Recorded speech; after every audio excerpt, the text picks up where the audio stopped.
never guess the places that I've been. You never guess the places that I've been. 'Cause everything is like a dream, yeah, but only in that dream that I live in. I'm never gonna let the day begin. Never gonna let the day begin. 'Cause everything is like a dream, yeah, but only in that dream that I live in. Oh, don't wake me up before you go, and I'll just make this bed my home. Oh, darling, please just let me sleep. Give me my dreams.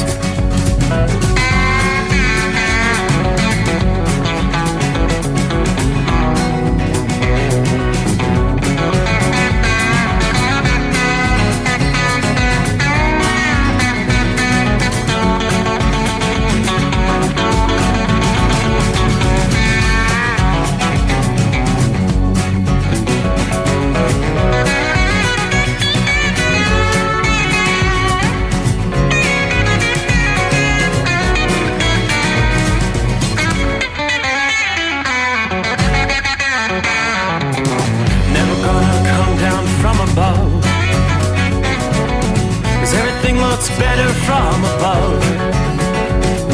Nothing's ever as it seems, yeah, except in that world that I dream of. Never gonna lose the ones I love. Never gonna lose the ones I love. 'Cause everything is like a dream, yeah, but only in that world that I dream of. Oh, don't wake me up before you go, 'cause I can't face this day alone. Oh, darling, please just let me sleep. Give me my dreams. Give me my dreams. Give me my dreams.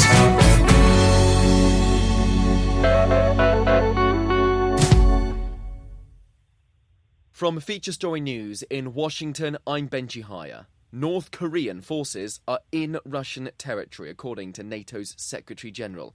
The head of the Western Defence Pact says the region in question is partially controlled by Ukraine, signalling that the troops are now or soon to be in direct combat. William Denzilo reports from Brussels, where NATO's headquartered. In a brief address, NATO's Secretary-General Mark Rutte said the confirmation of North Korean forces in Kursk marked a significant escalation in the conflict. The comments came as a South Korean delegation provided an update to the North Atlantic Council. Rutte added that the partnership between Moscow and Pyongyang posed a threat to both the Indo-Pacific and Euro-Atlantic security. Ukraine's foreign minister says it's been warning allies about this threat for weeks, and that it urgently needs long-range missiles and a green light to hit targets deep into Russian territory. Thousands of Georgians have gathered outside the country's parliament to support their president, who's cast doubt on an election result which saw the ruling party hold on to power. NATO, the European Union and the United States have all called for a full investigation into a litany of allegations made by monitoring missions of vote fraud.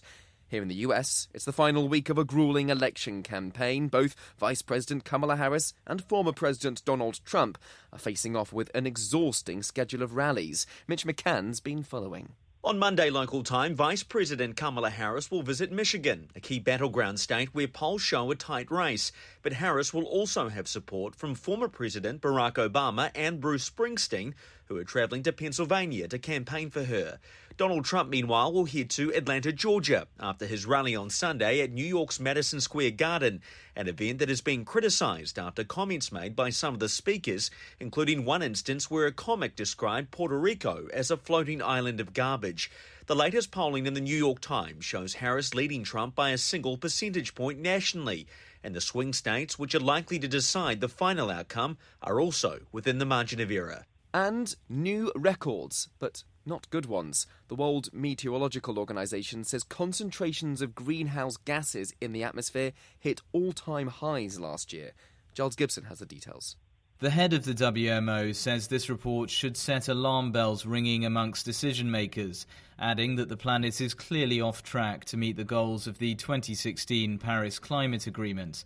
The concentration of carbon dioxide in the atmosphere is now 151% higher than pre-industrial levels, and for methane, levels are 265% higher. The UN body says that greenhouse gas emissions and wildfires are partly to blame for these record-breaking figures. From bureaus worldwide, this is FSN. With FSN Spotlight, I'm Simon Marks, looking today in more detail at a decision by India and China to bury the hatchet over a border dispute that has lasted since the 1960s. They have agreed to deconfliction along the so-called line of control that separates the two countries in the mountains of the Himalayas. They have engaged in a military standoff in that icy, inhospitable terrain for decades. But analyst Bob McMahon of America's Council on Foreign Relations says the agreement could be the beginning of the standoff's end. It's the first time in more than 5 years that they had formal talks. They've had informal talks, but these were formal talks they had on the sidelines of the BRICS summit. And details are still to come, and those are going to be really important to watch. But this line of actual control, which is more than 2,100 miles, they are now saying they will jointly patrol contested areas. These are what you would call confidence-building measures because both sides have been building things like roads seen as the run-up to seizing more territory or bringing in more military materiel and so forth to be able to beef up their presence and create facts on the ground for what they claim to be their place. It's still a long road ahead for them to get into any sort of process where they can actually mark out an agreed-upon border.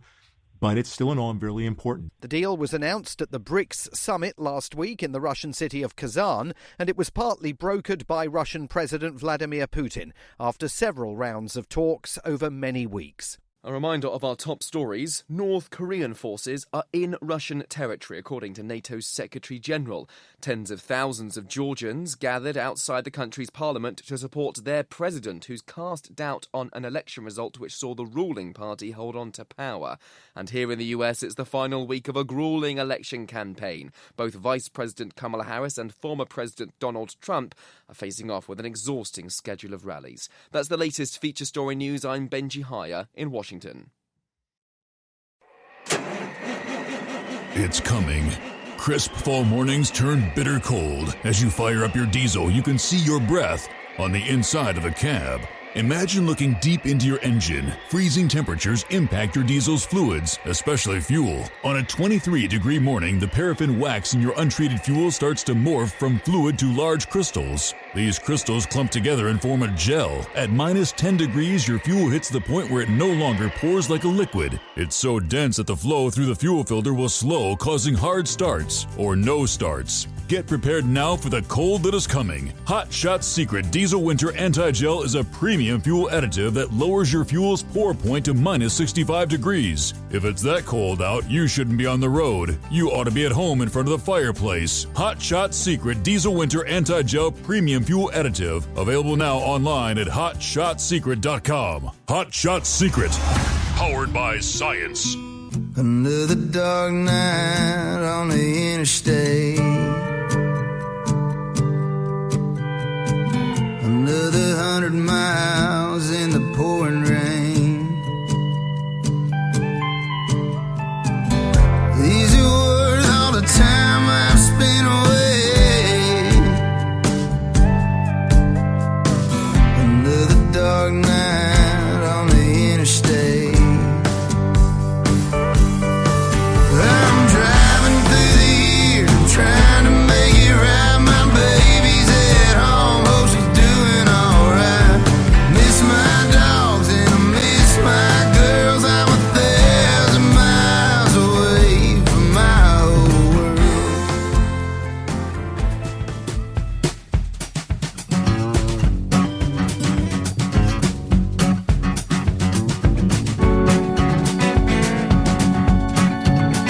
All right, looks like it is that time again. Cue the microphone, and here we go.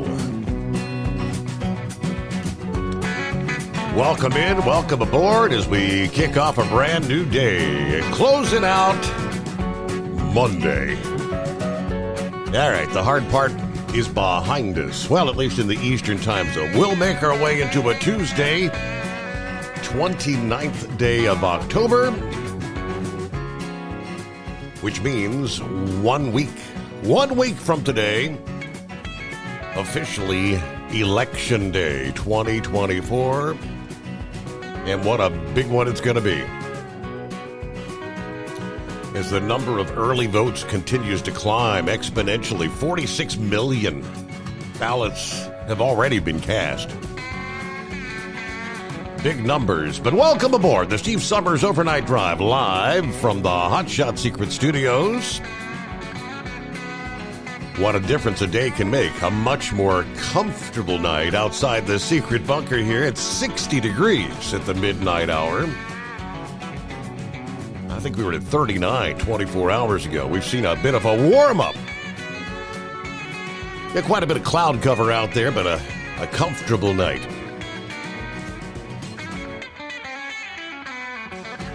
So hope your week's off to a good start. For many, I know this will be your first night on the road for the new week.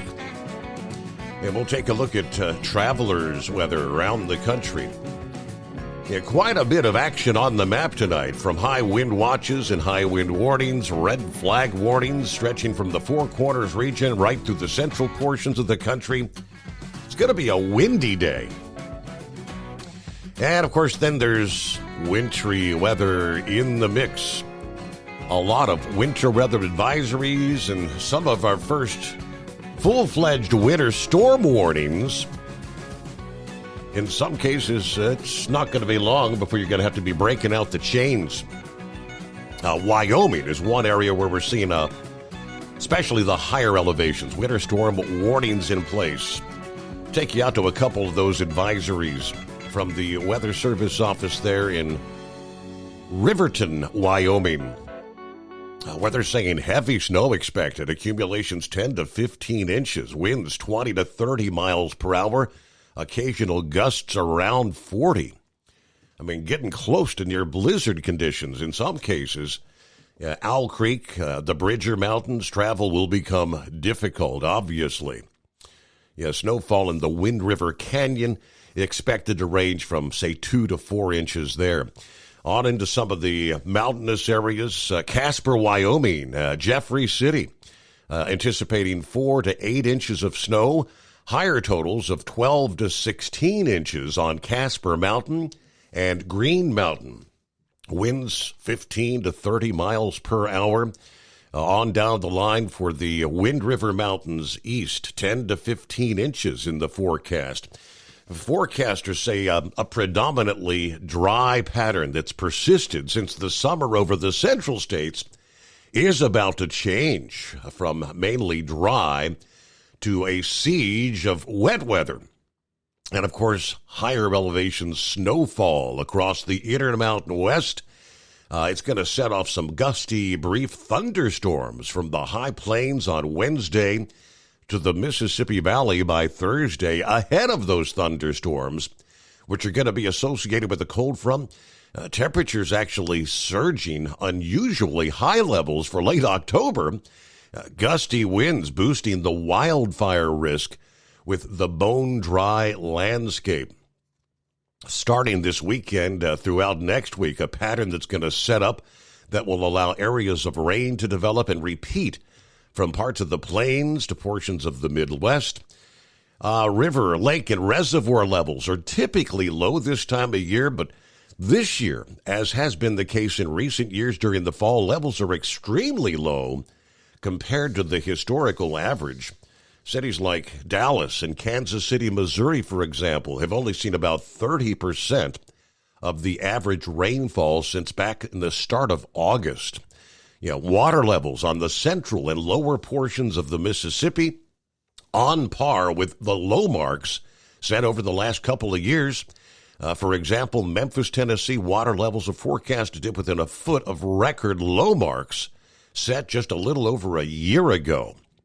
Now, of course, the Mississippi, a major transportation, normally inexpensive route for various products, but when water levels are this low, the tug and barge traffic is limited to the narrow shipping channel, and the shallow waters, which could cause ships to run aground. Fewer tugs pulling lower numbers of barges and lighter cargo. The shipping is much less cost efficient, and those costs obviously may be pushed along to the consumer.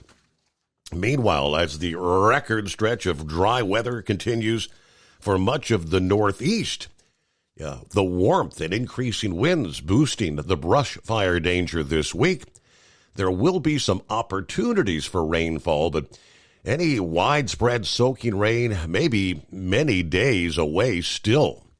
You had a glancing burst of cold air Sunday night. A lot of folks wake up to a freezing temperatures Monday morning that actually brought a blanket of snow to the Adirondack, the Green, the White Mountains in the Northeast. The warmth continues to build through the region between now and on into Thursday. High temperatures are going to be trending upwards from the 40s, 50s, and low 60s this past day, well into the 70s and even near 80 on Wednesday and Thursday. A good 15 to 25 above average for most locations. We're going to be challenging some record highs. So with the dry landscape, the warmth, the sunshine, increasing winds, that will further boost the existing wildfire risk. Experts urge extreme caution when using outdoor power equipment, any open flames where sparks or embers could ignite a blaze, and that includes the traditional autumn burning of leaves in some communities. I mean, even tossing a burning cigarette on the ground could spark a roadside brush fire amid these extremely dry conditions. Outdoor burning of trash or brush should be postponed until wetter conditions arrived. Of course, we know it's been dry for an extended period of time. There's going to be a couple chances of measurable rain this week, including in some of the driest locations over the past couple months. However, opportunities do not necessarily mean it's going to rain everywhere. And even where it does manage to rain, it's not going to end the drought or cancel that wildfire risk. One potential for showers comes from late Tuesday to early Wednesday as the leading edge of warm air arrives. There may be just enough moisture coming in from the Atlantic to allow a little bit of rain in New York City and southern New England. A second chance, perhaps for some more general shower activity, comes with the approach of the cold front later Thursday to Friday. That cold front could bring a brief period of rain to areas as far south as West Virginia, Maryland, and Virginia there in the Northeast. It was a cold front that triggered some spotty showers late last week, but that activity brought just enough rain to dampen the ground in places like Philadelphia and New York City. Temperatures will drop in the wake of that front once again, but not to levels too far away from what would be normal for this time of year. Looks like a pattern change will bring some frequent rains to portions of the plains and the Mississippi Valley as we roll into November, but that may not make it all the way to the east. That pattern change may lead to a few more opportunities for some rain in the east, but perhaps not the type of rain that would necessarily break the building drought. The Atlantic coast, especially in the southeast, lower temperatures or more seesaw effects of warm and cool may occur with just a brief opportunity for some rainfall. So, we have those wildfire danger advisories in the Northeast once again.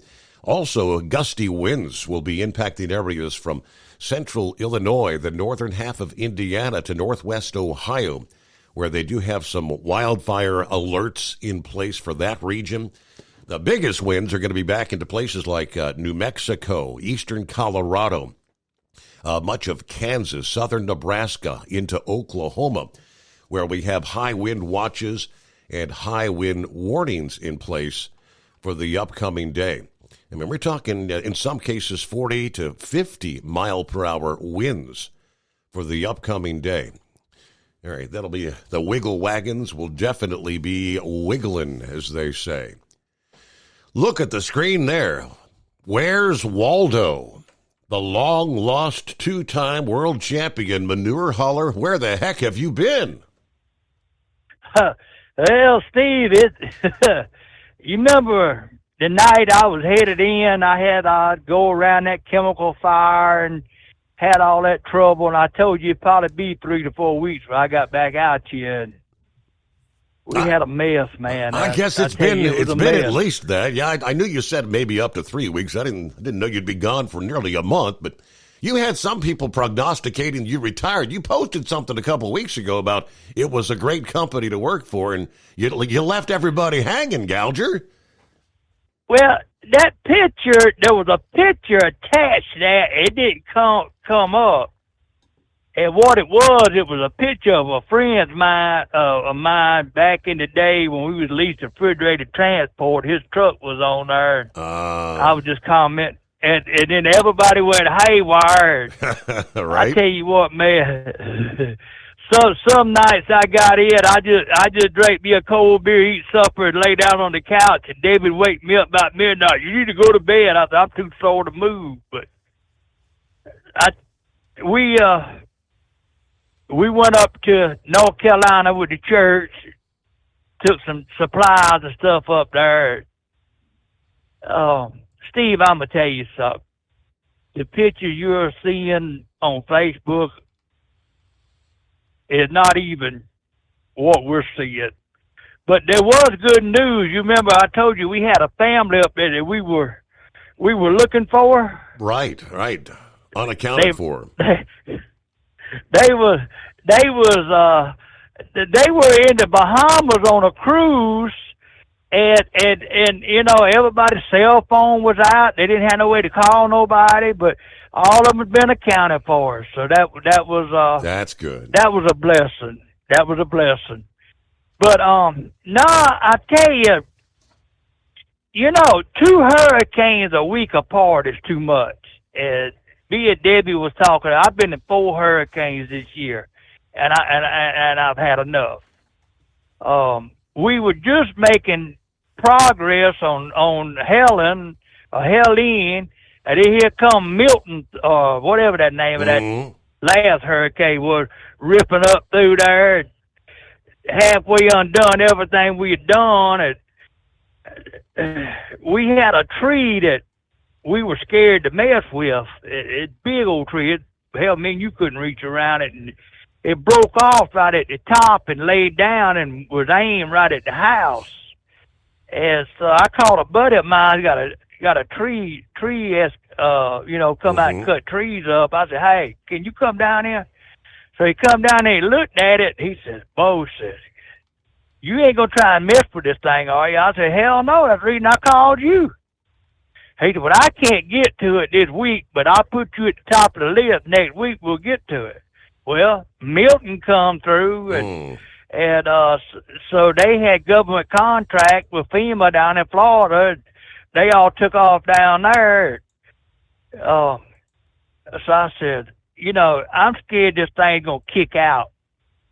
So I called old redneck buddy of mine. I said, can you hustle down here for a minute? So he come down there, and he said, we can get that tree out of there. He said, it ain't going to take much. So anyway, we threw the chain across the top of it, took the old faithful John Deere, and we wrung it out of there and got it on the ground. And so we start sawing this thing up, right? And I heard something crack, and it was still in a little bit of a bind, and he was on one end, I was on the other. That thing one of them niggas come around and hit me on my knee, and it put me out of commission for 5 days. It was a mess, Steve. Wow. It was just a total mess.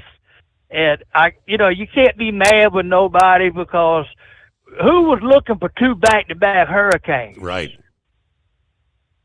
And I've had enough of hurricane season. I'm done. Between Beryl, Debbie, Helene, Milton, or whatever that name of that last one was, come through there, I'm done. I've had enough of this action. I can't stand no more. Right. And you know, Steve, everybody focus on North Carolina, and they should. But the things that have went on up there, Joe Biden and Kamala Harris should be hung for the way they handled the situation up there. I am totally disappointed on the way they handled this. And Steve, Daddy was well respected up there in Buncombe and Hayward counties, and they were hit the hardest. And that's where we tried to take most of our stuff back when we were fox hunting and stuff. We made a lot of friends up there. And I mean, it ain't the same place I remember when we went up there. It's just terrible. But I mean, like in Augusta was a week without lights. And right on up there, I mean, we were out of power when I got home that morning. We didn't have no power. But we got it back that night. And it's just, I mean, it's just disgusting that the American government puts more faith in giving money to damn foreigners and countries than taking care of their own. Right. And I think they ought to be hung for treason. What they done was absolutely ludicrous. I mean, it just upset me. I mean, when I went up there and seen our friends, and they said, "Hey, man, don't worry about us. Those mountain people's a different breed of people. They don't sit around and wait on people to come and do." Cajun Navy, they was up there in full force. I mean, going at it. It was just amazing of what was going on up there. And but I wasn't prepared to see what I saw when we got up there. It was bad. I mean, I shared a story last evening, Gouger, where there's, like you said, there are areas there. I can't remember the name of the towns, but I mean, they said that they hadn't even seen anybody from FEMA or the federal government until just like recent days. I mean, weeks and weeks after the fact. Well, there was I didn't see this. I just heard talk of it, but that apparently one of them big wheels from Henderson. He was up at Hendersonville running his mouth, telling them what they were going to do, and what they beat the mud out of him. Wow. Seeing him, they pulled out up there. They said, "We don't need you." But, this is America pulling together. I mean, there was people that we've seen there that was as far away as Arizona that was pumping stuff in there. A lot of people from Ohio, a lot of, and just about, I mean, you've seen cop cars from all over. Louisiana had a heavy presence up there. Mississippi was up there. Texas sent some of their game wardens up there. Mm-hmm. One of them that I have met, he done a video going up there.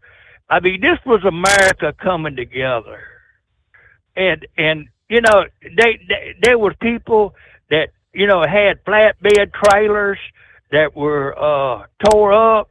They got the flatbed trailers, put them in the river, and made bridges out of them. Right. Now that was the mountain people done that. Yep. They improvised.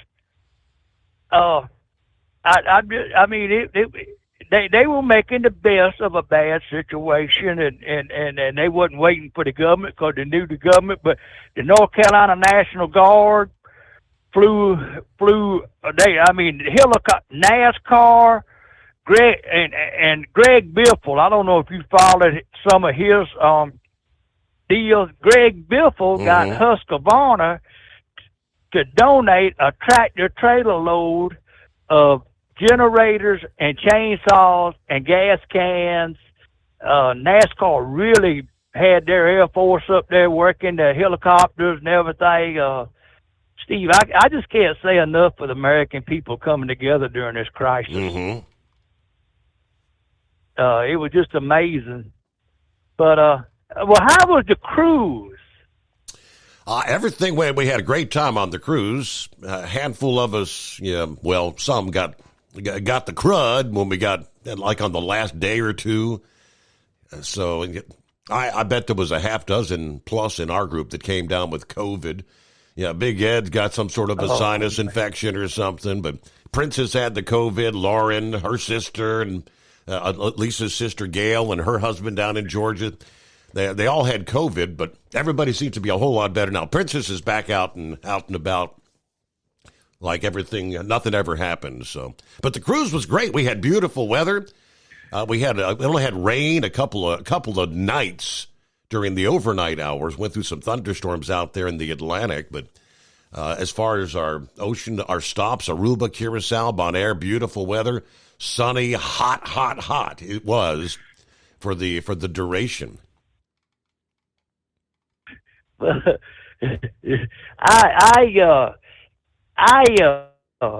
had taught Debbie into going like on a little 3-day cruise, and somebody had posted on there about COVID, and she read that thing. She says, "I ain't going on no cruise." I said, "They caught that on the damn airplane going down there. That cruise, they didn't get off the cruise boat. They got it off that old German-infected airplane. They got sick when they ever got there." So I said, "Come on, gal, let's just try it one time, and then Right. maybe next year when Steve has his big deal, If you like that's a good way to maybe try it out. Do a short one, and if you don't like it, you don't want to do an 8-day. But hey, we have to pause there. News break. The Carolina Monkey Gouger is in the house. It's the Steve Summers Overnight Drive. From Feature Story News in Washington, I'm Benji Hire. North Korean forces are in Russian territory, according to NATO's Secretary General.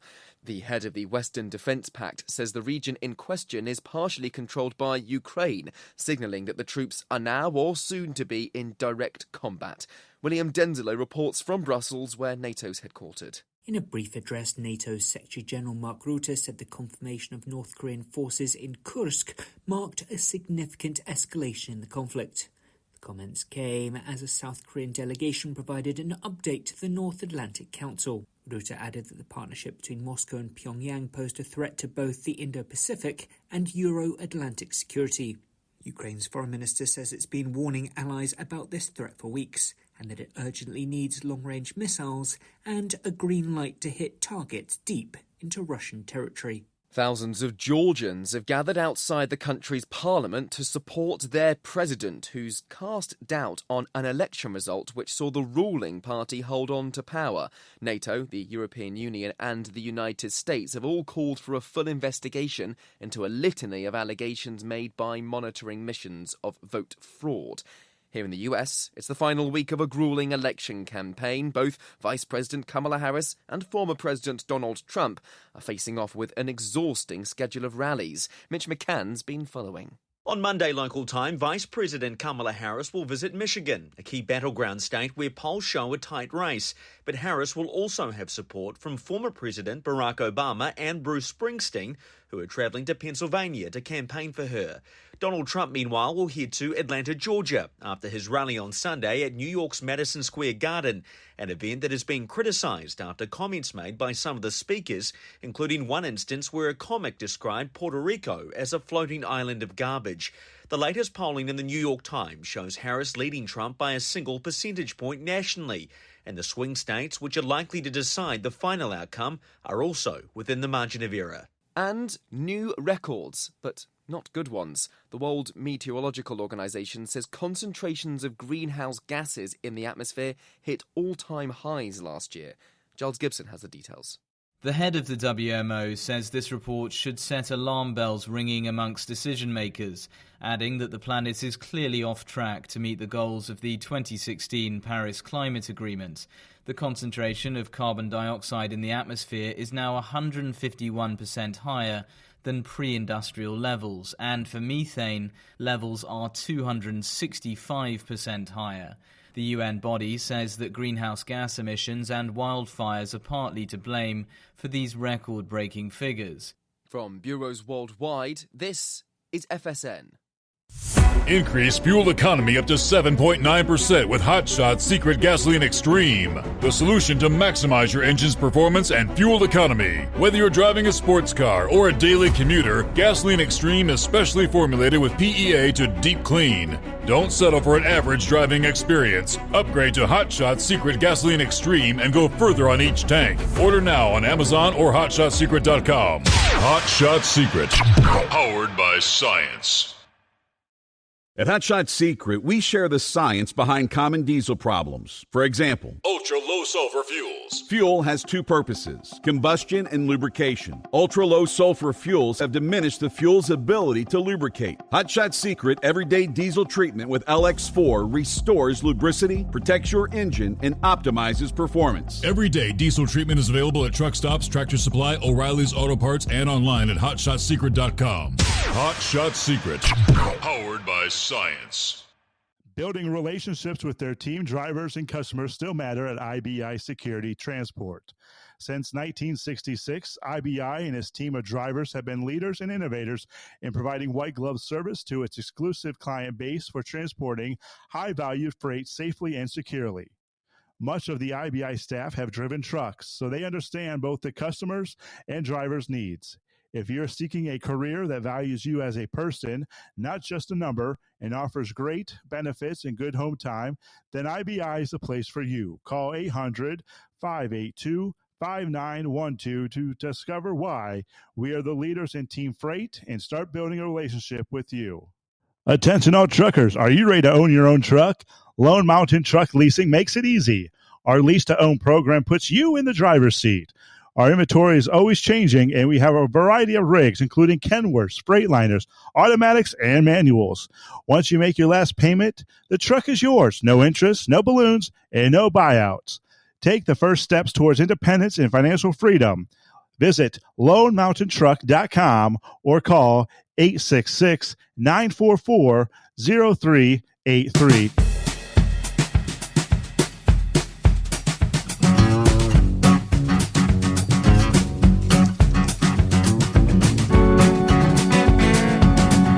Left off there with the Carolina Monkey Gouger back in action once again.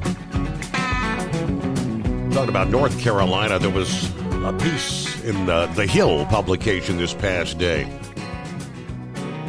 where they said devastation is still pervasive. Asheville, North Carolina, recovery efforts from Hurricane Helene are long. It was kind of an uncharacteristic color piece from the Hill this past day, describing bridges cut in half, homes, vehicles, appliances strewn around, glued into riverbanks, resting in unexpected places. The remains of a camper several feet off the ground, wedged into the railing of a city playground. A dirty blue sedan, nearly upright, parked on a wooden fence. Some of the descriptions from the Hills piece were vibrant, as they described it, but any details about the situation were sparse. They did say the recovery is a massive undertaking. While there is a course of positive energy running through the region, residents say it's hard not to be just downright exhausted at this point in time. I mean, it's been, I guess it's been nearly a month now, right? Yeah. Steve, I heard a damage report. They're saying up into the $60 billion worth of damage just in North Carolina. Yes. It's just crazy, but the night that I left over there when I called you, they was evacuating the lower part of Casey, South Carolina.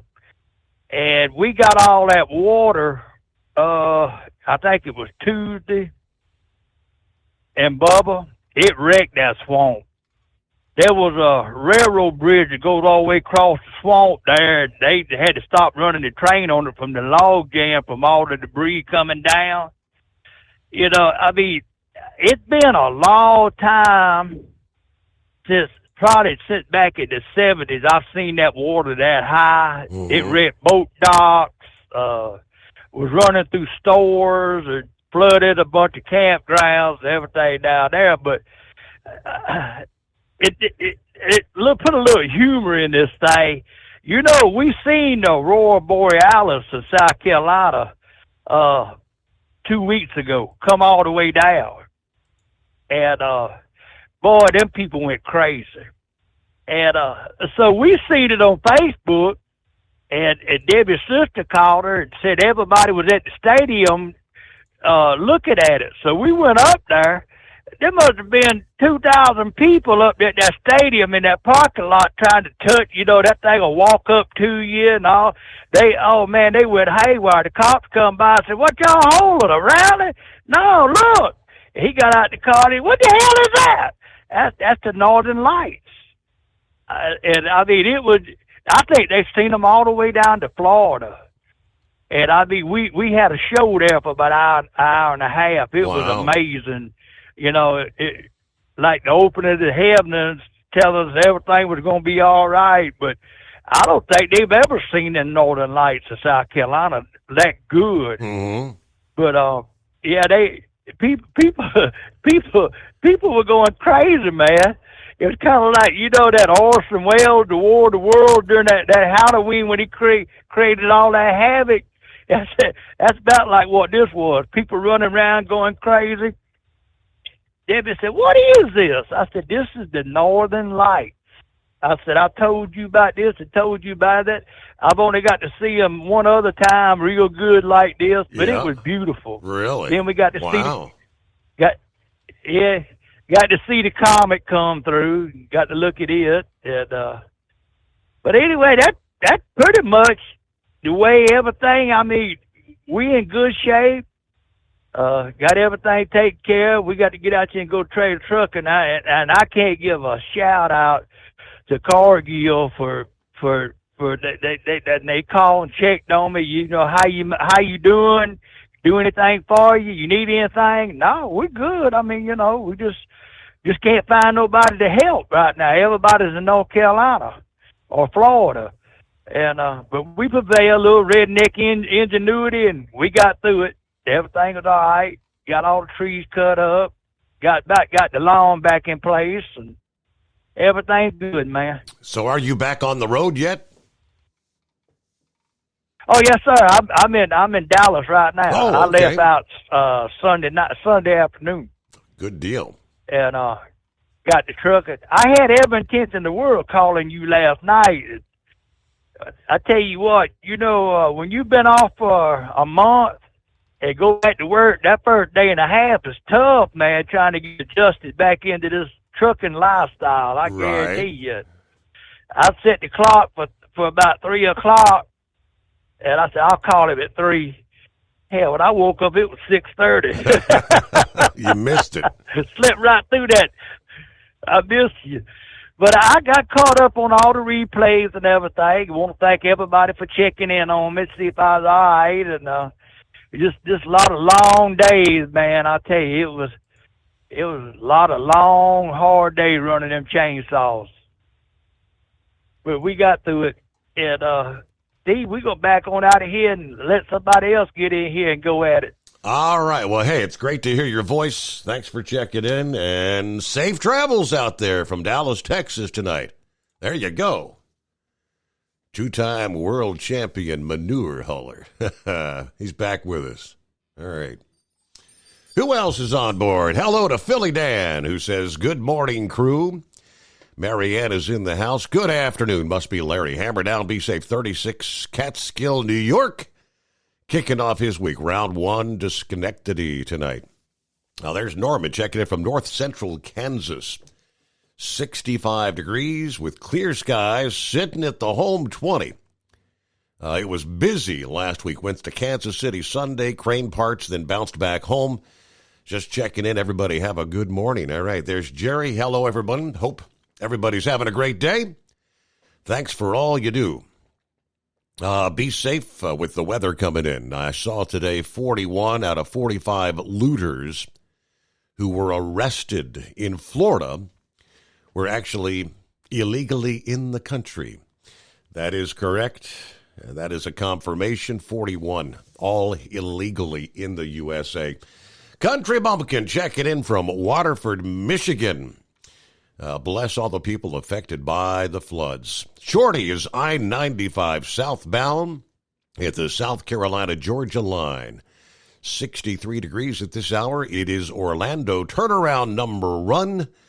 Running a couple hours late. Had a drive tire blow today. Uh-oh. All right, Roy is on board. There's Jeffrey. Good morning, Steve, and the overnight crew. Thanks for the company. I'm up all night living with chronic, intense pain. That's rough. All right, good to have you with us, though, Jeffrey. Russell, good morning. Hope all's going well at the Secret Bunker, 59, Dayton, Ohio. Hope all the truckers are doing well. Be careful, safe, keep it between the ditches, and moving on. I can't wait for another great show. Everybody be safe and watch your surroundings. Have a great night. What did Biden have to say about North Korean soldiers fighting with Russia? The word of the day is, it's dangerous. You think? All right, yeah, that's one of the top headlines. They're saying as many as 10,000 may be engaged in the fight in short order. Devious is in the house. Timothy, good morning. Good to have you on board. Let's see. Pappy said, it's about damn time the world champion manure hauler checks in. Gee whiz. Buckeye Boy checks in from Huntington Beach, California. 62 degrees. Had a good round of golf today. It was pretty windy at times, which does not bode well for my style of golf. Left, right, left, right. How about those Dodgers up 3-0? Go National League. Yes, the leftist heads are exploding after Trump's Madison Square Gardens rally, comparing it to the 1939 communist one. But the idiots refused to admit it was not even in the same building.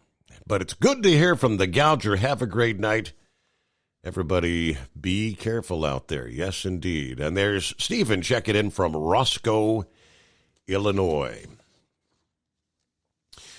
Well, tourism officials in Florida's Gulf Coast say one of the ways concerned people can help the area recover is to come on down and visit as a tourist. Even though some beaches are still closed to the public, debris is still piled up next to streets thanks to Hurricanes Helene and Milton. The Tourism Promotion Agency for the St. Petersburg Clearwater area said in a news release that 80% of hotels and businesses in the area are open for business now. Even as cleanup and recovery continues, many people have asked, how can I help? And the answer is, come visit, support our local businesses when they need you the most. Visit St. Pete, Clearwater. You can also pitch in at beach cleanups, attend fundraisers, or make a donation. In Clearwater, officials say the beach is open. They plan to announce today that lifeguards and normal beach operations are returning, according to a city spokeswoman. People are starting to go back out into the water, and that it appears that about half the businesses and half the parking lots are back open, according to an email this past day. Helene made landfall as a Cat 4 in Florida's Big Bend region last month. And, of course, Milton made landfall earlier this month as a Category 3 on the Barrier Islands in Sarasota County. The State Tourism Promotion Agency said they plan to spend $5.7 million to promote Florida as a tourism destination following the hurricanes. The first phase is going to focus on social media promotion of areas of Florida that were comparatively untouched by the storms, areas like Pensacola, Panama City Beach, and Islamorada in the Florida Keys, or Islamorada. The second phase will be $3 million promoting areas impacted by the storms but areas that have recovered, such as Naples and Fort Myers. The last phase will offer some direct marketing assistance to the counties most affected by the storms in the St. Petersburg and Sarasota areas and some of the rural areas in the Panhandle. So trying to bring people back as they indeed rely on those tourism dollars. Hey, Kenworth owners, is your AC and heating performing poorly with little airflow in the cab? Soaring Eagle HD Truck Parts is here to solve your worries. Offering aftermarket replacement HVAC boxes and stainless steel with high output blowers receiving 50 to 100% better airflow, guaranteed. Not only that, but they also manufacture many other aluminum and stainless steel storage accessories. Check out their website at www.soaringeaglehd.com or call toll-free 1-833-455-2473. Serving you yesterday, today, and for the future. Keep your gas-powered engines running like new? Stable's proprietary formulas are proven by third-party testing to outperform the competition in keeping fuel fresh, preventing corrosion, and cleaning the entire fuel system. With Stable, you can have confidence you are doing the right thing for your engine's long-term health. Just pour into your gas can or fuel tank, then top off with fresh fuel. At every fill-up or when you store, start with Stable. Available where fuel additives are sold. At Hot Shot Secret, we share the science behind common diesel problems. For example, Excessive black smoke. excessive black smoke has two causes: carbon buildup and internal diesel injector deposits, also known as IDIDs. Hot Shot Secret Diesel Extreme has the highest concentration of active ingredients allowed by law and will safely remove all types of injector deposits, including IDIDs and carbon buildup, to eliminate black smoke. Hot Shot Secret Diesel Extreme is available nationwide at truck stops, fine farm and auto stores, and online at hotshotsecret.com. Increase fuel economy up to 7.9% with Hot Shot Secret Gasoline Extreme, the solution to maximize your engine's performance and fuel economy. Whether you're driving a sports car or a daily commuter, Gasoline Extreme is specially formulated with PEA to deep clean. Don't settle for an average driving experience. Upgrade to Hot Shot Secret Gasoline Extreme and go further on each tank. Order now on Amazon or hotshotsecret.com. Hot Shot Secret, powered by science. Hey truckers, this is Steve Darnell from the hit TV show Vegas Rat Rods. Check it out. Industrial Injection has been a leader in the diesel heavy-duty industry since 1985. Whether you are looking to keep your truck on the road, you are a hardworking farmer feeding America, an over-the-seas mariner, a miner, or a construction craftsman, Industrial Injection can help keep your heavy-duty rigs and equipment running so you can keep America thriving. Get all your turbochargers, injection pumps, injectors, and engine parts at industrialinjection.com. Industrial Injection, the place to go for all your diesel parts needs. The Overnight Drive with Steve Summers. Live from the Hot Shot Secret Studios. Call Steve now. 844-844-3388. That's 844-844-3388. Yes, indeed, as Buckeye Boy mentioned there a moment ago, in the wake of Helene and Milton, Florida authorities arresting 41 illegal immigrants in Pinellas County on looting and related charges. Drawing attention to security concerns in some of the disaster-stricken areas. The sheriff announcing that from October 2nd through the 23rd, his office arrested a total of 45 individuals on 68 charges, including armed robbery, burglary, grand theft, and vandalism, of which 41 were illegal immigrants from countries including Mexico, Cuba, Colombia, Honduras, and Venezuela. In addition to these arrests, deputies encountered nearly 200 other individuals in Pinellas County that did not belong in the area. Of these individuals, 141 were illegal migrants, primarily from Central and South America, although they were not detained as law enforcement lacked any probable cause for arrest. These incidents echo similar cases in other states. In Washington County, Tennessee, 8 undocumented migrants on temporary work visas were arrested on looting charges. These arrests highlight an emerging concern over these illegals entering disaster zones, potentially exacerbating security risk for residents already struggling with storm recovery.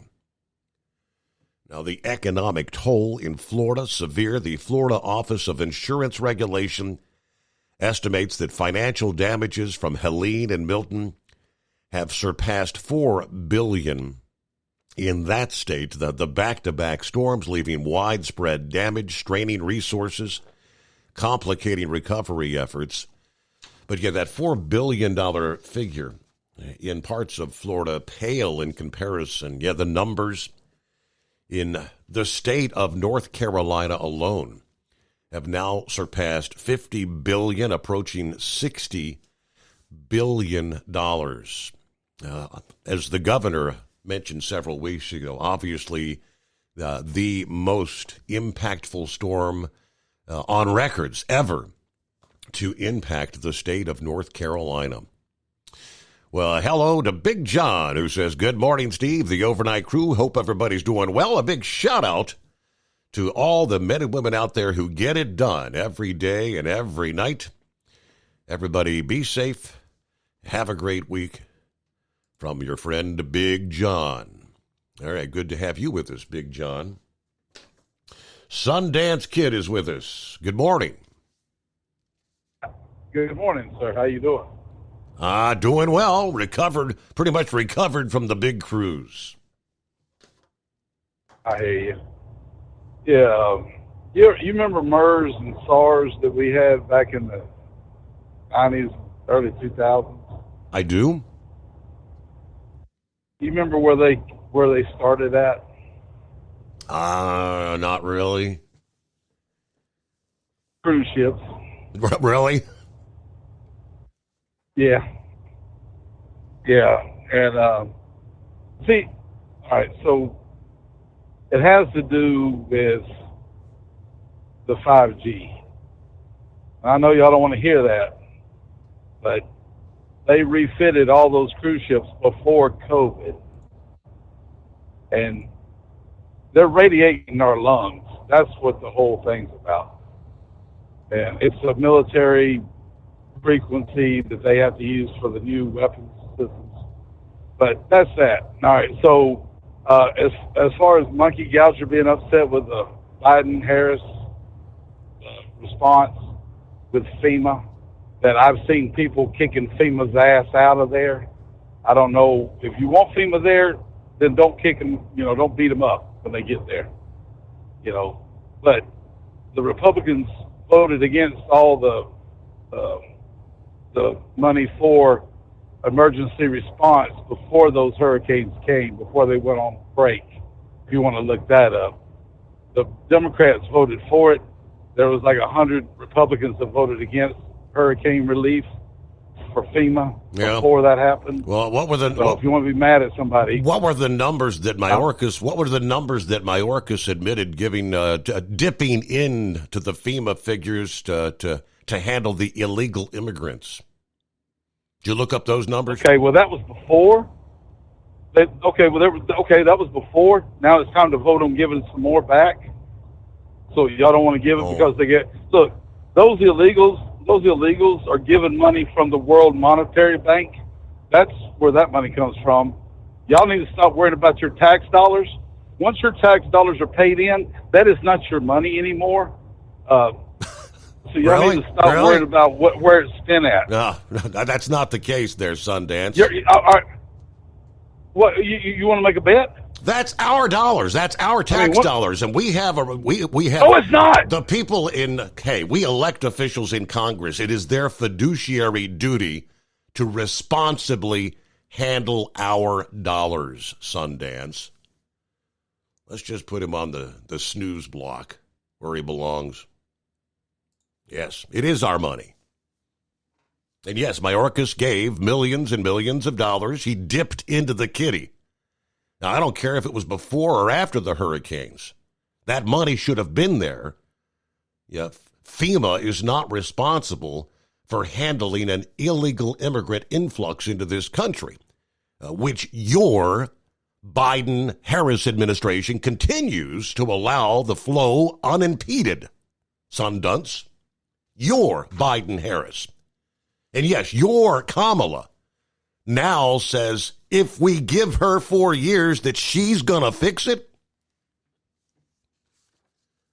your intellect is telling as far as how low it is.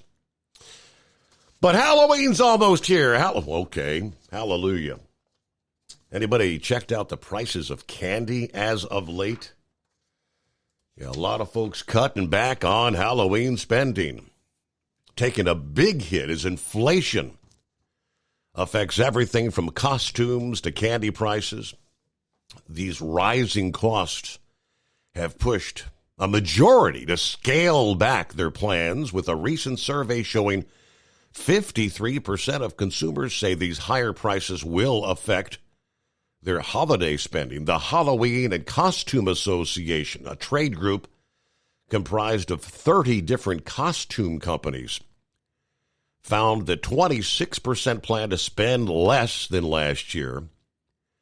That tracks with the data from the National Retail Federation, estimating Americans will spend $11.6 billion on Halloween this year, down from about $12.2 billion last year. Candy prices alone have surged some 39% since October of 2020. Higher labor costs, cocoa and sugar costs.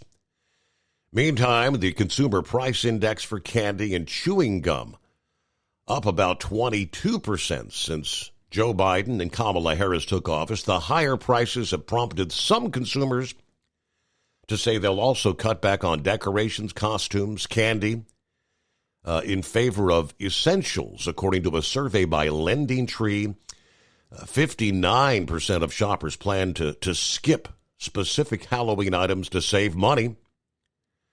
28% told Lending Tree that they've actually taken on debt for past Halloween purchase and will probably have to do so again this year. In other words, credit card. Business experts say Americans have less to spend on Halloween this year. Salaries have not kept up with inflation. The Biden-Harris administration often talks about the economy in a positive way, pointing out things like more jobs and lower unemployment. But the everyday, the regular people are not feeling that same sense of improvement because prices for things that they need every single day are still rising.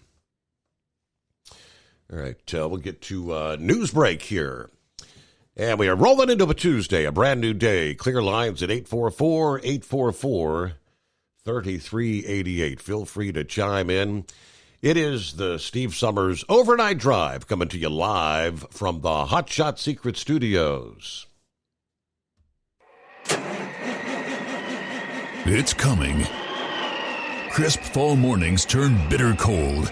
You climb into your diesel and it feels like you're sitting on an ice cube. Imagine how your engine feels after a frosty night. Freezing temperatures impact your diesel's fluids, especially fuel. As the temperatures drop, water that is emulsified within your fuel is released, adding more water into your system. Frozen water in your fuel lines, filter, or bowl will simply slow the flow, or worse, stop the flow of fuel in your system. No fuel flow, no start. Get prepared now for the cold that is coming. Hot Shot Secret Diesel Winter Anti-Gel is a premium fuel additive that lowers your fuel's pour point to minus 65 degrees. If it's that cold out, you shouldn't be on the road. You ought to be at home in front of the fireplace. Hot Shot Secret Diesel Winter Anti-Gel Premium Fuel Additive. Available now online at hotshotsecret.com. Hot Shot Secret. Powered by science.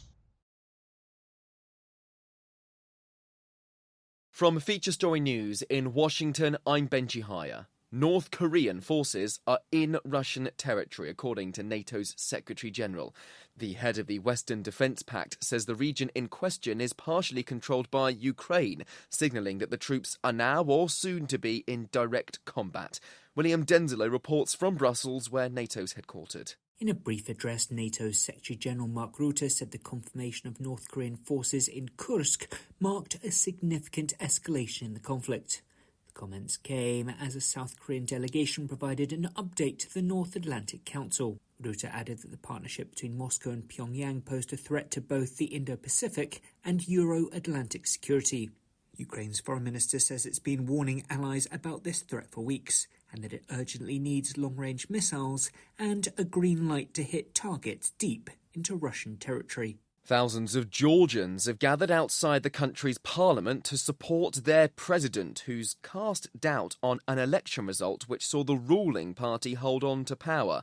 NATO, the European Union and the United States have all called for a full investigation into a litany of allegations made by monitoring missions of vote fraud.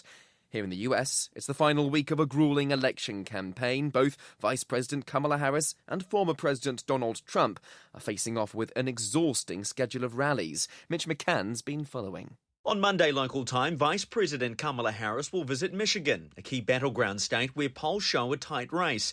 But Harris will also have support from former President Barack Obama and Bruce Springsteen, who are travelling to Pennsylvania to campaign for her.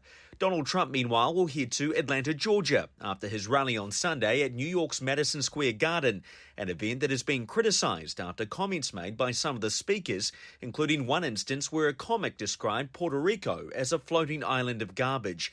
The latest polling in the New York Times shows Harris leading Trump by a single percentage point nationally, and the swing states, which are likely to decide the final outcome, are also within the margin of error. And new records, but not good ones. The World Meteorological Organization says concentrations of greenhouse gases in the atmosphere hit all-time highs last year. Giles Gibson has the details. The head of the WMO says this report should set alarm bells ringing amongst decision makers, adding that the planet is clearly off track to meet the goals of the 2016 Paris Climate Agreement. The concentration of carbon dioxide in the atmosphere is now 151% higher than pre-industrial levels, and for methane, levels are 265% higher. The UN body says that greenhouse gas emissions and wildfires are partly to blame for these record-breaking figures. From bureaus worldwide, this is FSN. With FSN Spotlight, I'm Simon Marks, looking today in more detail at a decision by India and China to bury the hatchet over a border dispute that has lasted since the 1960s. They have agreed to deconfliction along the so-called line of control that separates the two countries in the mountains of the Himalayas. They have engaged in a military standoff in that icy, inhospitable terrain for decades. But analyst Bob McMahon of America's Council on Foreign Relations says the agreement could be the beginning of the standoff's end. It's the first time in more than 5 years that they had formal talks. They've had informal talks, but these were formal talks they had on the sidelines of the BRICS summit. And details are still to come, and those are going to be really important to watch. But this line of actual control, which is more than 2,100 miles, they are now saying they will jointly patrol contested areas. These were what you would call confidence-building measures because both sides have been building things like roads, seen as the run-up to seizing more territory or bringing in more military materiel and so forth to be able to beef up their presence and create facts on the ground for what they claim to be their place. It's still a long road ahead for them to get into any sort of process where they can actually mark out an agreed-upon border. But it's still in all really important. The deal was announced at the BRICS summit last week in the Russian city of Kazan, and it was partly brokered by Russian President Vladimir Putin after several rounds of talks over many weeks. A reminder of our top stories. North Korean forces are in Russian territory, according to NATO's Secretary General. Tens of thousands of Georgians gathered outside the country's parliament to support their president, who's cast doubt on an election result which saw the ruling party hold on to power. And here in the US, it's the final week of a grueling election campaign. Both Vice President Kamala Harris and former President Donald Trump are facing off with an exhausting schedule of rallies. That's the latest feature story news. I'm Benji Haya in Washington. All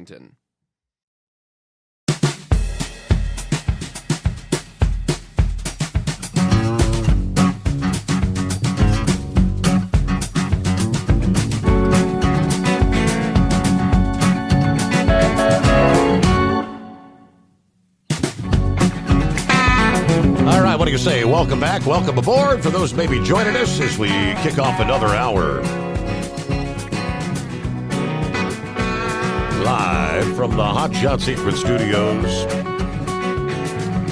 Now, obviously, as we mentioned in hour one, with the change of the seasons for some areas, the first significant snowfall of the season in the offing.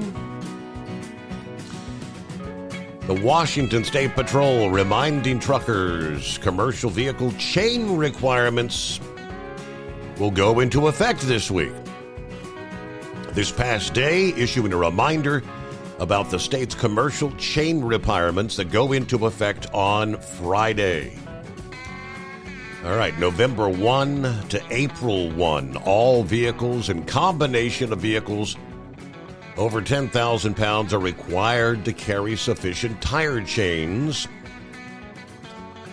They list all the routes. I won't bore you with that, but sufficient tire chains are defined by the Washington Department of Transportation as follows. All vehicles over 10,000 pounds gross vehicle weight shall carry a minimum of 2 extra chains for use in the event that road conditions require the use of more chains, or that chains in use are broken or otherwise made useless. Approved chains for vehicles over 10,000 pounds gross vehicle weight shall have at least 2 side chains, attached sufficient cross chains of hardened metal so that at least one cross chain is in contact with the road surface at all times. Plastic chains are not allowed. State Patrol may approve other devices as chains if the devices are equivalent to regular chains in performance.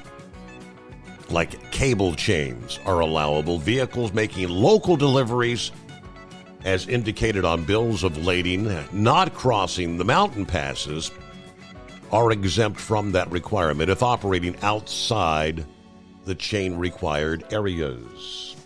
That time of year won't be long. You'll be chaining up.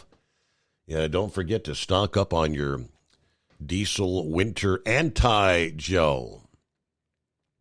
Cold weather's a-coming. As they say, those crisp fall mornings turn bitter cold, and you got to start treating that fuel. Well, hello to Daryl. How's your week starting out? I've been having a good week. How's the family and how's Stryker? Family doing well. Everybody, I guess everybody's over the little COVID after the cruise. Stryker's doing well. So getting back to life is normal. I put on an extra cover when you started talking about those snow chains. All right. Yep. Have you ever driven a vehicle with chains on it? I have not. It'll rattle your eye teeth. We used to run chains in northeast Arkansas. We lived on Crowley's Ridge, which was tough to get across in the wintertime.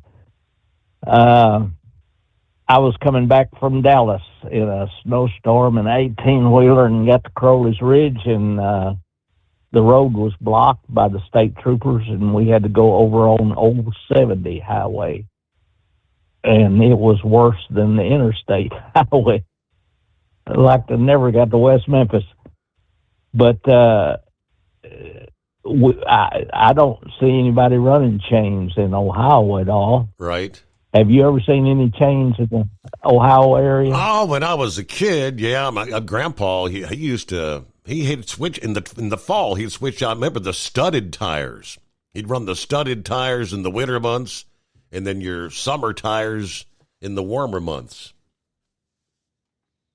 You remember how much racket those studded tires made? Yes, I do. Yep. You could hear them coming from half a mile away. Either we don't have the kind of winters we used to have, or we've got modern with these four-wheel drives. What ticks me off is see these four-wheel drives passing you on the interstate highway, and then you go up about 2 miles, and they're sitting there in the median strip. Yep. Say you had a good cruise? Yes, we did. Very enjoyable. How many was on the boat from that you helped put together on the trip? We had like 80 in our group, 80 people. Oh, man, that was great. Had a good group. Yes, we did. You had to have a big table to feed all those people. Yeah, we had our own little area in the dining room where we all got to sit together in the evening. Oh, did you have your dress-up night? Oh, yeah. Yes, indeed. I was on the boat one time, and we had a service day, and I'm a member of the Kiwanis Club, and we met, and the Kiwanis, the Rotarians, the Knights of Columbus, all met together, and Lions Club and Optimus Club, and it was a fun afternoon when we all had a meeting together. How about that? And that was a one-of-a-kind experience.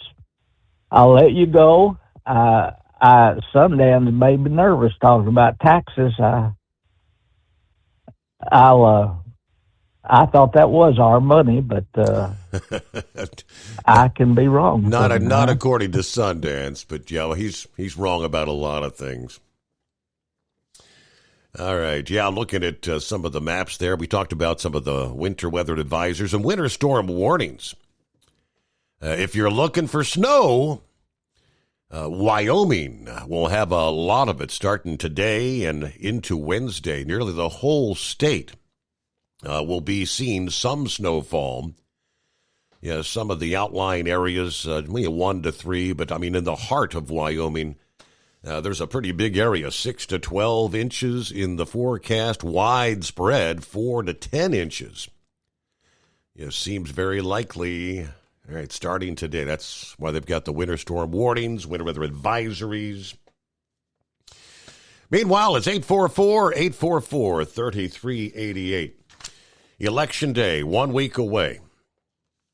Pappy has alluded on a number of occasions as of late. Some of the memos that have been going out to the likes of law enforcement around the country.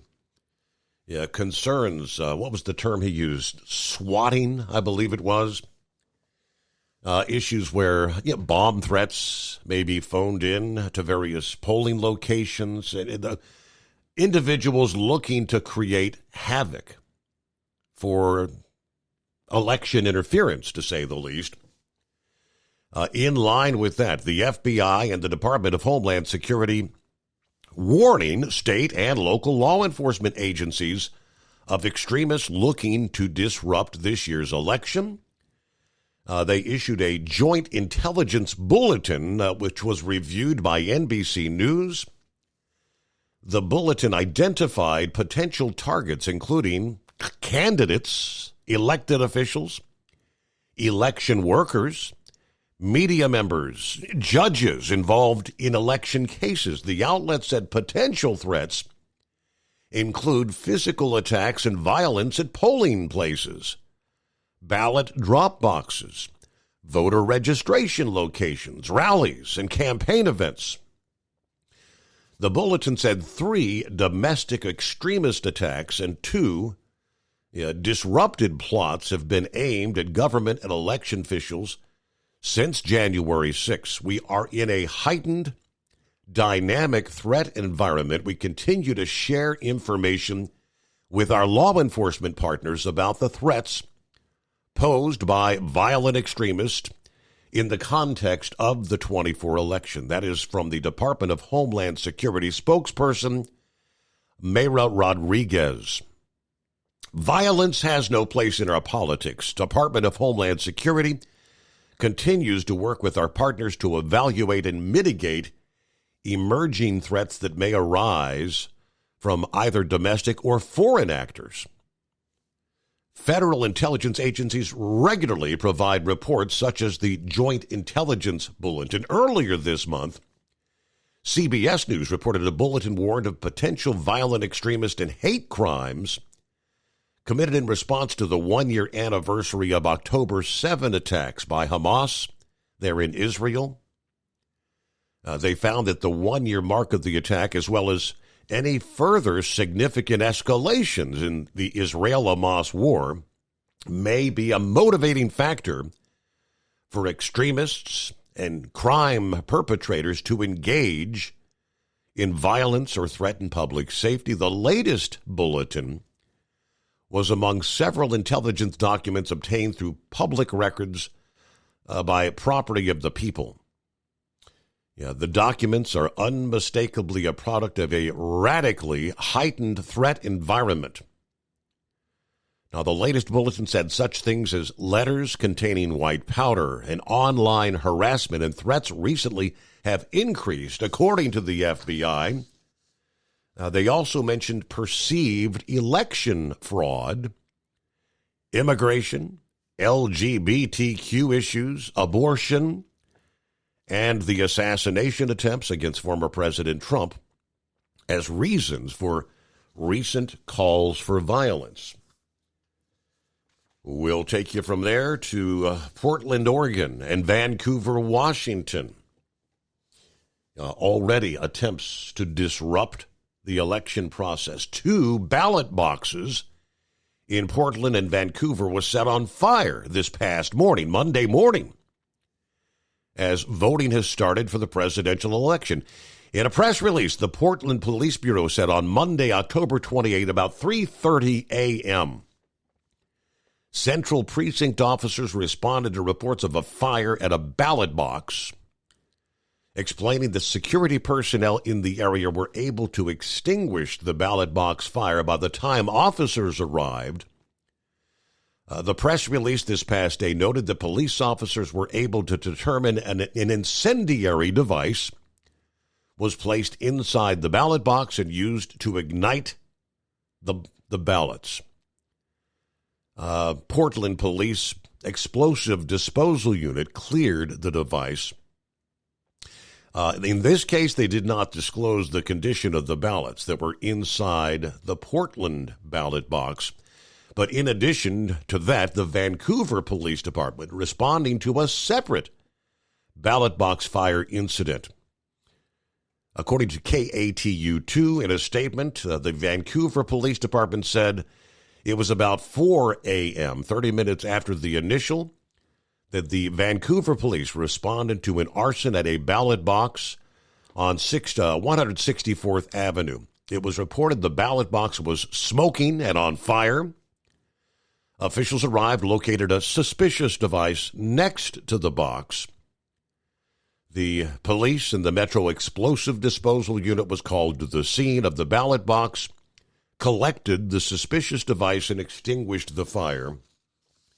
Now, the Clark County Elections Auditor said that the last ballot box, the last pickup from that Vancouver box, was at 11 a.m. on Saturday.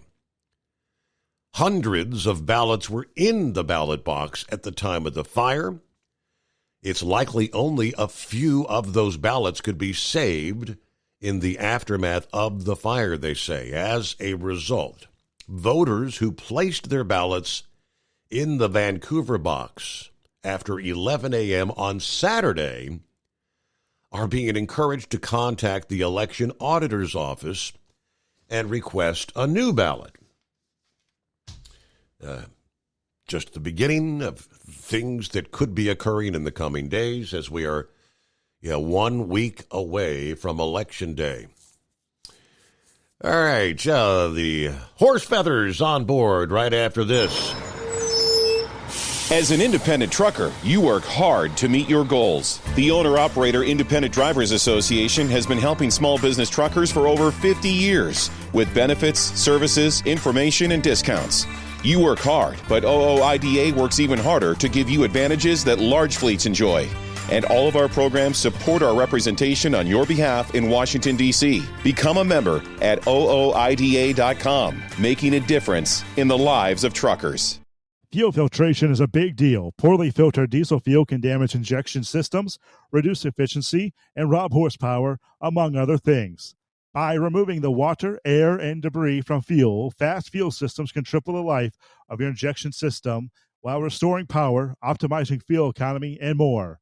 Not sure what your truck needs? Give us a call at 636-433-5410 or learn more at fastride.com. At Hot Shot Secret, we share the science behind common diesel problems and their solutions. For example, Diesel fuel cetane levels. in many states, the cetane rating in diesel fuel is 42 to 45. Most diesel engines operate more efficiently with a cetane rating of 48 to 50. One treatment of Hot Shot Secret Diesel Extreme will raise your cetane 7 points, increase fuel economy, and improve cold starts. Due to a cleaner burn, there are less hydrocarbons and particulate matter in your exhaust. This reduces the blockage of your diesel particulate filter. Using Diesel Extreme generates 83% less DPF regeneration. The 6-in-1 Diesel Extreme formula also includes the most concentrated detergent on the market, lubricity enhancer, water demulsifier, rust and corrosion inhibitors, and a fuel stabilizer. Hot Shot Secret Diesel Extreme is available nationwide at truck stops, fine farm and auto stores, and online at hotshotsecret.com. Hot Shot Secret, powered by science. Doc's Diesel is your one-stop online shop for diesel filter maintenance. Genuine quality, third-party tested filters for Cummins, Powerstroke, Duramax, and EcoDiesel trucks. Doc's cuts out the middleman and those pesky markups you often find from OMEs, dealerships, and parts stores. We make ordering easy with filter kits, subscriptions, and even dealer sign-ups if you have a fleet. Purchase your filters at www.docsdiesel.com and receive 10% off when you use code SUMMERS10. Doc's Diesel, your one-stop shop for diesel maintenance. And now, back to the Steve Summers Overnight Drive, live from the Hot Shot Secret Studios.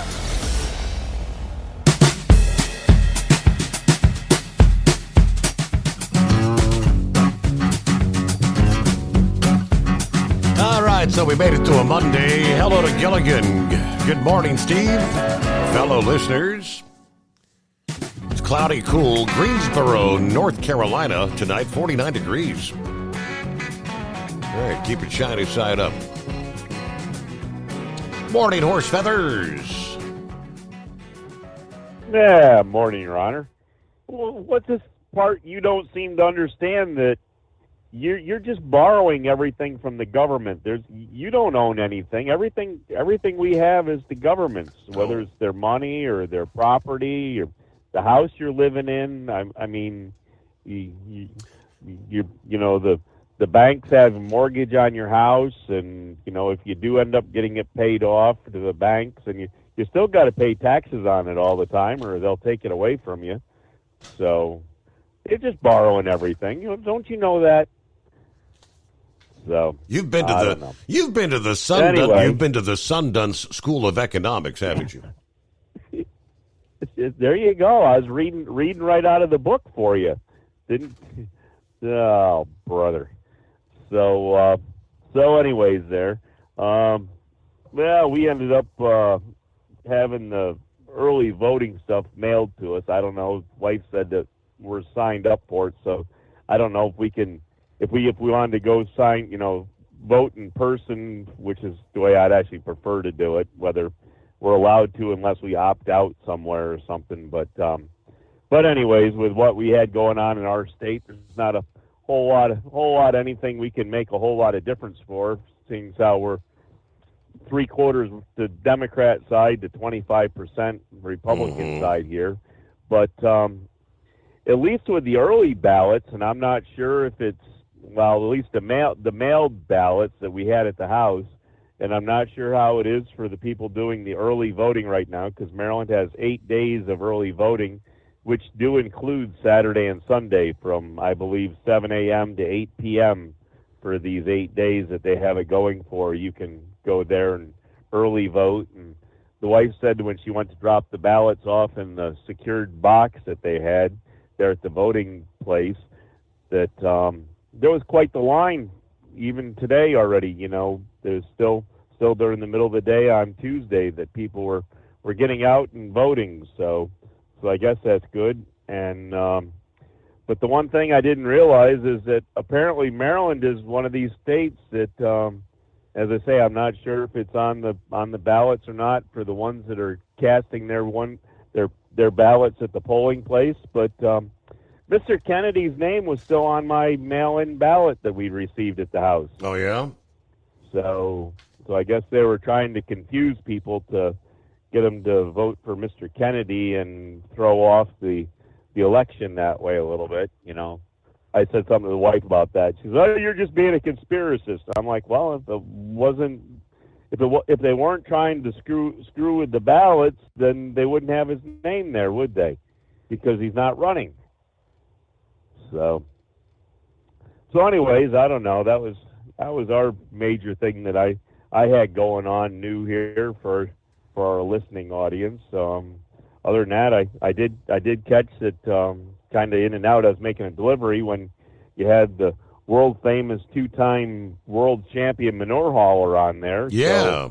So I heard that is he out and about actually working, or did he just call you from the Marina Del Rey? He was in Dallas, Texas. Okay. All right. So he's probably, after all the storm cleanup that they had down there, he was probably looking forward to getting in the truck and having a little vacation and relaxation, just going out driving up and down the highway. Mm-hmm. But recently there, it seems like more times than not, he seems to find just as much or more trouble out there on the highway than he has at home. So best of luck to him. Best of luck to him there. Try to have a relaxing trip back and forth there. But anyways, there. Other than that, it was pretty chilly last night. We had frost on the pumpkins last night, and we're down to about 50 degrees here tonight. So I'd say it's probably 8-10 degrees warmer tonight than it was last night at this time. So and you're just going to get warmer. You're supposed to keep warming up over the next. You're supposed to be back in the 70s, close to 80 later this week. I think Thursday. That's the rumor. Yeah, Thursday we're supposed to be back up in the 80s. So yeah, the fall's over and summer's back. Well, I guess that would be considered Indian summer, wouldn't it? After the first killing frost, that's when you get Indian summer. Yeah, I don't know, I forget how. I mean, it's going to be, but, I guess potentially a great night for the trick or treaters, right? No rain in the forecast, warm conditions. From Feature Story News in Washington, I'm Benji Hire. North Korean forces are in Russian territory, according to NATO's Secretary General. The head of the Western Defence Pact says the region in question is partially controlled by Ukraine, signalling that the troops are now or soon to be in direct combat. William Denzilo reports from Brussels, where NATO's headquartered. In a brief address, NATO's Secretary-General Mark Rutte said the confirmation of North Korean forces in Kursk marked a significant escalation in the conflict. The comments came as a South Korean delegation provided an update to the North Atlantic Council. Rutte added that the partnership between Moscow and Pyongyang posed a threat to both the Indo-Pacific and Euro-Atlantic security. Ukraine's foreign minister says it's been warning allies about this threat for weeks, and that it urgently needs long-range missiles and a green light to hit targets deep into Russian territory. Thousands of Georgians have gathered outside the country's parliament to support their president, who's cast doubt on an election result which saw the ruling party hold on to power. NATO, the European Union and the United States have all called for a full investigation into a litany of allegations made by monitoring missions of vote fraud. Here in the US, it's the final week of a grueling election campaign. Both Vice President Kamala Harris and former President Donald Trump are facing off with an exhausting schedule of rallies. Mitch McCann's been following. On Monday local time, Vice President Kamala Harris will visit Michigan, a key battleground state where polls show a tight race. But Harris will also have support from former President Barack Obama and Bruce Springsteen, who are travelling to Pennsylvania to campaign for her. Donald Trump, meanwhile, will head to Atlanta, Georgia, after his rally on Sunday at New York's Madison Square Garden, an event that is being criticised after comments made by some of the speakers, including one instance where a comic described Puerto Rico as a floating island of garbage. The latest polling in the New York Times shows Harris leading Trump by a single percentage point nationally, and the swing states, which are likely to decide the final outcome, are also within the margin of error. And new records, but not good ones. The World Meteorological Organization says concentrations of greenhouse gases in the atmosphere hit all-time highs last year. Giles Gibson has the details. The head of the WMO says this report should set alarm bells ringing amongst decision makers, adding that the planet is clearly off track to meet the goals of the 2016 Paris Climate Agreement. The concentration of carbon dioxide in the atmosphere is now 151% higher than pre-industrial levels, and for methane, levels are 265% higher. The UN body says that greenhouse gas emissions and wildfires are partly to blame for these record-breaking figures.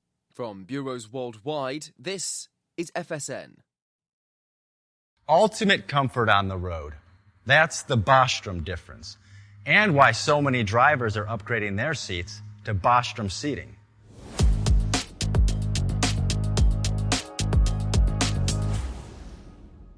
With roots dating back to 1935, we know seating.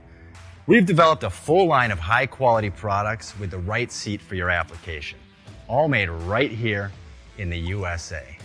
From our top-of-the-line Wide Ride Plus Certa for the long-haul driver to our entry-level Baja series for the vocational driver, we provide you with the comfort you deserve at the price point you're looking for.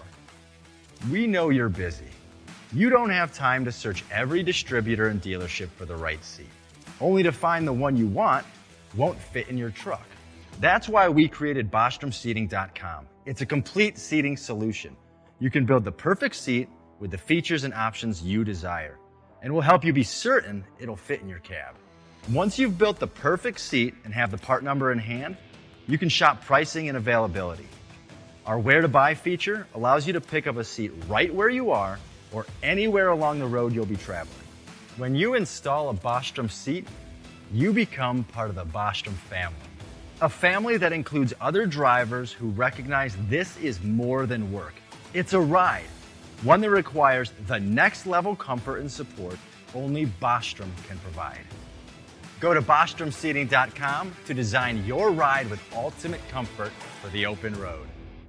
Hands on the wheel, hands off invoicing. At Transcap, we're built for high speed and service, just like you.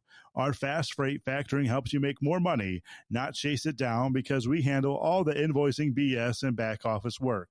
Apply for fast funding at transcap.com/getcash. It takes just 60 seconds. Or call 888-250-TCAP. That's 888-250-TCAP. And mention Steve Summers Overnight Drive.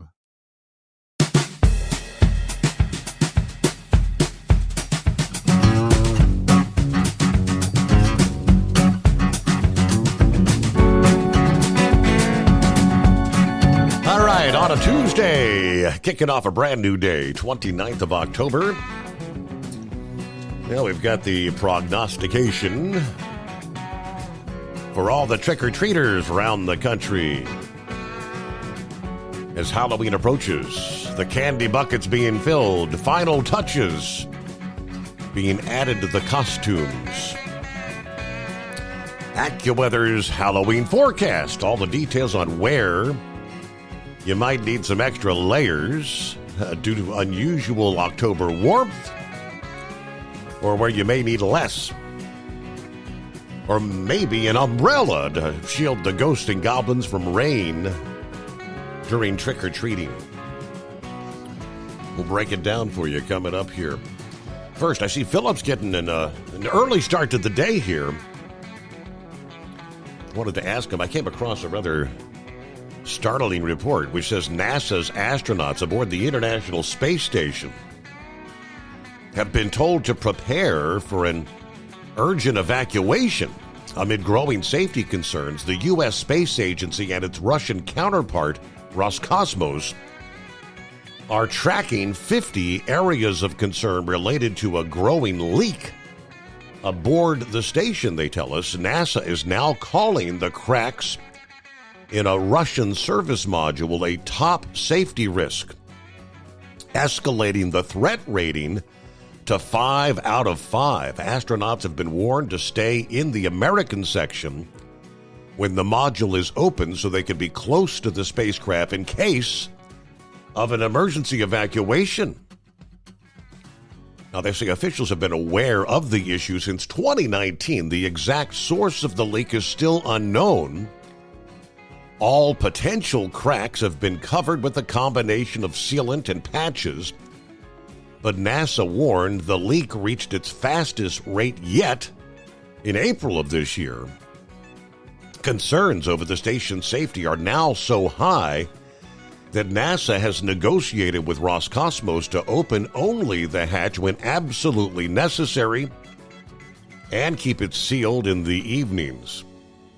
Well, what is the evening? I mean, because they have 16, I believe, sunrises and sunsets every 24 hours. But that's not the only cause for concern. The space agency has warned that the ISS is at risk of being pelted with micrometeors and space debris. But the air leak is in the Russian transfer tunnel, which was installed in the year 2000. It's used to house life support equipment and to access a Russian cargo dock. In 2019, it was noted the module had begun to leak a small amount of air through an unidentified crack. Despite efforts to seal the module, the amount of air escaping the section has only increased over the last 5 years. Back in February, NASA was forced to hold a press conference on the issue as the amount of air escaping temporarily increased from 0.2 pounds per day to 2.4 pounds per day. A report published in September by NASA's Office of Inspector General confirmed the leak had then hit record rates in April, losing 3.7 pounds of air every day. Now, that's prompted the agency to escalate the threat rating to the highest level and consider plans for evacuation. In May and June, NASA officials traveled to Russia to discuss these heightened concerns over the seemingly growing leak.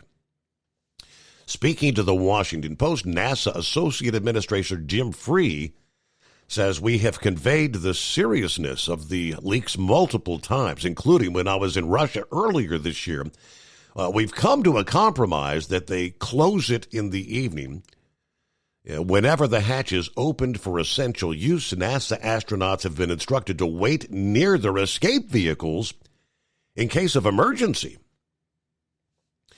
In July, NASA actually paid Elon Musk's SpaceX $266,000 to prepare a contingency plan to evacuate American astronauts who were scheduled to return to Earth on board Russian craft. They confirmed that this was due to the ongoing leak detection work. Although NASA's astronauts have been told to be ready for a potential evacuation, it's not believed the leak poses any immediate threat to human life or the integrity of the station. The service module transfer tunnel leak is not an immediate risk to the structural integrity of the station. There are no current concerns of long-term impacts over the overall structure. Likewise, Space Station Program Manager told a press conference the leak was not an impact right now on crew safety or vehicle operations, but something everybody needs to be aware of. All right, NASA and Roscosmos are trying to work together to monitor the leak and try to identify the source of the issue, they tell us. Morning, Philip. What do you say? Well, I can say this much. I hope they figure out where that's at, because that's like a cutting torch on that thing if it keeps going off on it. The hole's just going to get bigger. I mean, you see it. You've already said that, 10 times it's already went up to where it was before when they first started monitoring it? Right. And I don't know the significance. I mean, from, when they talk about pounds of air per day, from 2.2 to 2.4 and then to 3.7 pounds, I mean, it's obviously growing. Yes, it is. That's something not to play with. You could be as simple as a little rivet that had popped out on the side, or something to that effect. I'm trying to reflect back. It seems like when we first started covering this whole thing about a leak, I'm trying to recall, weren't there some reports that they were suspecting possible like sabotage on the Russian side? Was that on the space station itself, or was that like on one of the Russian cargo ships? I can't really recall. Well, they had an issue with one of the ships that had a sabotage with it. They think it was a sabotage. That's one of the reasons why they brought it back without anybody on it. Mm-hmm. And it's one of those things with that, when you're talking about pressurization, that's what that is. That's pressurization. It's like you being in your big airplane going up real high in the sky. Same theory. If you start losing that pressurization and that vacuum comes in there, it's just going to take over. It takes a little bitty spot and just makes it into a bigger spot. That's what happened with Columbia. When the astronauts came back, the plasma started burning. It burned just a little bitty spot was open to it, and it just made it bigger, and that's pretty much how it is. It's like a torch. When you take a torch and cut a piece of metal, you start out cutting a small spot, and then you start blowing the air into it. When you do that, it just takes it out. Mm-hmm. It's the same thing, Steve. And it's that now, Steve, why they want to get rid of that thing. What is it, 2030? I think they want to get rid of that. Yeah. The space station. You can only go through so much hot, cold, fatigue, and all that. That takes a big toll, and then you got stuff hitting it. Micrometeorites, not to mention bolts and junk that has been left up there. You never know what's hit that thing. So it's like, what can you do? That's why those systems are on there, to monitor it, make sure that they can maintain everything while they're there. And it's cool that they can cut it off, but, one day it's going to go to the other side. That stress only goes so far, and it just keeps going. It's going to keep going. It's just going to keep going until it fails. Sad reality, but it's just the way it is. So, Steve, did you hear about the Crew 8? One of their guys had to go to the hospital? No, Friday morning, I know we don't typically hear from you on Fridays. We were kind of tracking the return of Crew 8, and I kind of watched the successful splashdown there in the Gulf, but now what happened after that? Well, after that, if you noticed on that one, everybody was brought out on a gurney. Nobody walked out of that one, and they were put on a helicopter. Usually they're taken back to Texas. They'll fly them in a helicopter over to Texas. But they flew them straight to Pensacola, and they went straight into the medical. They got checked out for medical issues. They wouldn't say which one of them had a problem, but evidently one of the crew there had a problem, evidently from re-entry or something. They got sick or something happened, so they flew them to Pensacola to seek medical attention. Wow. And that just recently came out. And I noticed when I just saw the playback, because I was sleeping when all that went down, but they didn't get out walking like some of them guys cop out of there and stuff. They didn't do that. Everybody came out on a gurney and was rolled into the ship. So evidently somebody didn't. They're not handling the gravity as well as they should have. And that happens. It's part of the deal when they come back from space, especially if they've been up there for a long period of time. That's what kind of Sonny and the other guy there, they're when they come back, they're going to have the same kind of experience, I got a feeling, when they step back down, So, hey, Steve, do you know how much technology we have at our hands today? We have all phones and all this stuff. Do you know that I had an airplane come over my house tonight, and it woke me up, and within 5 minutes, I knew who the plane belonged to. I knew exactly how far off the ground it was at my house, and come to find out it was a mosquito control airplane. But can you imagine we have that much technology at our fingertips to do that? That little smartphone has more technology, what they say, than the initial, Apollo spacecraft. Oh, absolutely. Yeah, it's crazy. I can find out exactly the airplane number, how high off the ground it was at my house, and I can find out who owns the airplane, who is registered to, everything, all the information.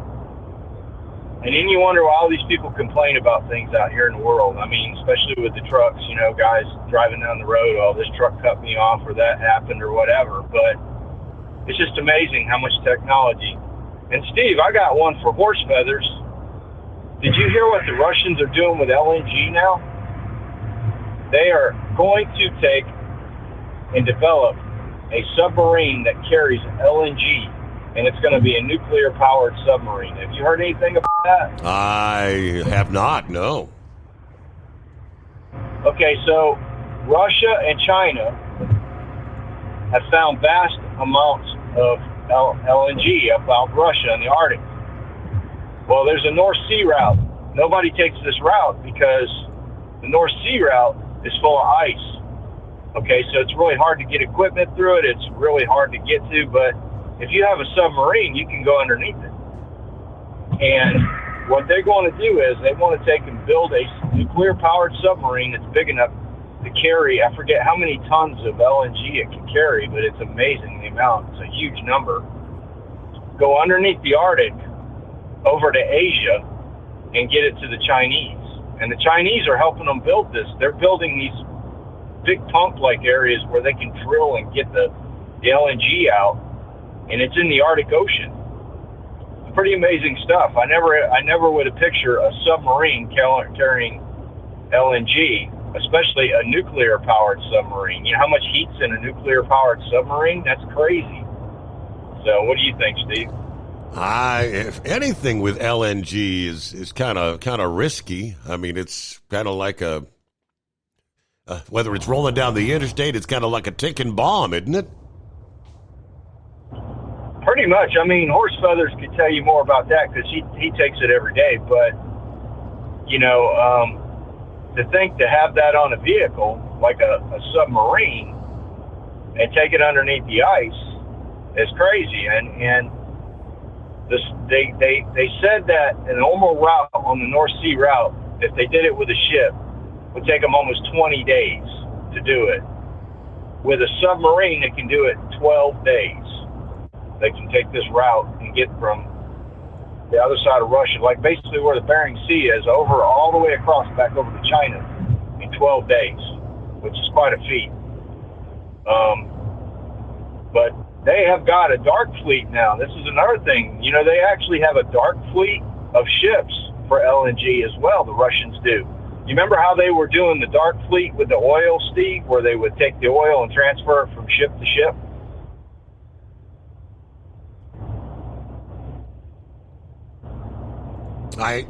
I'm not real familiar with that. I do.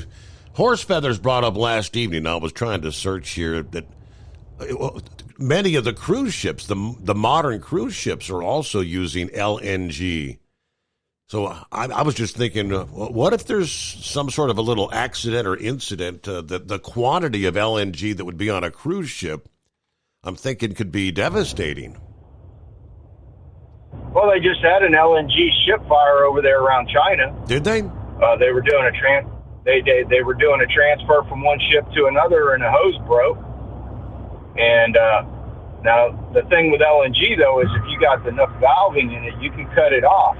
You can cut the pressure. Once you stop the pressure, you stop the fire. But it was a heck of a fire. But they stayed the ship, or saved it. But you know, it's dangerous stuff when you're talking that. You know, I mean, that stuff's under pressure. But the valving with LNG is a lot quicker than it is with gasoline in some aspects. You can, if you've got enough valving on it, you know, for safety reasons. But yeah, it can be done, and they're doing it in Russia. They're doing it because that's a sanctioned commodity that we put against them because of the deal with Ukraine, just like the oil. And they were doing that with the oil. They were taking the stuff out there in the sea and transferring it from one boat to another. And they were doing it. They're doing it with LNG now too. Wow. That's, you know, and they're making money. Just because we got sanctions against them don't mean nothing. That don't mean jack. They're still going to make their money. Putin's still going to figure out a way to make money, you know, and that's why I can't understand all the stuff that we've been doing with Ukraine and the amount of money we've sent them folks. So some pretty interesting stuff out there. I just found out about that over the weekend, about that submarine, and that's the only problem with it. And if y'all want to check on it, Russia's track record with nuclear subs is not very good. And you can check out the Maersk and a bunch of other subs that they've had problems with. So I think they better get it right. And it's like the space station. It's the Russian side. The Russians, they're not, I don't know if it's the ingenuity or what they're doing, but something is not right in the hen house, and then there could be some major problems, you know. And but that's part of the deal you play with joint ventures, and that space station is a joint venture with all of us amongst the world. So that's the way it rolls. So yeah, that's all I got tonight, buddy. I know you're going to. Very good. All right. I know that. I think the space station's already past what its expected lifespan was anyway, and I don't know if it's going to make it to 2030 or not. It's not. It's not. If you're already seeing leaks in those modules like that, it's not going to make it. And if they keep doing their analysis on it and they see that it's not safe, they're going to have to pull the astronauts out. That's all they got to do. Yeah. You know, I mean, it's terrible to say that, the amount of money that we have in that thing, and we do have a lot of money in that. I mean, there's billions and billions of dollars between us, Russia, and all the other countries in the world. I mean, you mentioned the other day about the Canadian space arm that had a damage from a hit, and stuff like that. I mean, we've got satellites that are having problems and blowing up there. We've got all kinds of things going on up there, you know. It's just a matter of time. It's just like the Concorde, Steve. We never thought we'd fly the Concorde as long as they flew the Concorde, but you seen what happened with the Concorde, right? They blew a tire. Yep. You know, and that's the price you take when you put something beyond its life expectancy. So. Just food for thought there. You guys have a good night, and I appreciate y'all. All right, thanks for checking in. A little early here on a Tuesday morning, getting an early start to the day, I guess. Yeah, he mentioned the SpaceX Crew 8 that returned Friday morning. We were kind of covering that live here. The NASA astronaut who was hospitalized for a night after the splashdown, they do say had been released and is doing well. The Crew Dragon capsule Endeavour returned early Friday morning, bringing an end to a 235-day mission to the space station. The landing went well. Everything appeared to be normal. However, shortly thereafter, NASA announced that all 4 Crew 8 astronauts were taken to the Ascension Sacred Heart Pensacola, a hospital in Florida, for evaluation, as they put it. This was done out of an abundance of caution, is all they said. 3 of the 4 were released on Friday and flown to Johnson Space Center in Houston, where NASA's astronaut corps is based. However, one crew member, a NASA astronaut, stayed overnight in the hospital as a precautionary measure, as they put it. NASA gave us some good news in another update on Saturday, which said the 4th astronaut was released that day and also returned to the Johnson Space Center. The crew members in good health and will resume normal post-flight reconditioning with other crew members. And they said that was going to be the final update on that particular matter. They didn't identify the astronaut or what led to the hospital stay. And they said they will not do so in the future. Like top secret? That's odd. To protect the crew members' medical privacy, specific details of the condition and identity will not be shared, they said. But we do know long-duration spaceflight affects the body in multiple ways, from vision problems to decreases in bone density and muscle mass. NASA and other space agencies know about these effects and work hard to mitigate them. For instance, astronauts aboard the space station spend several hours every day exercising to keep their muscles and bones as strong as possible. in that microgravity environment. Now, Crew 8 lasted longer than a typical space station stint, which is about 6 months. Now, other astronauts have lived away from their home planet for more extended periods. NASA's Frank Rubio and several cosmonauts spent 371 days aboard the orbiting lab after their Soyuz spacecraft sprung a leak in orbit and had to wait for a new ride home. There is a Russian cosmonaut that holds the all-time record for the longest continuous space stay, which was 437 days, but that was set aboard the Soviet-Russian Mir space station back in 1994 and 95. So maybe it was issues, you get back into the Earth's gravity, you can't stand up kind of thing. I can't move. All right, thanks for the heads up there. Yeah, coming up, we'll get to other industry headlines. Carl's on board. I'll get to Carl following our news break here. And plenty of room for you at 844-844-3388.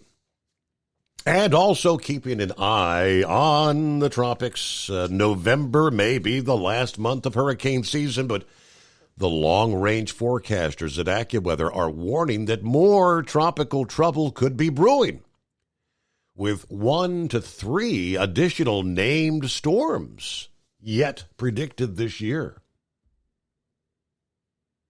Ultimate comfort on the road. That's the Bostrom difference, and why so many drivers are upgrading their seats to Bostrom seating.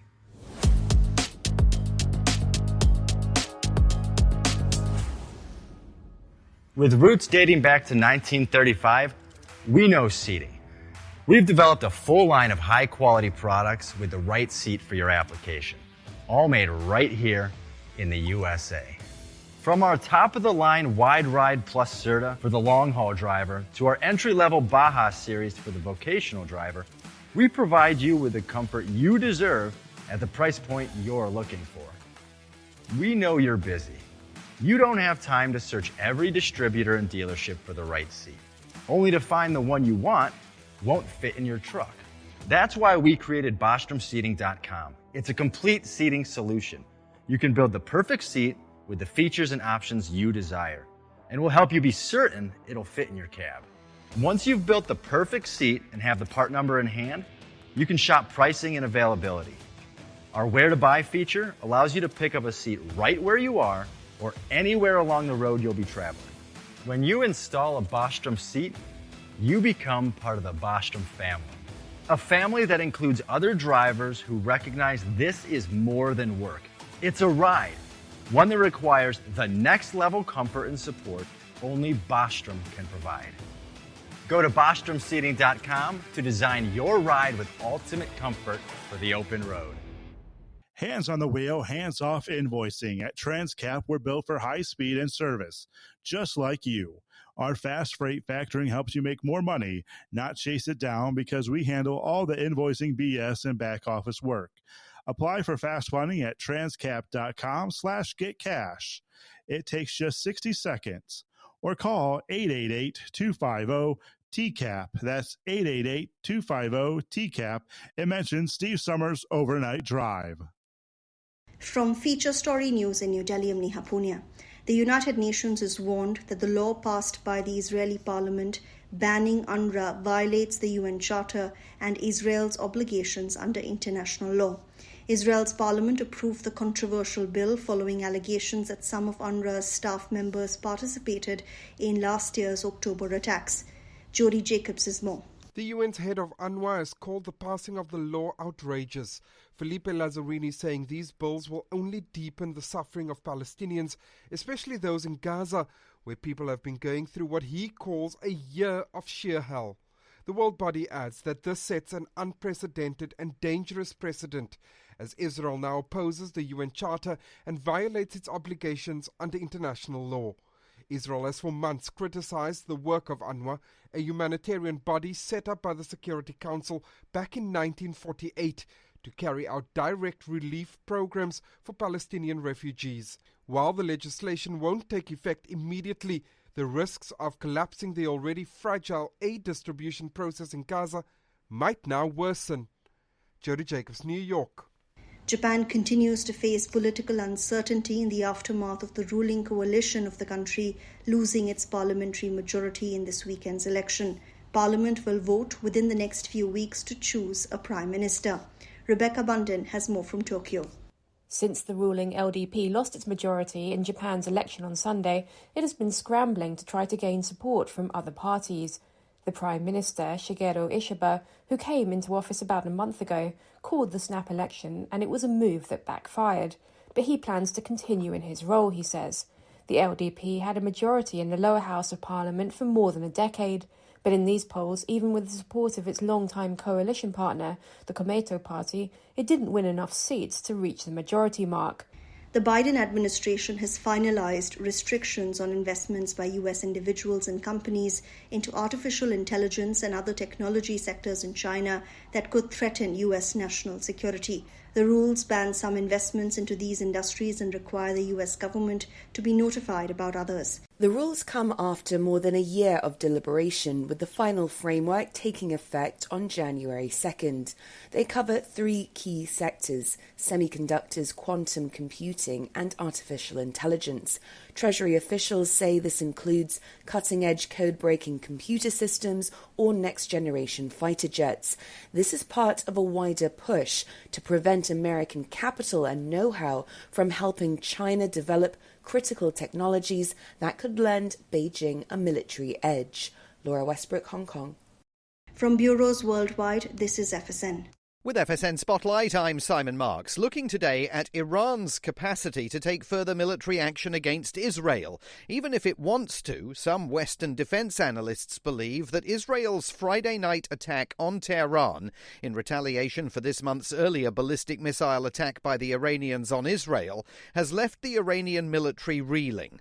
The Israelis went after what they called military targets, including several fuel mixing facilities, the places where Iran's military prepared the solid fuel that is used in the country's ballistic arsenal. Professor Gwydion Prinz is a former member of the UK Chief of Defence's Strategy Advisory Panel and a former NATO advisor. I don't think it's removed absolutely all their capability. They obviously will have a supply of viable ballistic missiles and of drones, but there are 20-odd of these very complicated mixing machines. The Iranians will have great difficulty to remanufacture them or to get them from abroad. It means that if you can't manufacture the fuel, then you don't have any ability to make the missiles fly. And so that was clearly what the Israelis did. So Israel can defend itself in the short term against whatever arsenal they still have, but they won't have the ability to replace that arsenal quickly. Over the weekend, Iran's supreme leader, Ayatollah Ali Khamenei, said the Israeli attack on his country should neither be downplayed nor exaggerated. With FSN Spotlight, I'm Simon Marks. The main news again. Israel's parliament votes to ban UNRWA, the main humanitarian organization working in Gaza. The UN says the move violates Israel's obligations under international law.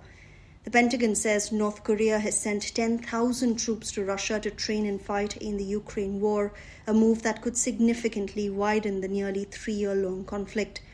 Obama bats for Kamala Harris in the crucial swing state of Pennsylvania, says voters must reject Trump's politics of hate. And that is the latest feature story news. Neha Punia reporting. It's coming. Crisp fall mornings turn bitter cold. As you fire up your diesel, you can see your breath on the inside of a cab. Imagine looking deep into your engine. Freezing temperatures impact your diesel's fluids, especially fuel. On a 23-degree morning, the paraffin wax in your untreated fuel starts to morph from fluid to large crystals. These crystals clump together and form a gel. At minus 10 degrees, your fuel hits the point where it no longer pours like a liquid. It's so dense that the flow through the fuel filter will slow, causing hard starts or no starts. Get prepared now for the cold that is coming. Hot Shot Secret Diesel Winter Anti-Gel is a premium fuel additive that lowers your fuel's pour point to minus 65 degrees. If it's that cold out, you shouldn't be on the road. You ought to be at home in front of the fireplace. Hot Shot Secret Diesel Winter Anti-Gel Premium Fuel Additive. Available now online at hotshotsecret.com. Hot Shot Secret. powered by science.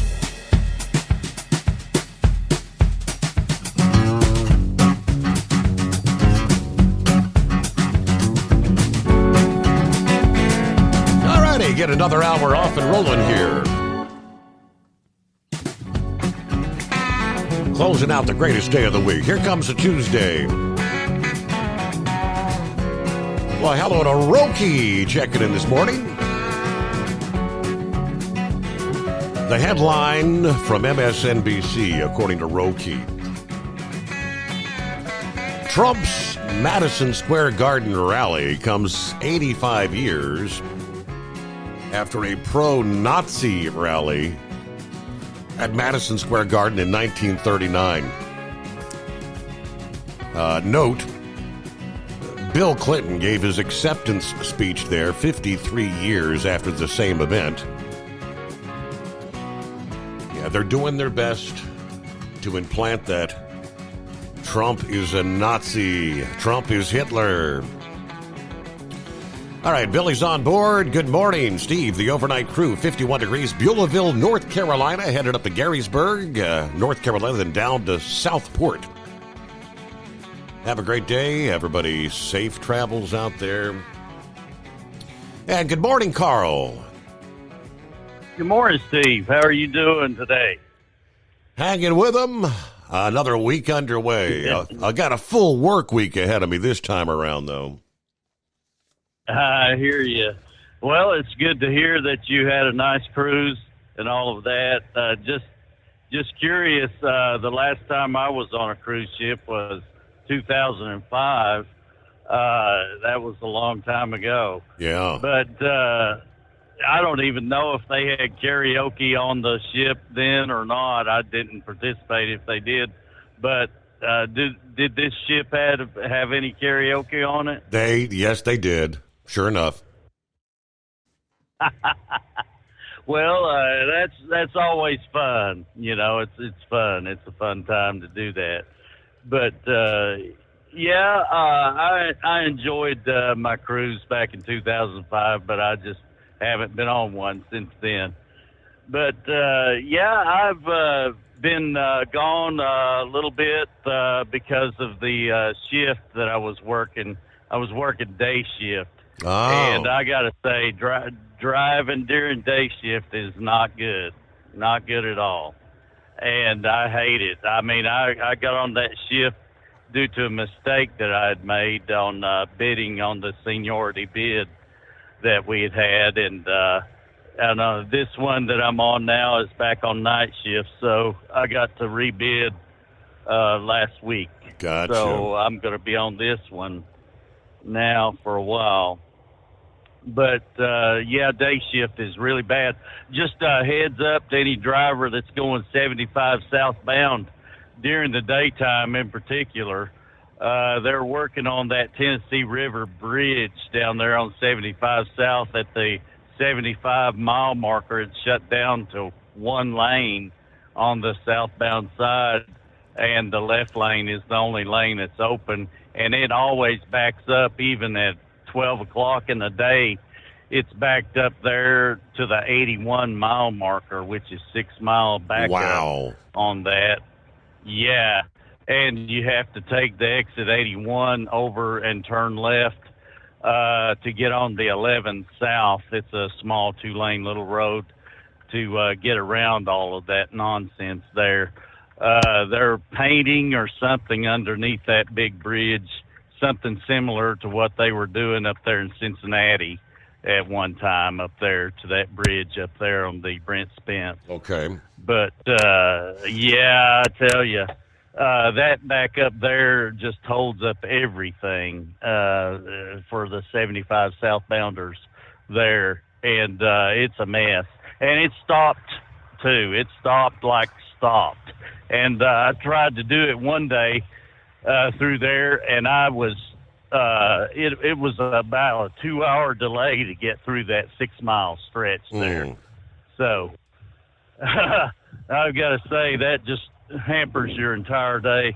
But the detour around it there, 11 South, is not near as bad. It's like 45 minutes, if that, to get around it, on that. So it's a lot better to do that. Okay. But I've got to say, day shift driving is not for me. I'm in Chattanooga right now, going through there, and the traffic is running smoothly. It's about very, very little traffic out here at night. So unless it's an accident. But I enjoy driving at night anyway. But, yeah, just getting caught up with you about news of the day and everything. We see that the Democrats have not changed anything that they complain about, anything that they're trying to accuse the Republicans of doing, like fascism or Nazism or whatever. You can just about count on it. Yep, they're doing that right now. Or either they're making plans to do it in the future, okay? So just keep in mind, everybody, just keep in mind that anything that the Democrats accuse anybody of, they're doing that very same thing right now, and they're planning on doing more of it, much more of it in the future. And if Kamala Harris gets to be president, you can look for Nazism to be brought out. She's going to be probably the biggest fascist that you've ever heard of or seen, and she's just going to be dictating everything.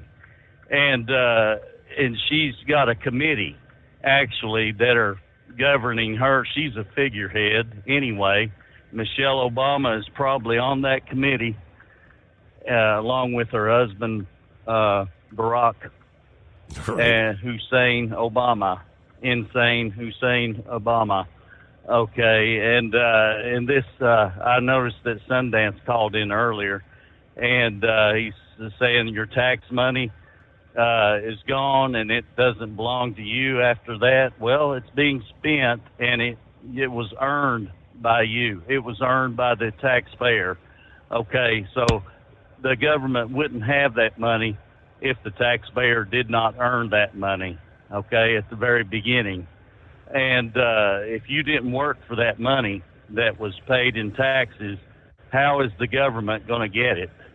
Okay, you worked for that money, and you spent that money, and the government grabbed some of that money from your check, and now they're spending it, and they're sending it to these people that didn't earn it, like the Ukraine. They didn't earn a dime of that money. And these illegal immigrants, they didn't earn a dime of that money. And then when we have a natural disaster such as happened in North Carolina in particular, over there in the western part, that all of us want to use that route over there if we go to Myrtle Beach or whatever for our leisure activities. We're using that 40 down through Asheville to get there. Okay, well, you can't use that. You can't even drive on that road right now. It's so devastated. It's absolutely devastated. And then FEMA, they want to say that FEMA, some people are attacking FEMA. Well, I don't know about that. I live in this area over here, Corbin, Kentucky, and I've not heard of anything about that. I believe that's just another story that's been flooded on the airwaves. I haven't seen of it or heard of it. Whenever a reporter is making the news over there, live and on scene, all I see is devastation. That's all I see. And then it's a shame. It's a real shame that this government here can't send the money appropriately where it's deserved and where it's really needed at the time. They've got to make an announcement the way Mayorkas did and say, oh, we're running out of money. We're running out of money. I mean, that just killed me when I heard that. I was just killed. I said, oh, my God. Where does a guy like this come from? I mean, He's just absolutely outer space, this guy. And I'm thinking, oh, man, you just got a lot of nerve, to make a comment like that. It's just amazing, shocking that we have leaders in this government that can't do any better than that, Can you still hear me? We got you. Yes, sir.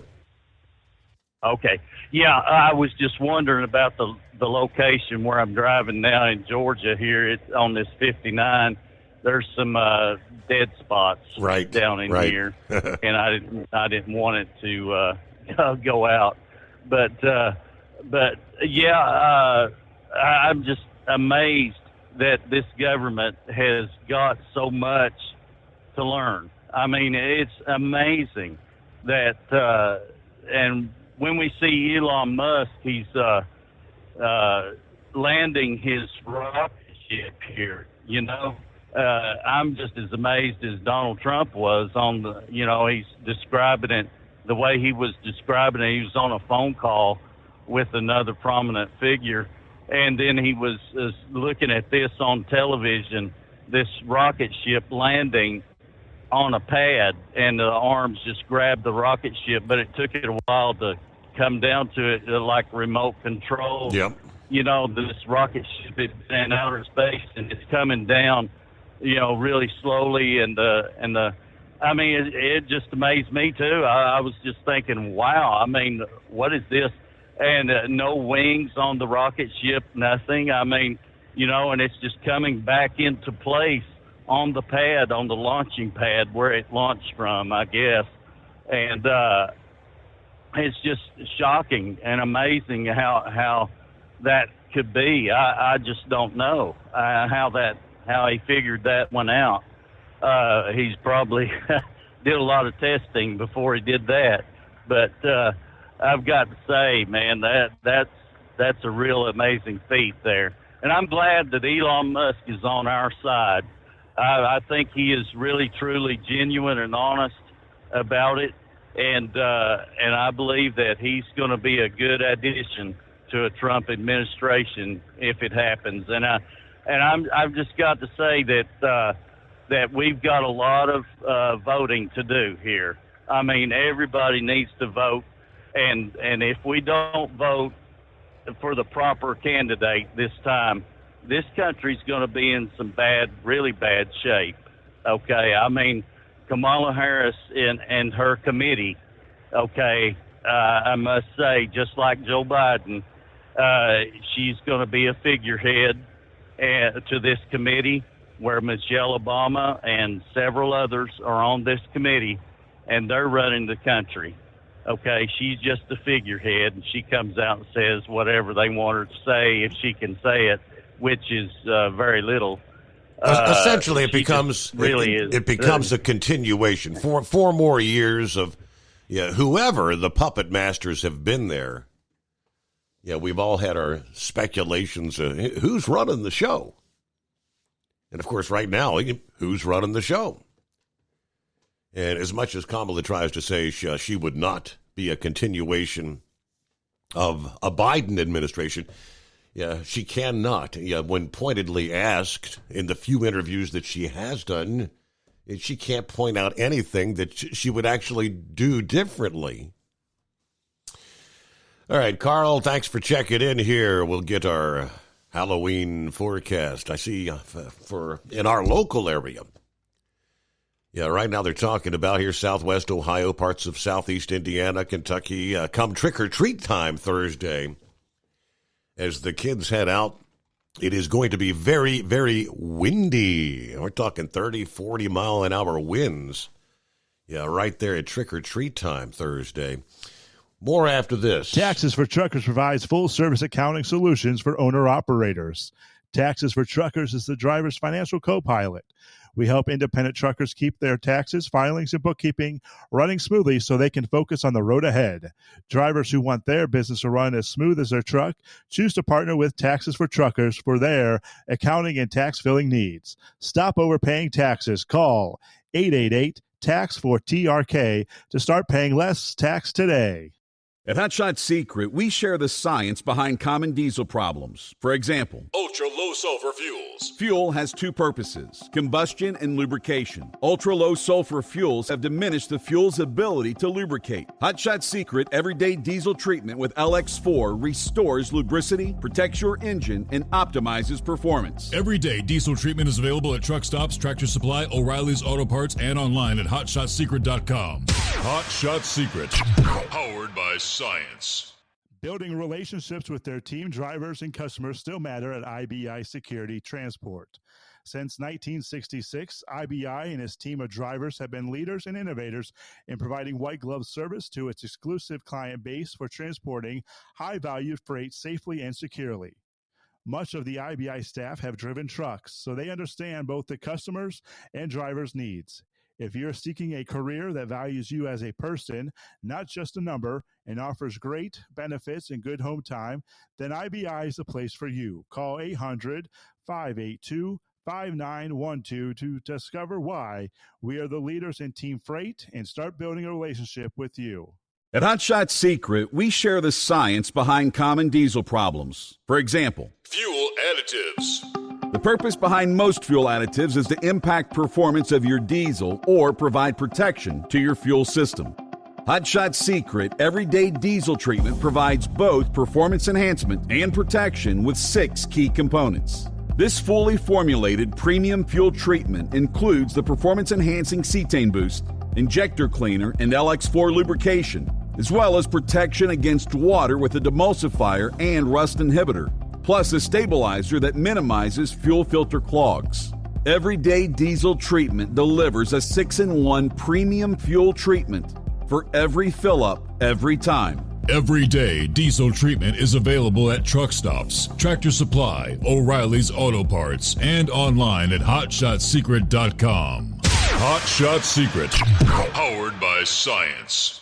Fuel filtration is a big deal. Poorly filtered diesel fuel can damage injector systems, reduce efficiency, and rob horsepower, among other things. By removing the water, air, and debris from fuel, fast fuel systems can triple the life of your injector systems while restoring power, optimizing fuel economy, and more. Not sure what your truck needs? Give us a call at 636-433-5410 or learn more at fastride.com.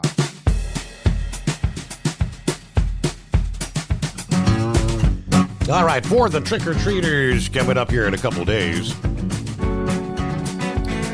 AccuWeather tells us we expect 2 storms to be the main influencers of weather for October 31. One storm expected over the northwest, the other will be located in the central part of the country. Areas flanking these storms will likely experience mild and dry weather. Now, the forecast this year is a far cry from what revelers in the Northeast saw last year. Last year, a cold front passing through the region brought damp, chilly conditions. You even had some snow mixing it in the northern tier. This year, there are no major concerns as far as snow, ice, or cold across much of the country. It'll be a treat for much of the eastern third this year. Mainly dry weather, especially close to the coast, and rather warm for late October. We're looking at a lot of mild weather overall during the day on Halloween, with some places being downright warm. Temperatures expected to range from the 70s in New England to near 80 across much of the mid-Atlantic. Temperatures could reach the lower 80s in places like D.C., Philadelphia. A good 15 degrees warmer than average for October 31. Looks like the warmest Halloween on record for the nation's capital. 85 degrees, set back in 1950. In the city of brotherly love, it's been as high as 82 degrees on Halloween, and that was 1946. Now, as you get into the evening hours and the sun dips down, the breeze and temperatures fall, it'll make it feel a little cool, even with temperatures being above average. That may require a thin layer to be added under the costume. The timing of a front is expected to be quick enough to spread some rain across the eastern Great Lakes during the evening hours. You may need a rain jacket in Buffalo, Erie, Pennsylvania. Looks like dry weather expected for much of the southeastern USA. The one exception may be along the east coast of Florida. From Daytona Beach down to Miami and the Keys, clouds and showers may spook some of the trick-or-treaters there. Even further south, a tropical storm may be brewing in the vicinity of the Caribbean as October comes to a close. People may need to bring fans with them in Raleigh and Charlotte as temperatures will start in the 80s for trick-or-treating and then fall back into the 70s. Stormy weather may frighten areas from Texas to Michigan. That's the cold front that's going to be stirring up a breeze across the northeast, creeping across the center of the country. Some wet weather not expected to cover a large distance from west to east, but may rather span a large swath from north to south. Thunderstorms may occur stretching from Houston northward to Little Rock and Memphis, Tennessee. Multiple showers and thunderstorms in this region may warrant bringing an umbrella for trick-or-treating or even taking shelters indoors in the event of thunder and lightning. A bit further north, rain may dampen some of the festivities in parts of the Ohio Valley and Great Lakes region. Temperatures expected to fall through the 50s during the evening, and any rain obviously is going to add a chill to the air. Elsewhere, the weather looks good for Halloween festivities from, say, Minneapolis to Kansas City and back into Denver. Halloween, as the storm approaches from the Pacific, the coldest air and the highest chances for wintry weather will be limited to the northwestern tier of the country. The higher elevations in the northwest, above, say, 2,000 feet, may have some tricks from Mother Nature with actually some wintry conditions. Hit or miss raindrops may spook trick-or-treaters from Seattle and Portland. It's not going to be a total washout, but if you're sensitive to the cool weather, you may need an extra layer or two under the costume. Temperatures are going to fall into the 40s during the evening hours. All right, news break. Lines available at 844-844-3388. From Feature Story News in Washington, I'm Benji Haya. North Korean forces are in Russian territory, according to NATO's Secretary-General. The head of the Western Defence Pact says the region in question is partially controlled by Ukraine, signalling that the troops are now or soon to be in direct combat. William Denzilo reports from Brussels, where NATO's headquartered. In a brief address, NATO's Secretary-General Mark Rutte said the confirmation of North Korean forces in Kursk marked a significant escalation in the conflict. The comments came as a South Korean delegation provided an update to the North Atlantic Council. Rutte added that the partnership between Moscow and Pyongyang posed a threat to both the Indo-Pacific and Euro-Atlantic security. Ukraine's foreign minister says it's been warning allies about this threat for weeks, and that it urgently needs long-range missiles and a green light to hit targets deep into Russian territory. Thousands of Georgians have gathered outside the country's parliament to support their president, who's cast doubt on an election result which saw the ruling party hold on to power. NATO, the European Union and the United States have all called for a full investigation into a litany of allegations made by monitoring missions of vote fraud. Here in the US, it's the final week of a grueling election campaign. Both Vice President Kamala Harris and former President Donald Trump are facing off with an exhausting schedule of rallies. Mitch McCann's been following. On Monday local time, Vice President Kamala Harris will visit Michigan, a key battleground state where polls show a tight race. But Harris will also have support from former President Barack Obama and Bruce Springsteen, who are travelling to Pennsylvania to campaign for her.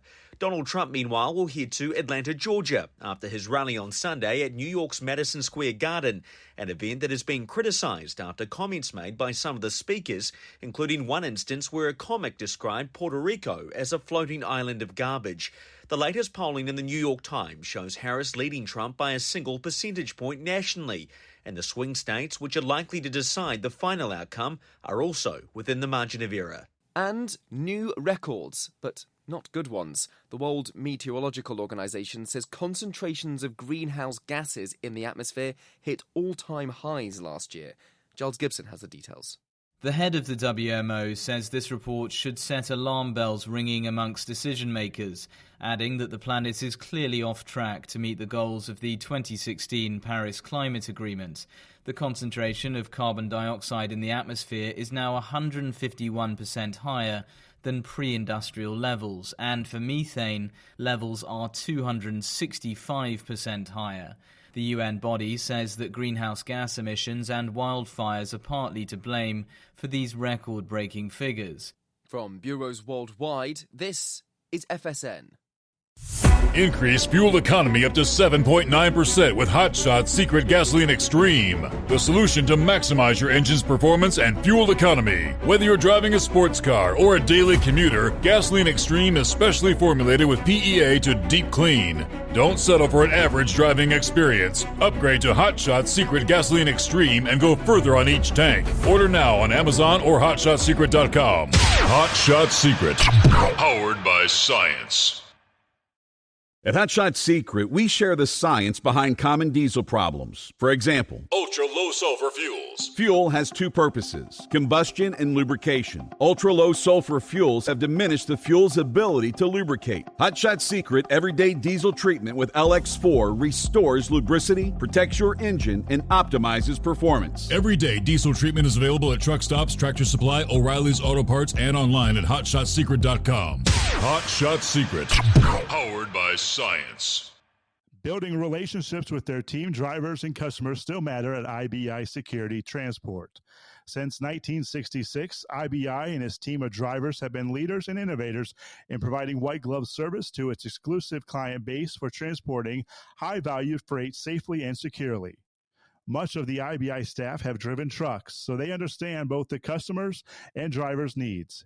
If you're seeking a career that values you as a person, not just a number, and offers great benefits and good home time, then IBI is the place for you. Call 800-582-5912 to discover why we are the leaders in team freight and start building a relationship with you.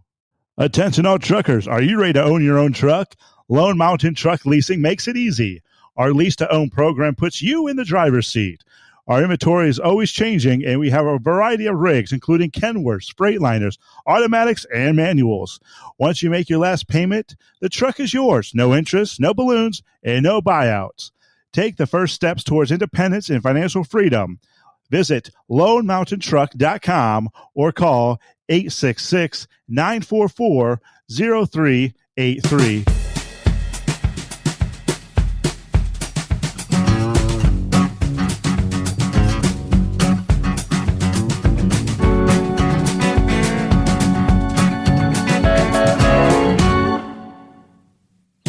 Clear lines at 844-844-3388. Well, as anticipated, I think we mentioned it about this time 24 hours ago, oil prices were anticipated to drop when trading resumed Monday after the Israeli strikes on Iran did not impact their oil fields. So oil prices ultimately tumbled by more than $4 per barrel Monday. Again, they bypassed the oil and nuclear facilities and did not disrupt energy supplies. Both Brent and West Texas Intermediate hit their lowest since October 1 at the open. By 9:15, Brent was down $4.12 a barrel, or 5.4%. West Texas Intermediate down $4.03 to $67.75 a barrel. Both of those benchmarks had gained 4% last week. Volatile trade as the markets were trying to price in some of the uncertainty over, first, the U.S. election, and what the extent of Israel's response to the Israeli or Iranian missile strike on October 1 would be. All right, there can be no doubt Israel's response has been heavily influenced by the Biden administration ahead of the U.S. election, according to John Evans at the oil broker PVM. Commonwealth Bank of Australia analyst, meanwhile, doesn't expect any speedy de-escalation to the conflict in the Middle East, despite Israel's choice of a low-aggression response to Iran. We have doubts that Israel and Iran's proxies, Hamas and Hezbollah, are on any sort of track for any sort of enduring ceasefire. Citi lowered their Brent price target for the next 3 months to $70 per barrel, down from $74. Rhetoric from some of the OPEC Plus ministers in coming weeks around the unwinding of quotas will be a key driver of prices upcoming, with a postponement of the production increases becoming more likely due to the soft fundamental outlook and the high break-even prices needed for most of those cartel members. All right, they had agreed to keep oil output policy unchanged last month, including a plan to start raising output starting in December. They'll meet on December 1 ahead of a full meeting of OPEC Plus. Again, speculation is they'll probably postpone any of those increases in production. I got a TGI Fridays restaurant near your home, 20. It may not be open anymore. Nearly 50 locations of TGI Fridays abruptly closed over the past week. An ominous sign for the chain as a reported bankruptcy looms. According to the TGI Fridays store locator, the chain had 164 restaurants remaining as of yesterday, a sharp decline from the 213 that were open last week. The largest number of closures since January, when 36 locations were closed. They did not respond to a request for comment about the closures, and the list of the affected locations was not released. Reports from local media reveals that restaurants across several states were affected, including California, Ohio, New York, New Jersey, Florida, and Missouri. Some closures even marked a complete exit from a city, notably Columbus, Ohio, and Buffalo, New York. At the start of the year, Fridays had 270 U.S. locations. But all this amid reports that Fridays is about to file for bankruptcy. A few weeks ago, Bloomberg reported the chain is huddling with lenders for a cash infusion to keep operating while they navigate the Chapter 11 process. Fridays, they say, will likely use Chapter 11 to seek a buyer for maybe some portion of its business, to reject leases for unprofitable locations, and restructure its debt so it can emerge from bankruptcy with a smaller but still viable footprint. Now, I said the chain's dwindling location count, changing consumer preferences, and the lower cost competition from fast food has left the company unable to service its debt. A filing could be coming in the month of November before the next round of lease payments for the remaining restaurants. A number of chains, of course, have filed for bankruptcy this year, including Red Lobster, Buca di Beppo, shifting consumer habits, and, of course, the rising costs of dining out. Yeah, we do have a Fridays in our vicinity. The last couple of times we've been there, I've just been mind blown at the increased cost to dine. See what's going on with Gilligan starting off a new week. Morning.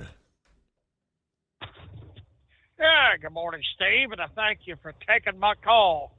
Yeah, it was an interesting weekend. I hope you had a good one, the other listeners. Tell you what, have you heard about the West Virginia boys down there? I missed the first part of the show. But down there in Chimney Rock, how they opened up that road for them. That was the one when I was talking to Gouger earlier. I shared the story not this morning, but last evening. I know you weren't with us yet, but yes, how the Virginia boys came in and got done what FEMA has. I guess they said FEMA's just him hauling around and saying, "Oh well, we'll send an engineer out. We'll take some pictures," and Virginia boys got it done. Not Virginia boys, West Virginia boys. Okay. Coal miners from West Virginia, not Virginia. Don't mix us up. Enough people do that already, Steve. Yeah, my Mountaineers may kind of suck at football, but we give it a valid effort. I know a lot of all your listeners are big college football fans. Well, West Virginia used to be a big fish in a little pond with the Big East, and they went to the Big 12. Now they're a little fish in a big pond. It's. I remember in '89 when they played for the national championship. Major Harris was their quarterback. They lost Notre Dame big time that year. It's just probably some of y'all can remember. Probably the biggest name of note out of West Virginia was a quarterback for the Giants called Jeff Hostetler. He actually played for them. He started that Super Bowl with the Giants, beat the Bills because Phil Simms was hurt. He was Phil Simms' backup that when Simms got hurt that year. Yeah, I'm pretty proud of my West Virginia boys down there. You get them boys out of them coal mines down there. They literally could move a mountain. That's what they've had to do for a living, really. It's kind of amazing that FEMA's here like, well, it's going to take up to a year or more and all this. FEMA has had these problems of dragging their feet for many years. Look at what happened when Hurricane Katrina hit New Orleans. Now, I know that the local politicians played a big part in that too, but FEMA's never been known to get excited and actually move in like they should. In my opinion, and a lot of others, it's a bureaucracy, and it's like these people have been saying. I think you've even read the stories where, all this money going to these illegal aliens while our own people are hurting from a storm. But there's no money for that, but there was money to keep the illegal aliens. Our government is 100% upside down. You brought up MSNBC, I think it was, said that it was ironic how Trump had his rally in Madison Square Gardens, where that Nazi rally was in 1939. A lot of people don't realize this, but there was a big Nazi movement in this country in the 1930s. What that got to do with Trump? Nothing. Absolutely nothing. Like you said, the fascists really are the Democrats. Some of them call them anti-fascists, anti-fascists. Meanwhile, they're screaming they want fascism. There's actually, back in the 30s, there was camps for kids the Nazis run out on Long Island. I've seen videos of this and stuff. Yeah, a lot of people don't realize how strong the Nazi movement was in this country. And if I'm not mistaken, during the 1938 election, there was a Nazi on the ballot in a lot of states. At that point, World War II was in its infancy. People say, the history books said it didn't start until September 1st, 1939, when the Nazis invaded Poland. But the Japanese had been at war since 1932 when they invaded Manchuria. And Hitler had been on the move in Austria, Hungary, annexing, taking over Czechoslovakia. Yeah, I believe that was 37, 38, maybe it was 36 with Austria, Hungary. I know it was Czechoslovakia, it was 38. It's like Heatwave brought up one night. When exactly was it determined that that's when World War II started? Was it when the Nazis attacked Poland in 1939, or was it a year or two later? They said that was the point. I've often wondered that. I mean, look at all the conflict we have in this world. Russia into Ukraine, Israel's fighting with Hamas and Hezbollah. China's been yelling and screaming they're gonna take out Taiwan. For how long? The Bible says there'll be wars and rumors of wars to the end of time, and I've seen conflict in my lifetime, but I know Israel has been fighting for their life during their entire existence, to be honest. So I don't know what the answer is, but they said back hundreds of years ago, even 1,000 years ago, that the end is coming. So who knows? The only one that knows when the end comes is God Himself. They say, I've read where in 1666, so many was so hell-bent that the God was coming then, because that was the year where the Roman numerals went down in descending order. Mm-hmm. You've probably heard that. And we speak of the meteor shower, what was that, 1832 you spoke of on the air, and how it almost looked like daylight because the entire sky was so lit up with meteorites. Nobody knows, only one knows, and that's God Himself. Well, Steve, that's about all I got. I hope everybody has a safe night, and thank you for taking my call. All right, Gilligan, get that week started. First night on the road as the new week is underway. Let me see. Shorty sending me some interesting tidbits here this Tuesday morning. Some of our sanctuary cities around the country. What do you call it? A little bit of buyer's remorse. It kind of ruined the day. They declared that they are sanctuary cities. New York City is one who apparently is buying tickets for thousands of migrants to go back to Texas via bus or plane, from where many of them originally traveled to the sanctuary city in the first place. An ongoing battle between officials over how to handle the migrant crisis. New York City's been overwhelmed by more than 200,000 arrivals in the past 2 years. They've been providing settlement options to migrants since that time. Last year, they actually opened a reticketing center to offer one-way plane tickets to migrants. Fox News confirms 4,500 have been sent to Texas using bus or plane tickets purchased by the city. Now, this was first reported by Bloomberg News. According to the mayor's office, the top 5 destinations for migrants leaving the Big Apple are Texas, Illinois, Florida, elsewhere in New York State, and Colorado. In total, they've issued more than 4,700 tickets, and the majority, roughly 4,500, have gone to Texas. It is not clear how many of those migrants had come from buses sent to New York City from Texas. But between February and July, there were 2,297 tickets purchased to Texas.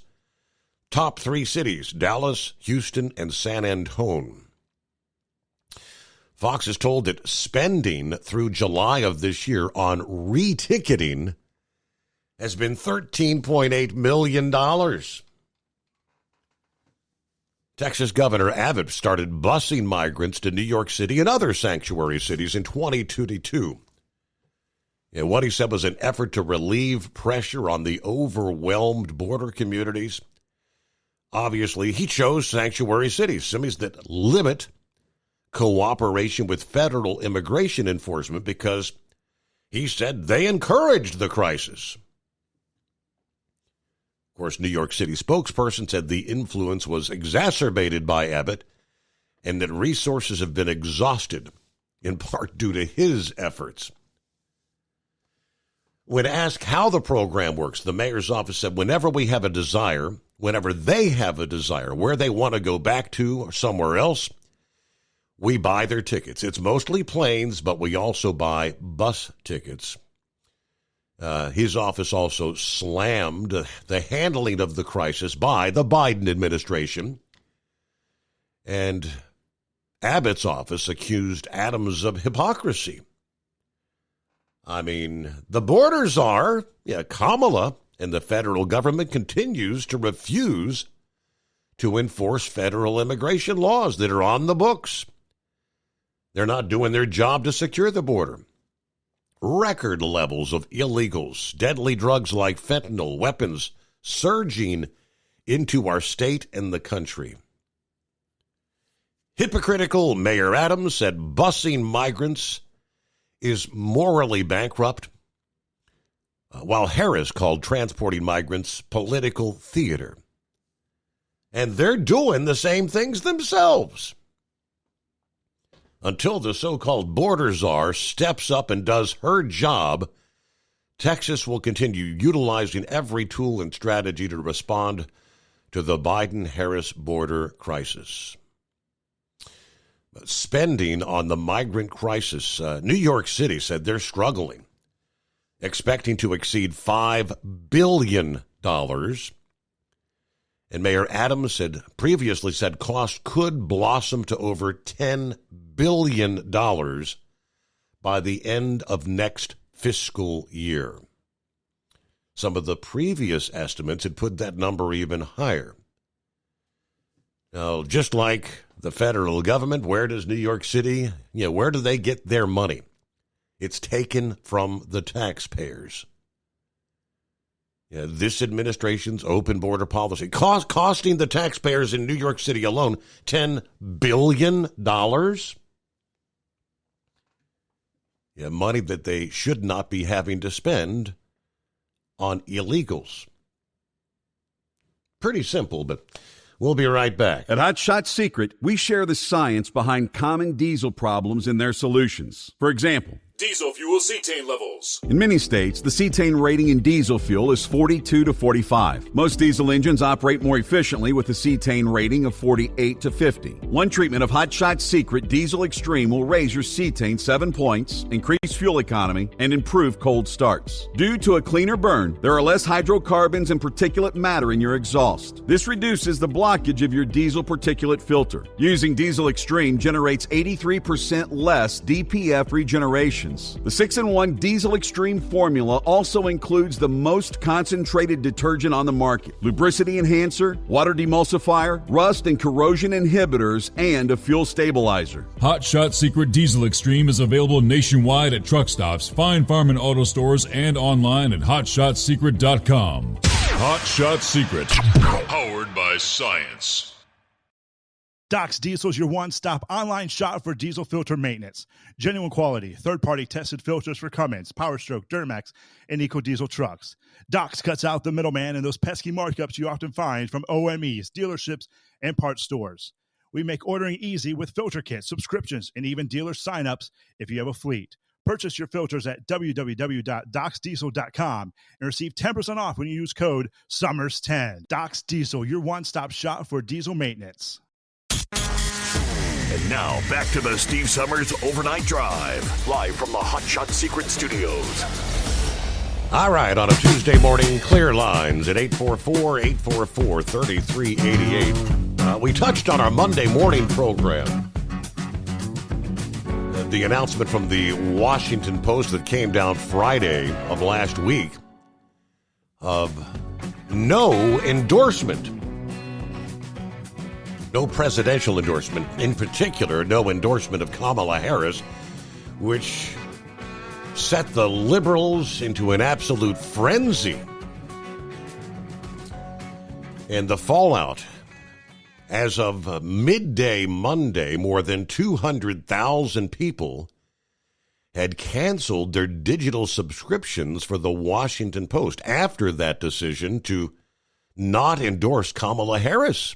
According to NPR, Not all cancellations take effect immediately, the NPR report said, adding that still the figure represents about 8% of the paper's paid circulation of 2.5 million subscribers, which includes print as well. A series of columnists have resigned from the Washington Post. In the Post on Friday, the publisher and chief executive officer of the paper said they will not be making an endorsement of a presidential candidate this year, nor in any future presidential election. We are returning to our roots of not endorsing presidential candidates, was the statement. But the decision not to make an endorsement, according to a number of columnists, matter of fact, 20 columnists in an opinion piece on the Post website, is a terrible mistake. It represents an abandonment of the fundamental editorial convictions of the newspaper that we love. Okay. Although the Washington Post publisher, William Lewis, was the one who announced that they would discontinue making presidential endorsements, starting with this one, they say it was the owner, Jeff Bezos, who killed an endorsement for Harris, according to the report last Friday. And, of course, that on top of Kamala's hometown, Los Angeles Times, not offering an endorsement of Kamala this year. All right, coming up, rolling up on the midnight hour on the West Coast, we will welcome you into a Tuesday, 29th day of October. Yes, in this day and age, it was a full-fledged, good old-fashioned Ponzi scheme being run by a small trucking company. Give you the details coming up. Ultimate comfort on the road. That's the Bostrom difference. And why so many drivers are upgrading their seats to Bostrom seating.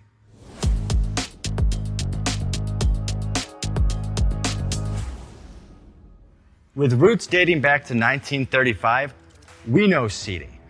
We've developed a full line of high-quality products with the right seat for your application, all made right here in the USA. From our top-of-the-line Wide Ride Plus Certa for the long-haul driver to our entry-level Baja series for the vocational driver, we provide you with the comfort you deserve at the price point you're looking for. We know you're busy. You don't have time to search every distributor and dealership for the right seat, only to find the one you want won't fit in your truck. That's why we created BostromSeating.com. It's a complete seating solution. You can build the perfect seat with the features and options you desire, and we'll help you be certain it'll fit in your cab. Once you've built the perfect seat and have the part number in hand, you can shop pricing and availability. Our Where to Buy feature allows you to pick up a seat right where you are or anywhere along the road you'll be traveling. When you install a Bostrom seat, you become part of the Bostrom family. A family that includes other drivers who recognize this is more than work. It's a ride, one that requires the next level comfort and support only Bostrom can provide. Go to BostromSeating.com to design your ride with ultimate comfort for the open road. Hands on the wheel, hands off invoicing. At Transcap, we're built for high speed and service, just like you. Our fast freight factoring helps you make more money, not chase it down, because we handle all the invoicing BS and back office work. Apply for fast funding at transcap.com/getcash. It takes just 60 seconds. Or call 888-250-TCAP. That's 888-250-TCAP. And mention Steve Summers' Overnight Drive. From Feature Story News in London, I'm Ollie Barrett. Israel's allies are condemning a vote by the Israeli parliament to ban the UN's Palestinian Refugee Agency from operating in the country. Israel has previously accused UNRWA staff of involvement in the October the 7th attacks and diverting aid in Gaza. UK Prime Minister Keir Starmer says Britain is gravely concerned. US State Department spokesperson Matthew Miller says Israel should not move ahead with the ban. UNRWA plays a critical, important role in delivering humanitarian assistance to civilians that need it in Gaza. There's nobody that can replace them right now in the middle of the crisis. So we continue to urge the government of Israel to pause the implementation of this legislation. Lebanon says at least 60 people have been killed in Israeli attacks in the eastern Bekaa Valley. At least 2 children were among the dead, according to Lebanon's health ministry, as Israeli strikes against Hezbollah continue. More than 150 people have been injured in the South Indian state of Kerala after a fireworks explosion at a religious festival. Thousands were in attendance for an annual ritual, as Ishan Garg reports from New Delhi. Sparks from a firecracker fell on a stack of fireworks, creating a massive explosion. Many were injured by the blast itself, while others got stuck in the resulting stampede. Thousands were gathered in Kerala's Kasaragod district for the annual festival of Kaliyattam. Visuals circulating on social media show a firecracker stall being engulfed in a fireball. Locals say more than expected people had come to attend the event, which resulted in poor crowd management. The police have arrested 2 officials from the organizing committee after the incident. Ishan Garg, New Delhi. The Biden administration has finalized restrictions on investments by U.S. individuals and companies into artificial intelligence and other tech in China that could threaten U.S. national security. The rules ban some investments into those industries and require the U.S. government to be notified about others. Laura Westbrook reports from Hong Kong. The rules come after more than a year of deliberation, with the final framework taking effect on January 2nd.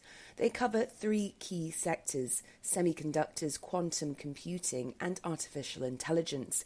Treasury officials say this includes cutting-edge code-breaking computer systems or next-generation fighter jets. This is part of a wider push to prevent American capital and know-how from helping China develop critical technologies that could lend Beijing a military edge. Laura Westbrook, Hong Kong.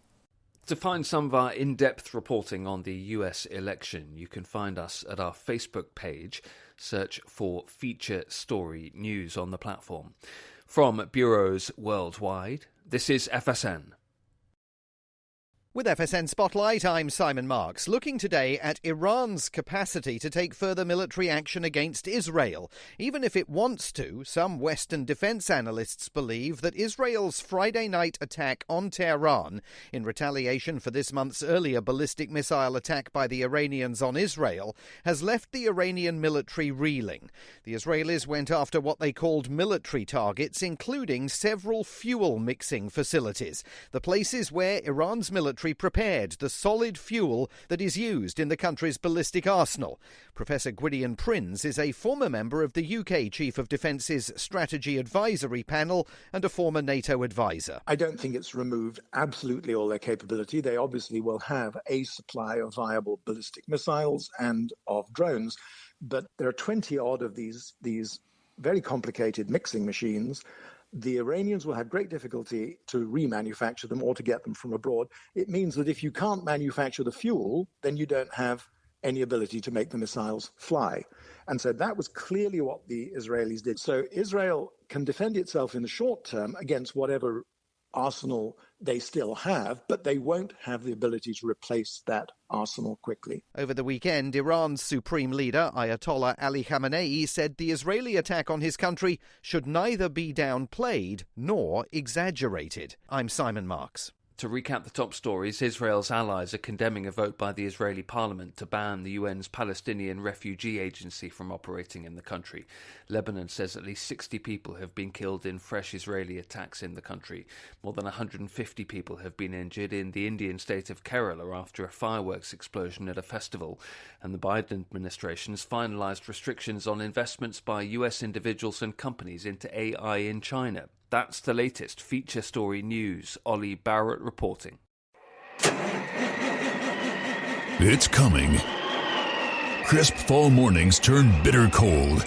You climb into your diesel and it feels like you're sitting on an ice cube. Imagine how your engine feels after a frosty night. Freezing temperatures impact your diesel's fluids, especially fuel. As the temperatures drop, water that is emulsified within your fuel is released, adding more water into your system. Frozen water in your fuel lines, filter, or bowl will simply slow the flow, or worse, stop the flow of fuel in your system. No fuel flow, no start.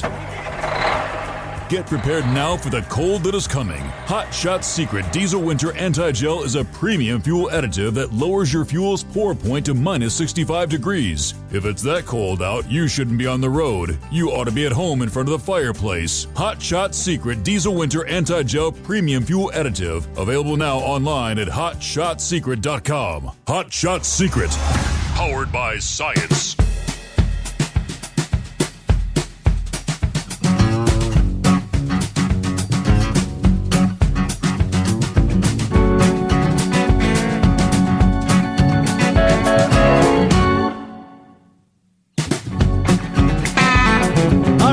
Back at it here, and welcome into a brand new day as we indeed cross over the midnight hour on the West Coast.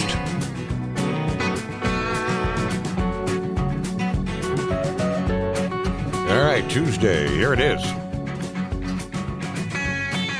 Election Day, 1 week from today.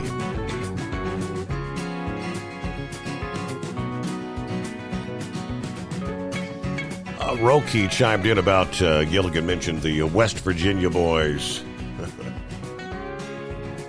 Country roads are built better by West Virginia men with mountain mamas to get you home.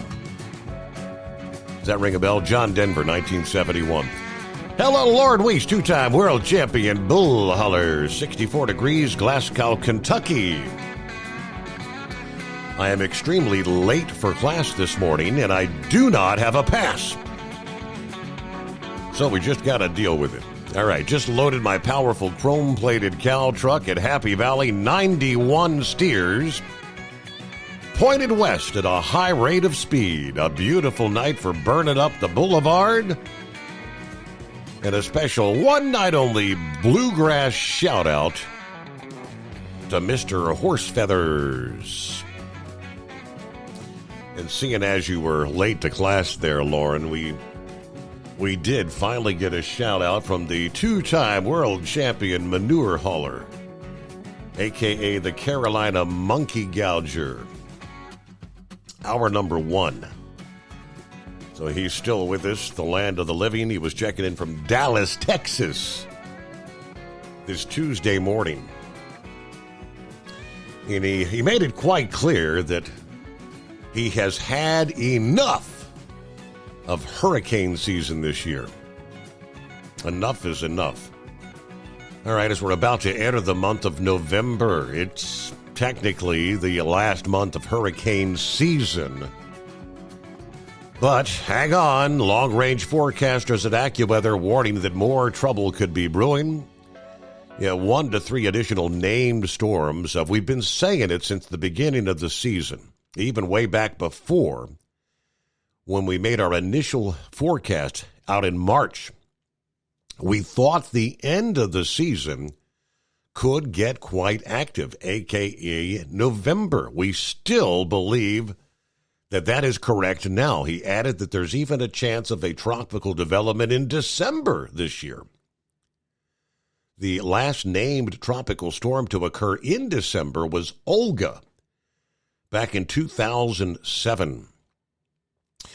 All right, what part of the country are at risk? We are concerned that areas, a.k.a. the entire state of Florida, even up into the Carolinas, could be at risk of another tropical impact this season.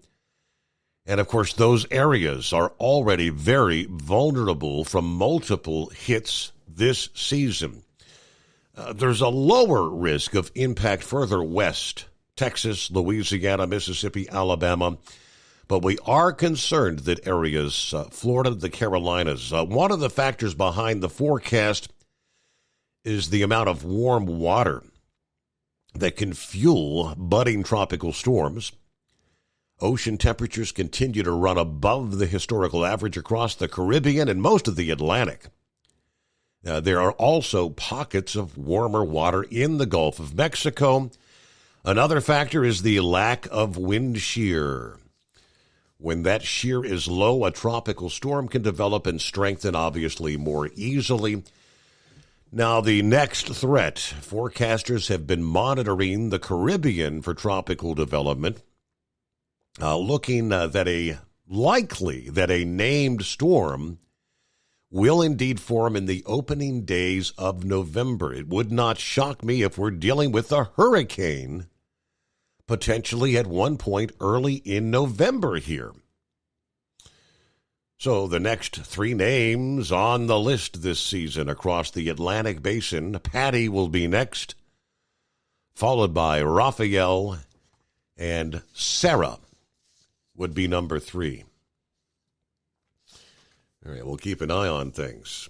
Yeah, they're talking the latter portions of this week into next weekend, of course, the first days of November, where we could indeed see some of that development.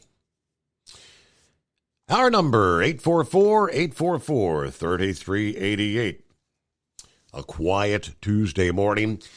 So let's jump over to our Ponzi scheme. The owner of a small trucking company has been charged in connection with a multi-year, multi-million-dollar scheme to defraud investors. New Jersey resident Arsen Lusher, 49 years old, arrested on October 25th on charges of wire fraud and aggravated identity theft, according to the U.S. Attorney's Office for the Southern District of New York. Officials say between 2017 and 2021, Lusher orchestrated a scheme to defraud over 20 investors out of more than $5 million. For years, the defendant allegedly solicited investors' funds by representing that he had a hugely profitable trucking business. That wasn't true. The defendant instead alleged used the funds to run the classic Ponzi scheme, enriching himself along the way. When luck ran out, the victims sustained millions of dollars in losses. According to the attorney, Damian Williams, today's arrest serves as a stark reminder that the illusion of success built on fraud and deceit will inevitably fail. Part of the scheme, officials say Lusher and a group of associates asserted that Lusher ran a successful trucking company that hauled goods for multiple large carriers or retailers. Investors were told for about $45,000, you can fund the purchase of a truck, and in return, these investments would generate high rates of return over a fixed period, typically between 30 and 40% over 1 or 2 years. He was able to raise more than $40 million through that scheme. In reality, officials said his small company only did about $300,000 worth of business with one major retailer, not enough to produce the promised returns for investors. Rather than using the investor money to purchase trucks or grow his trucking business, he is said to have paid earlier victims with the latter victims' funds, and then spent on gambling and high-end goods. In this way, he was reportedly able to maintain that scheme for years until it finally collapsed in early 2021, leaving numerous victims with losses totaling more than $5 million. He's also accused of using fake documents to carry out the scheme. For 4 years, he allegedly defrauded numerous victims of more than $5 million by cycling their investments to conceal the business's inability to produce their promised returns, altered official tax documents to reflect inflated balances in furtherance of the ploy. The alleged empty assurances allowed the defendant to wrongfully haul in funding from investors and selfishly benefit from their losses. The FBI will continue to disrupt and hit the brakes on any investment scheme rooted in deceit. That's the word from the IRS special agent in charge. It's alleged Lusher acted with impunity for years. deceiving over 20 investors out of more than $5 million. He created this get-rich-quick scheme. Yeah, they always say if it sounds too good to be true, it probably is. Yeah. Then sold his victims a dream of high returns on their investment. Instead of profit, investors were left with a loss of money and trust. Well, Lusher will now be held accountable for his alleged fraud. It's all fun and games until you get caught, right? It is 844-844-3388. Otherwise, on the political front, everybody's getting into the fray. San Francisco 49ers defensive end Nick Bosa doubling down on his support for Donald Trump in the face of social media attacks over his on-air mega hat stunt. On Sunday, apparently, Bosa became the target of enraged leftists after he showed off his Make America Great Again cap by jumping in on a live television interview between the NBC sideline reporter Melissa Stark and 49ers quarterback Brock Purdy. After the game, Bosa did not elaborate the MAGA hat point and said, "I'm not going to talk too much about it, but I think it is an important time." Still, he did post about the incident on social media, and that's when the lefties kicked their vitriol into high gear. Despite the left's crying, though, Bosa doubled down, even proudly posted about his MAGA hat trick on his Instagram stories page. Sunday Night Football also tried to shut down Bosa's political opinion by attempting to edit out his mega hat appearance during Stark's post-game interview with Purdy. That is until fans got furious and forced the NFL to reinstate the full video, including Bosa's video bombing of the interview. Doing what they can to prevent anyone from appearing to support Donald Trump, right? Then you've got actor Mel Gibson, actor/director, indeed hinting that he will be voting for former President Trump while saying Vice President Kamala Harris has an appalling track record with an IQ of a fence post. That was his quote. The Braveheart director issued his comments in a brief interview with TMZ while walking through the airport. Now, he did not explicitly say that he'd be voting for Trump, but he did strongly hint. Yeah, the president is being voted on in days. What's your thoughts? The reporter asked. Oh, man, that's a big question.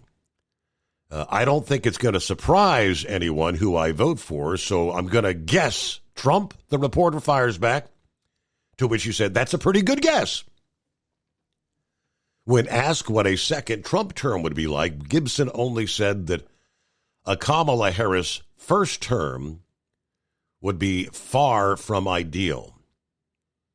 I know what it would be like if we let her in. Miserable track record, appalling track record, no policies to speak of, and she's got the IQ of a fence post. Of course, he had made headlines recently when actor Andrew Garfield, who collaborated with him on Hacksaw Ridge, said Gibson has kind of undergone a transformation since his infamous DUI arrest back in 2006, where he made several anti-Jewish remarks at the time, stating that he's done a lot of beautiful healing with himself. I learned a lot, actually. I learned that people can heal. I learned people can change. That people can get help, which Gibson did. I learned everyone deserves respect.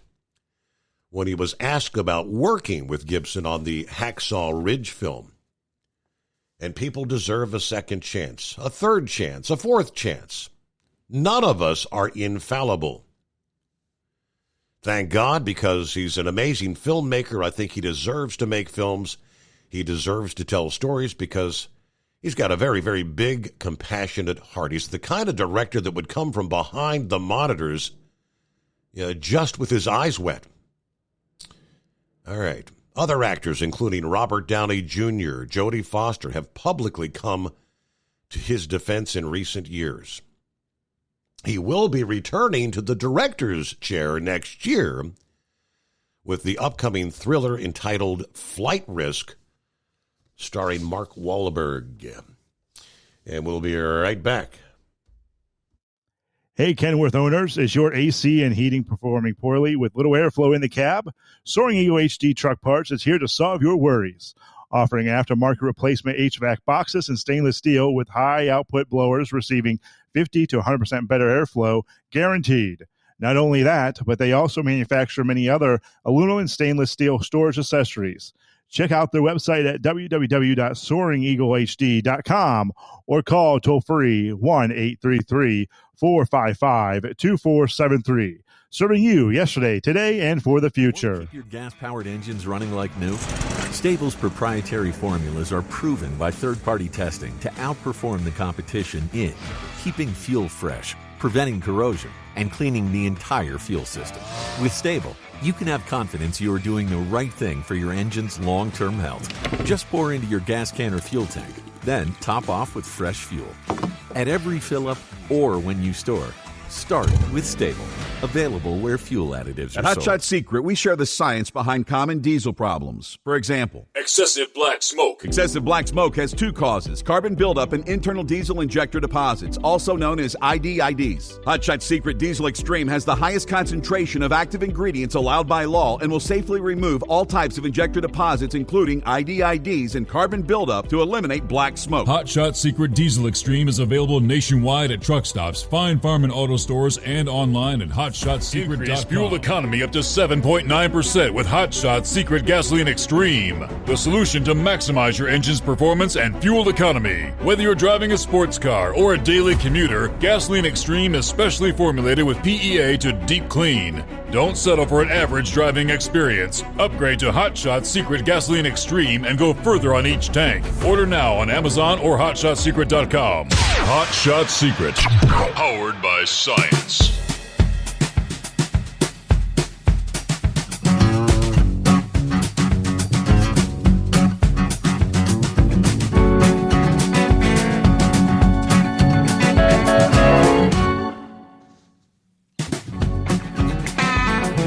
All right, 23 past the hour. Rolling into a Tuesday. What's going on, Pappy? Steve, I'm westbound 275, about to pass Blue Rock Road here in about 10 seconds. That means I'm about 2 drives, 2 5-irons, a pitching wedge, and a putter. From the secret bunker. From the secret bunker. Yes, sir. Hey, I don't know if it's full rain or state troopers. They got 2 cars stopped going westbound. Break 19, copy that? I shouldn't say that when I'm working. It is what it is. Hey, Steve, I've been a little busy tonight. I didn't get the chance to listen, do a lot of the program. I got to hear a bunch of guys getting the program. Good to hear the Capital Championship. The newer haulers finally call in. Sounds like it's going okay. The second part I happen to catch is Steve. A typical whacked out liberal is one that thinks that once you give the money, or let me rephrase that. Once the government steals your money in the form of taxes, that it belongs to them, brother. Yeah, right. It's theirs now, and they can do whatever the hell they want with it. That's their mindset. Your money is our money now, baby. Do with it as we please. Oh, my goodness. Steve, I guess we're all Nazis. Yeah, I said the dirty word. We went from being deplorables to Nazis. to all being Nazis and white supremacists. And oh my God. Steve, they're going to take this and run it to the bank. Please that.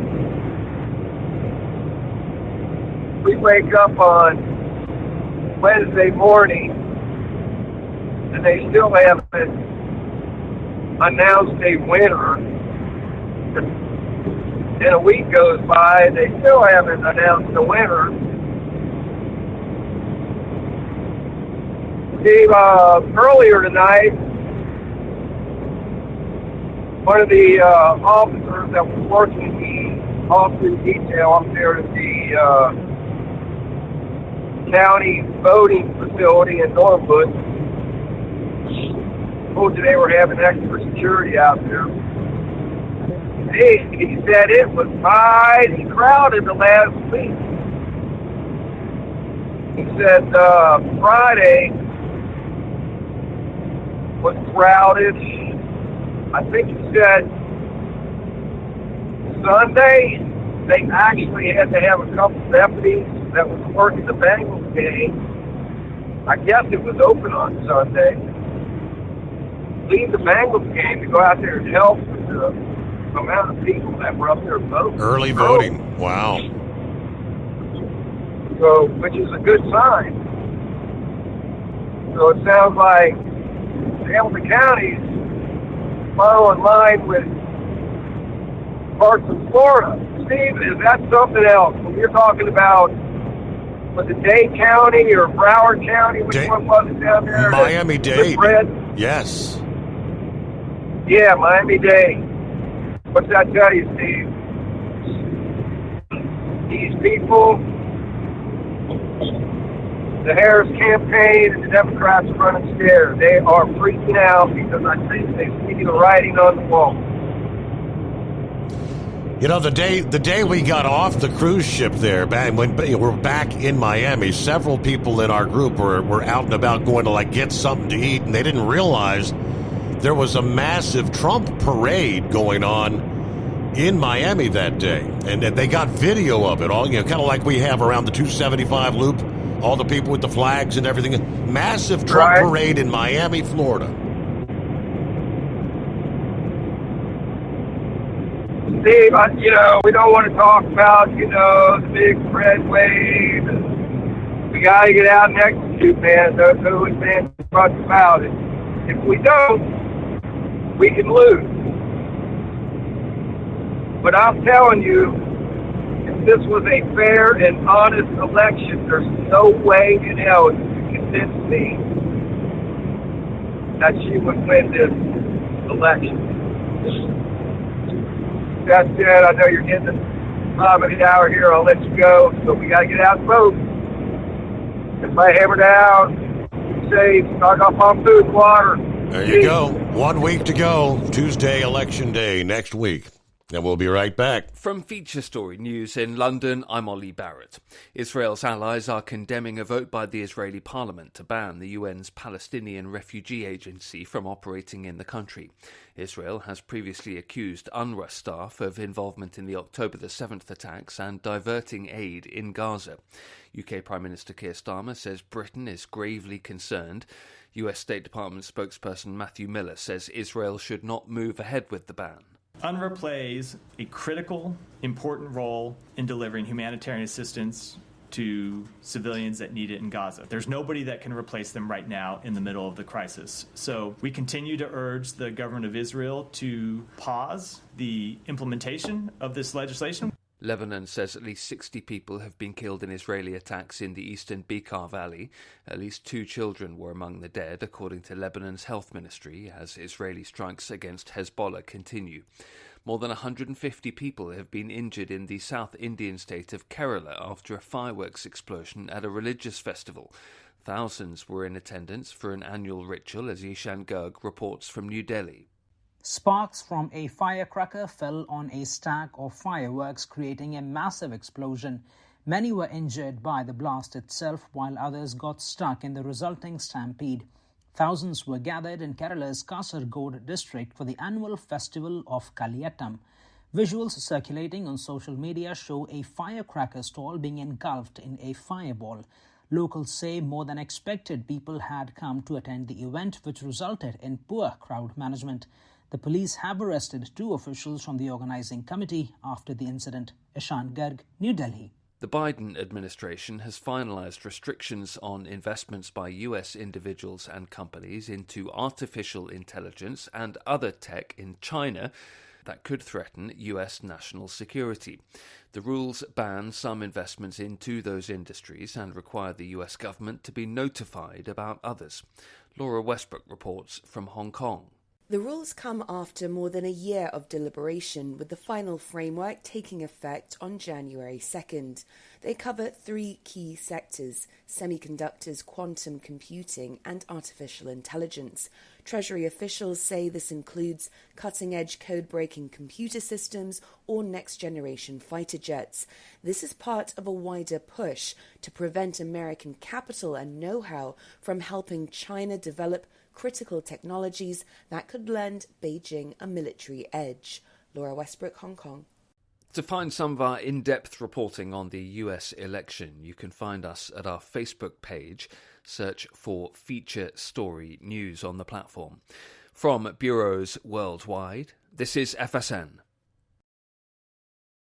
Ultimate comfort on the road. That's the Bostrom difference. And why so many drivers are upgrading their seats to Bostrom seating.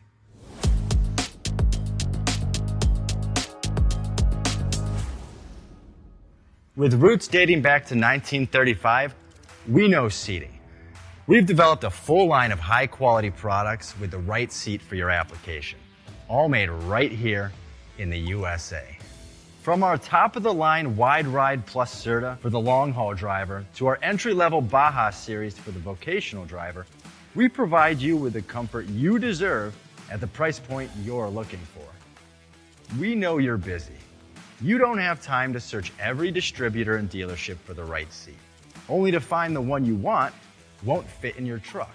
That's why we created BostromSeating.com. It's a complete seating solution. You can build the perfect seat with the features and options you desire, and we'll help you be certain it'll fit in your cab. Once you've built the perfect seat and have the part number in hand, you can shop pricing and availability. Our Where to Buy feature allows you to pick up a seat right where you are or anywhere along the road you'll be traveling. When you install a Bostrom seat, you become part of the Bostrom family. A family that includes other drivers who recognize this is more than work. It's a ride, one that requires the next level comfort and support only Bostrom can provide. Go to BostromSeating.com to design your ride with ultimate comfort for the open road. Hands on the wheel, hands off invoicing. At Transcap, we're built for high speed and service, just like you.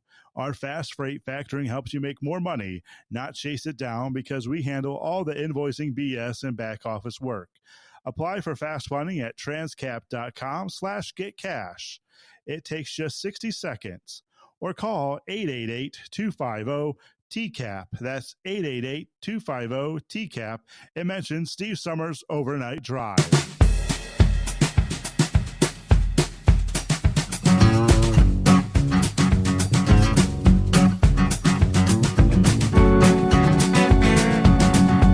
Coming up here, got a couple of training sessions.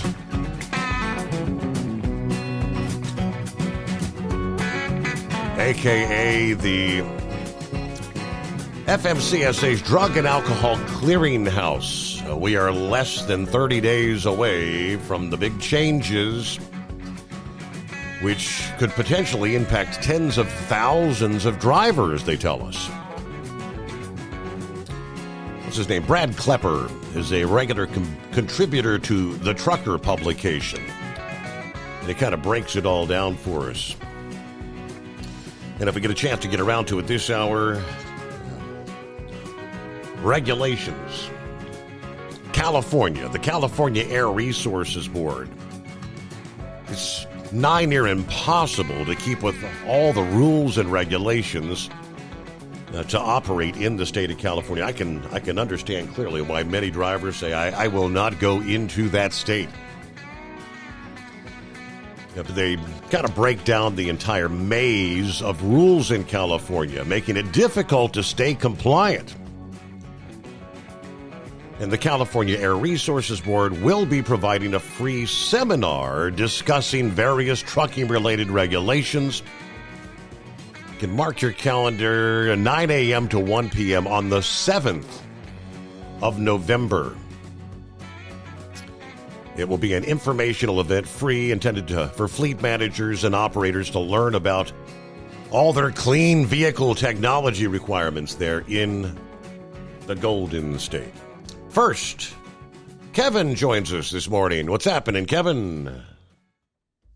Good morning, Steve. How are you? Pretty good? Doing well. Yes, sir.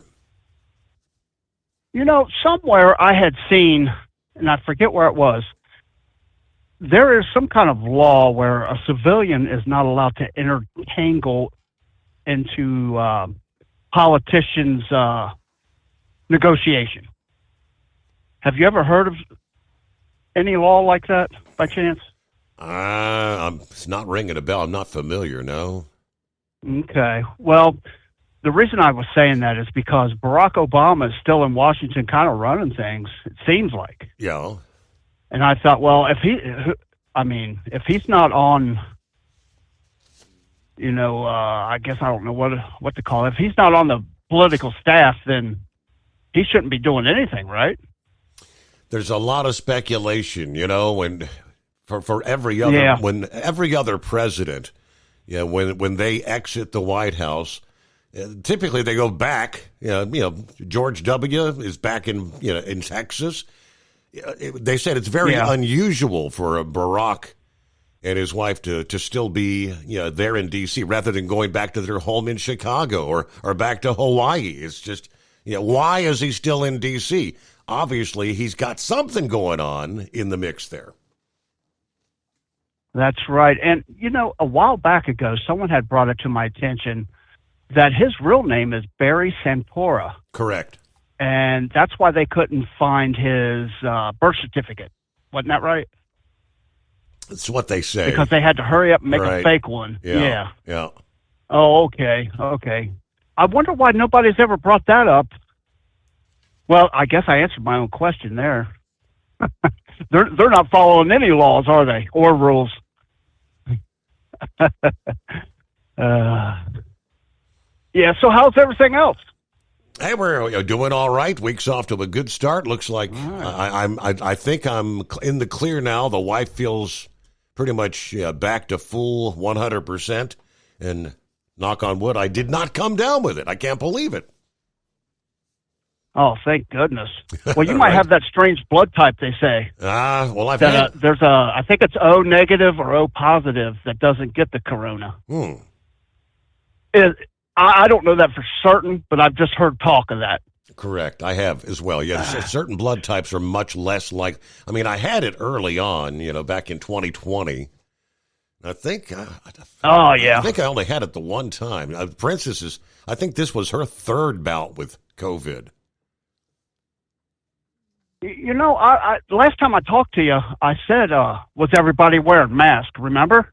Yes. And I think, what was my response? I said, some of them probably should have been wearing masks. Did I jinx you guys? Right. Because that's the last thing I like to see is those masks. What it did to my child is he had to wear a mask to school, and the teachers were wearing masks. He was really confused because he couldn't see the expressions on the teacher's face when she would talk. Yep. So he never knew if she was upset or if she was happy or anything like that. And that really set him back. We had to hold him back for a year. Wow. Because of that. Because, that really messed him up because now, he doesn't know if you're smiling, That made him feel pretty lonely. And that was the same the same fact with all of his classmates. You don't know if your classmates laughing, smiling, frowning, or you don't know. Right. It's all confusing. No one knows what to do. And I'll tell you what, that mask came home and it would have cereal, boogers, milk, right? Just everything in it. I think I found an old spaghetti noodle one time. It's messy. And I'm thinking, this is not clean. You know, it was like, and then on the side of the box, this even said that does not help prevent COVID. So I brought that up to the school board, and they just ignored me. Yep. They wouldn't. Yep. They just walked away and ignored me. So I'm thinking like, basically like, it was that Sundance was saying how our money is the government's right away. I never really thought that myself. I kind of look at it like I own a trucking company. I hired security to make sure my lot stays safe and my employees stay safe. But the security guards went, hey, you know what? We got bigger guns. Let's just go ahead and hold hostage his secretary and drain his account of profit. That's how I kind of see it. Yeah. But because they really are. They're taking the money like crazy. Everywhere. Hey, Steve, by the way, did you go to Middletown, or not Middletown, but White Oak Junior High by chance? I did. Me too. And how old are you? I just turned the big 6-0. I'm trying to think back. How old would I Okay, have I'm been? 58. Yeah. So you were 2 years ahead of me. So, like, I would have Do been. you remember the farmers? Like the coaches? Yeah, Farmers? Mr. Farmer. Yeah, he was, at one point, he actually lived across the street from me when I was a kid. Yeah, I loved him to death. He was one of the best football coaches I ever had. Yep. Him and his brother. He's the guy They were fantastic. He always had a piece of chewing gum in his mouth. You notice? Always chewing that gum. He sure did. Yeah. He sure did. All the time. But you wasn't allowed to have any. No. That's for sure. You remember the French teacher, Mrs. Luby? Yes, indeed. I had her, and I took 1 year of French. I had her. I took 1 year of Spanish as well. Yep. What was her name? Yep, me too. Mrs. Robb, Dujadea Robb or something. Yep. Small world, isn't it? Yes, it is. Oh, that's so. I think Vice Principal Burns. Wasn't Mr. Burns Vice Principal then? I forget the main principal. But I think Mr. Burns left and went principal over at Coleraine. Yeah, I remember Mr. Durr, and I I'm think not mistaken. Mr. Durr actually passed away, I think. Durr, that's right. Man, I was trying to remember his name. That was driving me crazy. Thank you. That's right. Yeah. That's right. Do you remember we had a kid in the 7th grade that had a full mustache and beard named Greg Franklin? Yes. Yes, sir. Yeah. Yeah, he would walk down the hall, and he looked like he was 36. Yep. Every kid was scared to death of him, but actually he was pretty nice. Oh. Yeah, I just wanted to call in to make sure that you stay proper with callers. I don't want you going anywhere. There you go. Well, thank you, Kevin. So thanks for the little trip down memory lane. And, of course, I'm sitting here thinking everybody had Mr. Beers for a math teacher at some point in time. Yep. Mr. Heath? I think that was Coleraine. Yeah, and I don't think I had him, but yeah, Mr. Beer he was years and years and years Yeah. at White Oak, and he went on to Coleraine as well. I mean, my kids actually had Mr. Beer at Coleraine. Oh, wow. That's how long he Did taught. they tell yes. did he tell your kids, some Steve stories? Oh, I don't think he much You know what your remembered dad me. did. Yeah, right? Yeah, yep. All right. Well, hey, Kevin, good to hear from you. Memory lane, right? It's 844-3388. See, we'll get to... somebody brought up just the other night that technically the longshoremen's strike that only lasted a couple of days, it's not like it's been resolved. It's just they kind of kicked the can down the road till after the election because it was not boding well for the current administration to have the shoremen on strike, especially right on the heels of the hurricanes and the impact there. The International Longshoremen Association employers representing the Maritime Alliance issuing a joint announcement that they will resume discussions on a new master contract in November. Of course, earlier in October, they sent their 45,000 members to the picket lines. Ultimately, I guess it was less than 3 days strike that shut down container and vehicle handling along the Gulf and East Coast ports. That ended when administration officials, they say, helped broker an extension of the previous contract until January 15. They then reached an agreement on a 62% pay raise over the 6 years of the new pact, contingent on bargaining of other issues, including the deployment of automation in the port operations. And I think that's one of the big stickers there that could still come back to bite. Negotiators will meet in New Jersey where they will look to agree on terms of a new master contract proposal that could be presented to the full ILA wage scale committee for approval, then later to the rank and file for ratification. The ILA and USMX welcome the opportunity to return to the bargaining table and get a new agreement in place as soon as possible, according to the announcement. They did say they will not discuss details of negotiations with the media prior to those meetings. We return after this, the Steve Summers Overnight Drive. Taxes for Truckers provides full-service accounting solutions for owner-operators. Taxes for Truckers is the driver's financial co-pilot. We help independent truckers keep their taxes, filings, and bookkeeping running smoothly so they can focus on the road ahead. Drivers who want their business to run as smooth as their truck choose to partner with Taxes for Truckers for their accounting and tax filing needs. Stop overpaying taxes. Call 888-TAX-4TRK to start paying less tax today.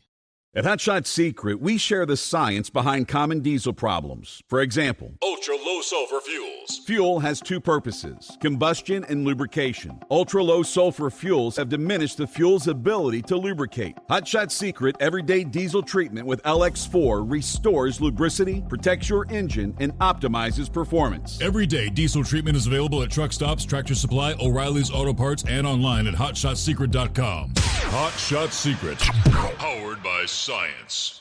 Building relationships with their team drivers and customers still matter at IBI Security Transport. Since 1966, IBI and its team of drivers have been leaders and innovators in providing white glove service to its exclusive client base for transporting high-value freight safely and securely. Much of the IBI staff have driven trucks, so they understand both the customers' and drivers' needs. If you're seeking a career that values you as a person, not just a number, and offers great benefits and good home time, then IBI is the place for you. Call 800-582-5912 to discover why we are the leaders in team freight and start building a relationship with you. At Hot Shot Secret, we share the science behind common diesel problems. For example, fuel additives. The purpose behind most fuel additives is to impact performance of your diesel or provide protection to your fuel system. Hot Shot Secret Everyday Diesel Treatment provides both performance enhancement and protection with 6 key components. This fully formulated premium fuel treatment includes the performance-enhancing cetane boost, injector cleaner, and LX4 lubrication, as well as protection against water with a demulsifier and rust inhibitor, plus a stabilizer that minimizes fuel filter clogs.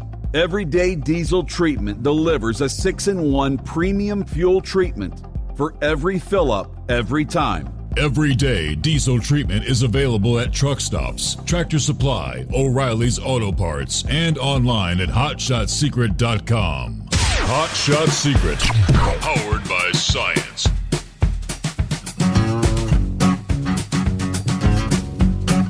Well, let's see what kind of baloney we can drum up here. Knucklebuster on board.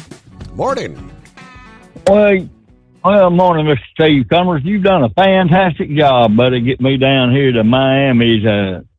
So it kept me wide awake there. Do you know who Christoph Barad is? I don't think so.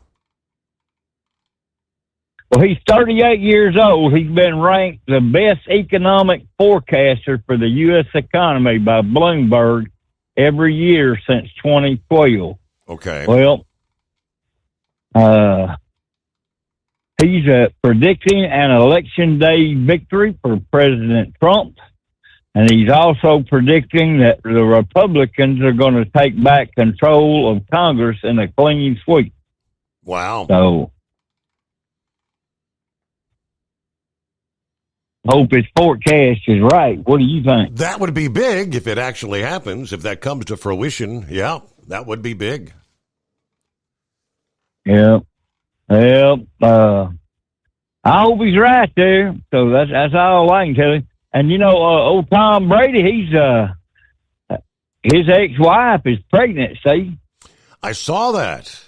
And I guess he ain't got to worry about having another one call him daddy, right? Somebody else will be calling him daddy.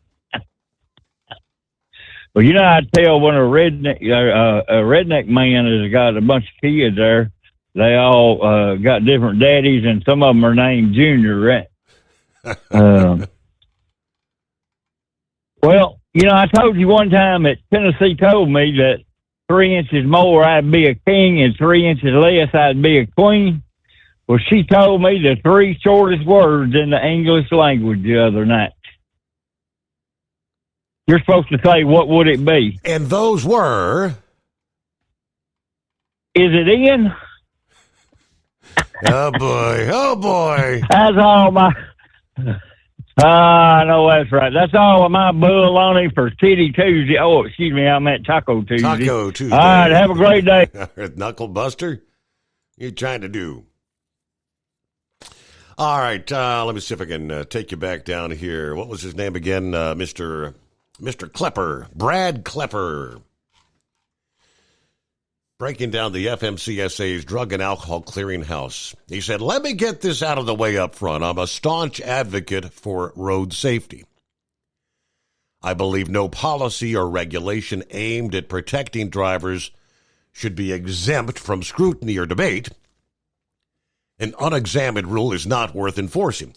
When you combine that with my commitment to transparency and public accountability, it's clear why I am a vocal proponent of the FMCSA's Drug and Alcohol Clearinghouse. It is a critical tool for enhancing safety and maintaining the integrity of our transportation system. Now, the system is not without critics. Some argue that the clearinghouse could unfairly penalize drivers for past mistakes or lead to privacy concerns. Moreover, while it provides a path to rehabilitation, the barriers to re-enter and the difficulty involved in finding a company willing to take the risk of rehiring a driver with that documented history causes many drivers to leave the industry. But let's be real. The primary goal here is safety. We're talking about preventing potentially catastrophic accidents caused by impaired driving. To me, the benefits of such outweigh the drawbacks. All that said, I'd like to give a bit of a crash course on the Drug and Alcohol Clearinghouse and what new changes will be taking effect on November the 18th of 24 here in just a few weeks' time. The first clearinghouse rule came into effect in January of 2020, kind of laid the groundwork for the entire system. It mandated the creation of the Drug and Alcohol Clearinghouse, a centralized database designed to track drug and alcohol violations among commercial drivers. Before this rule, there was no single source of information for employers, state agencies, or law enforcement to verify a driver's compliance with drug and alcohol regulations. This lack of centralized data made it easier for drivers with violations to just move on to another employer undetected, potentially endangering everyone on the road. Now, they break down how the first clearinghouse, what things kind of changed with that. The first rule essentially built the infrastructure for a safer, more transparent commercial driving industry. It closed some of the gaps in the system, ensuring all stakeholders have the information they need to make informed decisions about driver safety and compliance. The second clearinghouse rule, expanding the scope and enhancing safety, proposed in 2021, is going to take effect November 18. While the first rule focused on establishing the database and mandatory reporting, this second rule seeks to broaden who has access to this critical information and under what circumstances. Here's what the second rule will introduce.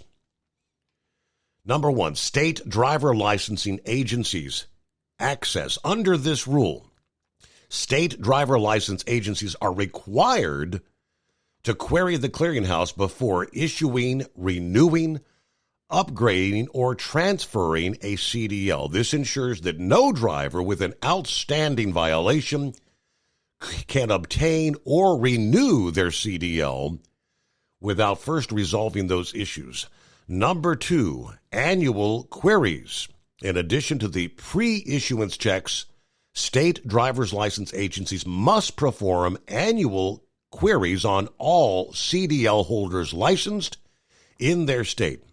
These regular checks will help maintain ongoing compliance and catch any new violations promptly. And thirdly, enhanced employer notifications. Employers can now receive real-time electronic notification when there's an update to a driver's clearinghouse record. This immediate feedback loop allows for faster action and response to any new violations. So this second rule is really about fortifying the safety net that was established by the first rule. The FMCSA is making sure that drivers with unresolved violations do not slip through the cracks at any point in their careers. All right, we'll kick off our final hour just ahead. It is the Steve Summers Overnight Drive. Ultimate comfort on the road. That's the Bostrom difference. And why so many drivers are upgrading their seats to Bostrom seating.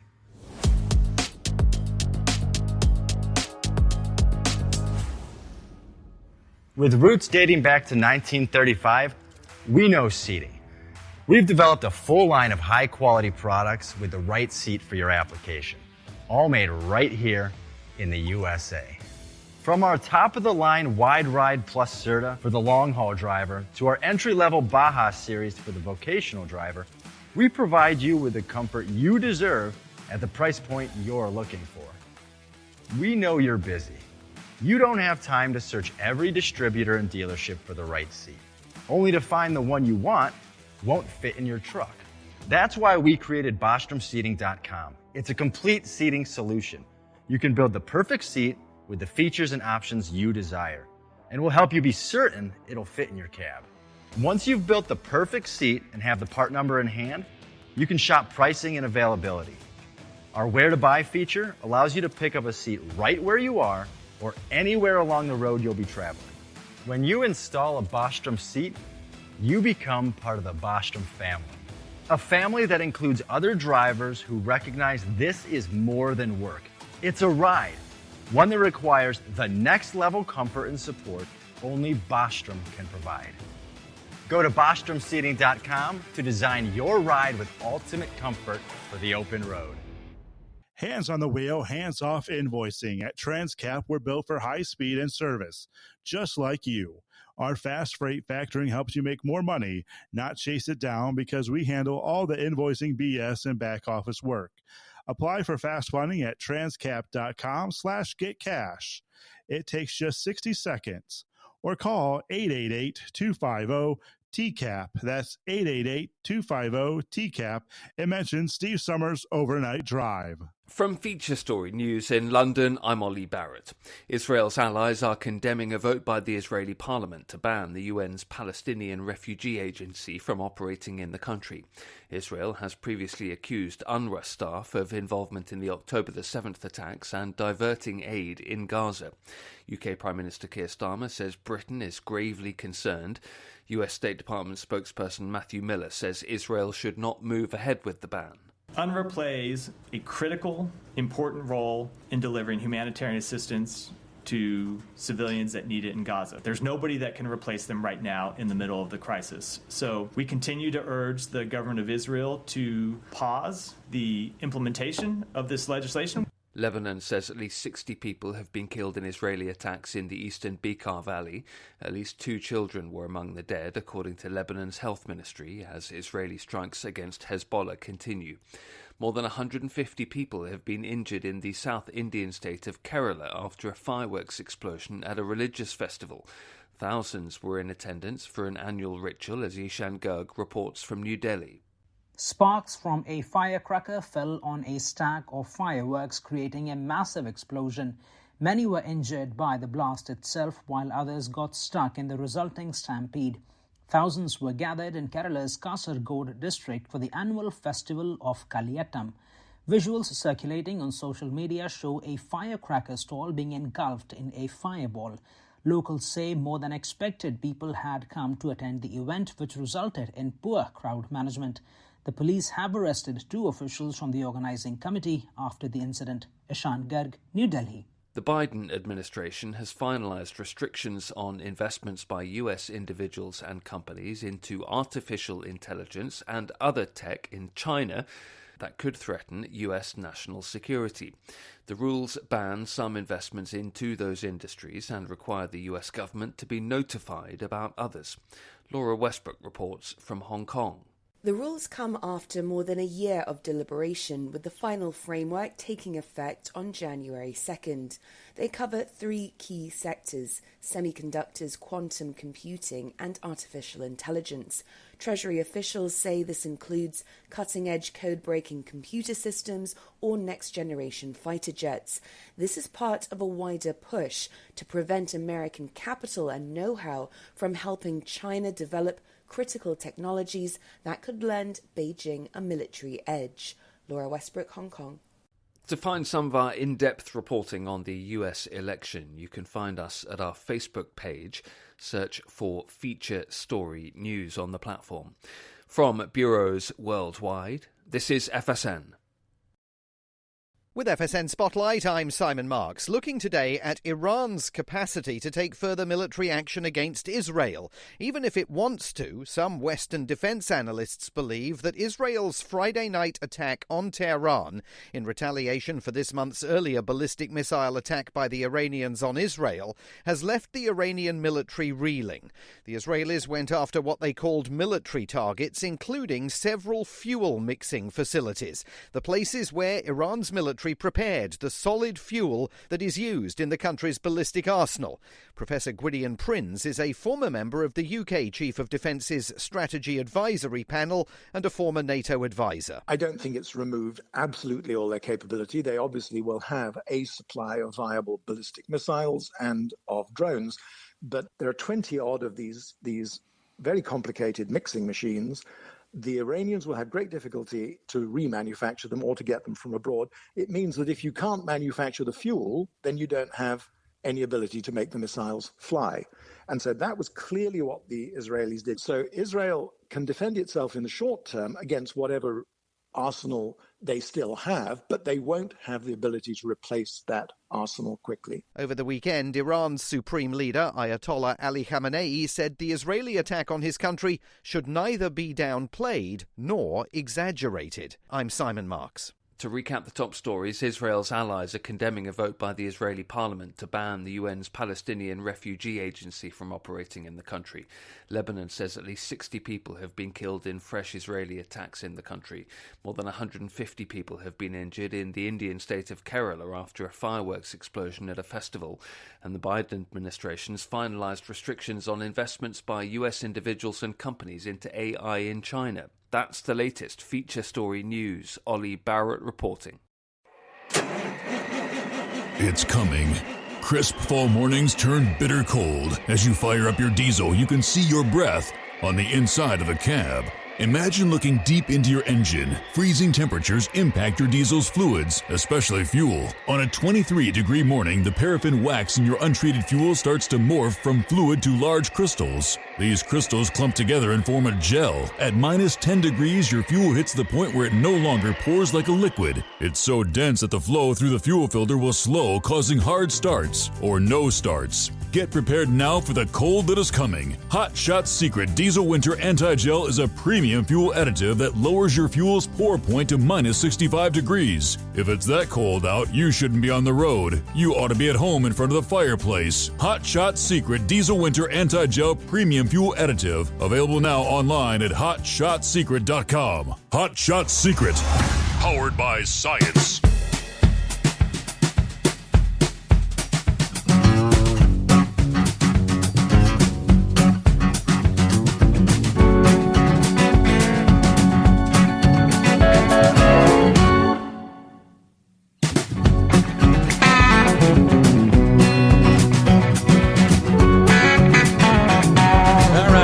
Final hour underway.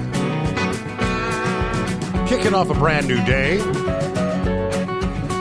Good morning to Truck and Phil. As he says, happy Taco Tuesday. Coffee up. Morning, Mr. Summers, the Hot Shot Secret Nation, and the great product of Staybill, and the great Knuckle Buster.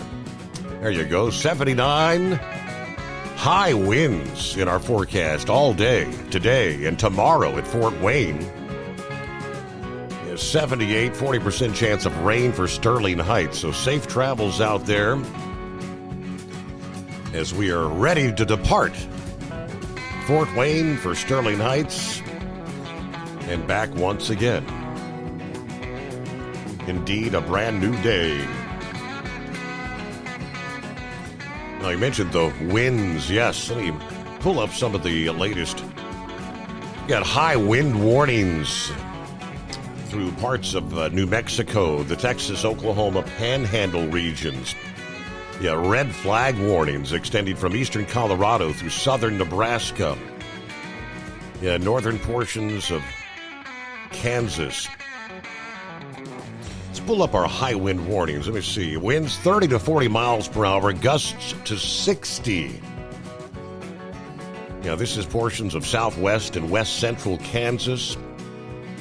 Yeah, starting this afternoon from 1 o'clock this afternoon till 7 o'clock this evening.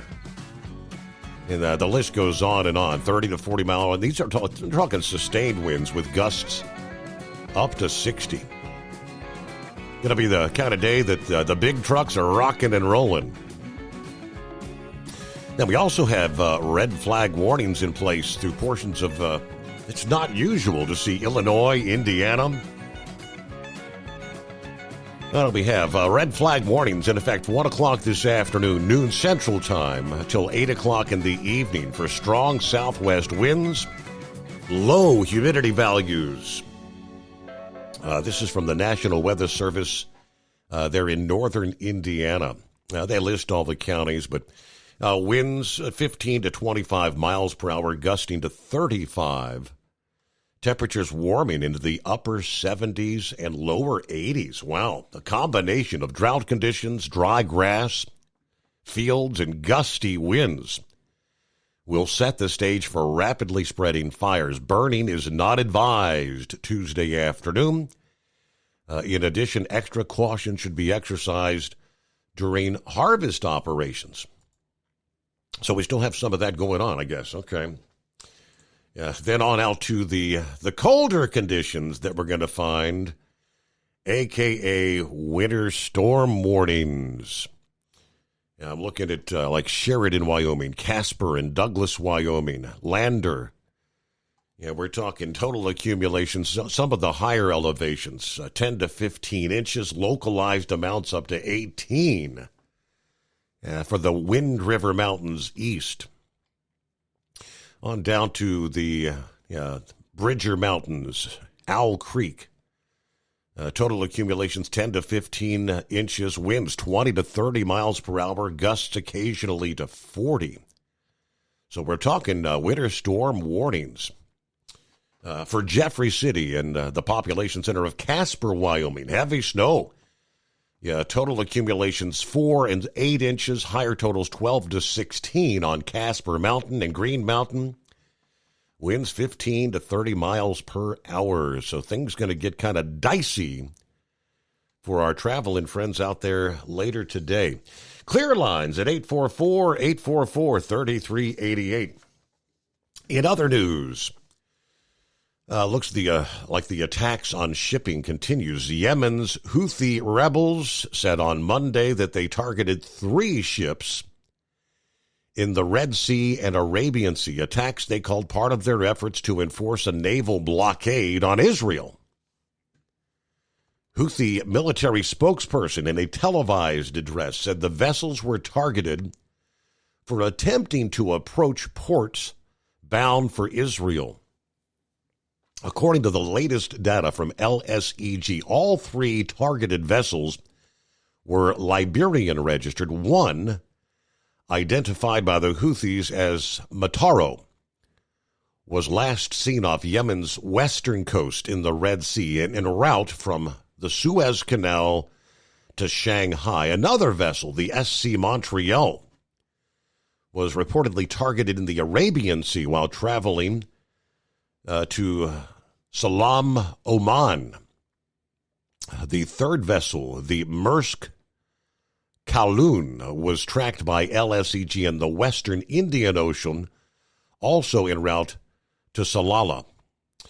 Earlier Monday, British maritime security firm reported 2 explosions near a merchant vessel traveling 14 nautical miles southwest of Yemen's Al Dubab. The report followed initial statements from the UK Maritime Trade Operation Agency, which received information about 3 explosions related to an incident 25 nautical miles south of Yemen's port of Mocha, but confirmed the ship and the crew were safe and were continuing to their next port of call. The impacts on shipping, this stuff, I guess it's continuing on a day-to-day basis. Just in many cases, we're not really hearing much about it in the headlines. Hello to Rick in Columbus on board, probably on his 3rd cup of coffee by now. There's Gary checking in here on a Tuesday. Ford Motor Company this past day said they expect to meet just the lower end of their full-year profit guidance. Shares falling 5% in after-hours trading. Ford said they expect to earn about $10 billion in earnings before interest and taxes this year, instead of the prior range of $10 to $12 billion. They said they're being weighed down by high warranty costs and problems with supply chain, worsened by the recent hurricanes. According to the chief financial officer, increasing competition from rivals that are producing affordable electric vehicles has also hampered their progress on cost reduction. 3rd quarter profit fell less than expected, however. They reported 3rd quarter net income of $900 million, 22 cents per share, down from 30 cents a share a year ago. Results were hurt by a $1 billion charge they took on canceling production of a 3-row electric SUV back in August. Ford and all the domestic automakers facing headwinds from still elevated interest rates and well above average inventory levels, which is leading to an increase in incentives and other measures which should eat into their margins. According to analyst Garrett Nelson, Ford CEO Jim Farley has made some tough decisions about the company's electric vehicle lineup as competition from Tesla and the Chinese automakers have intensified over the past year, canceling their highly anticipated 3-row electric vehicle, which they dubbed a personal bullet train. saying the vehicle could no longer be profitable in the timeline required. Executives have said that new vehicles need to be profitable within 12 months of launch to make their battery-powered business sustainable. Ford's stock is down about 6% this year, falling less than the Jeep maker Stellantis' 40% decline as they struggle with slowing sales and profits in North America and shuffling of management. The strongest of the big three this year has been General Motors.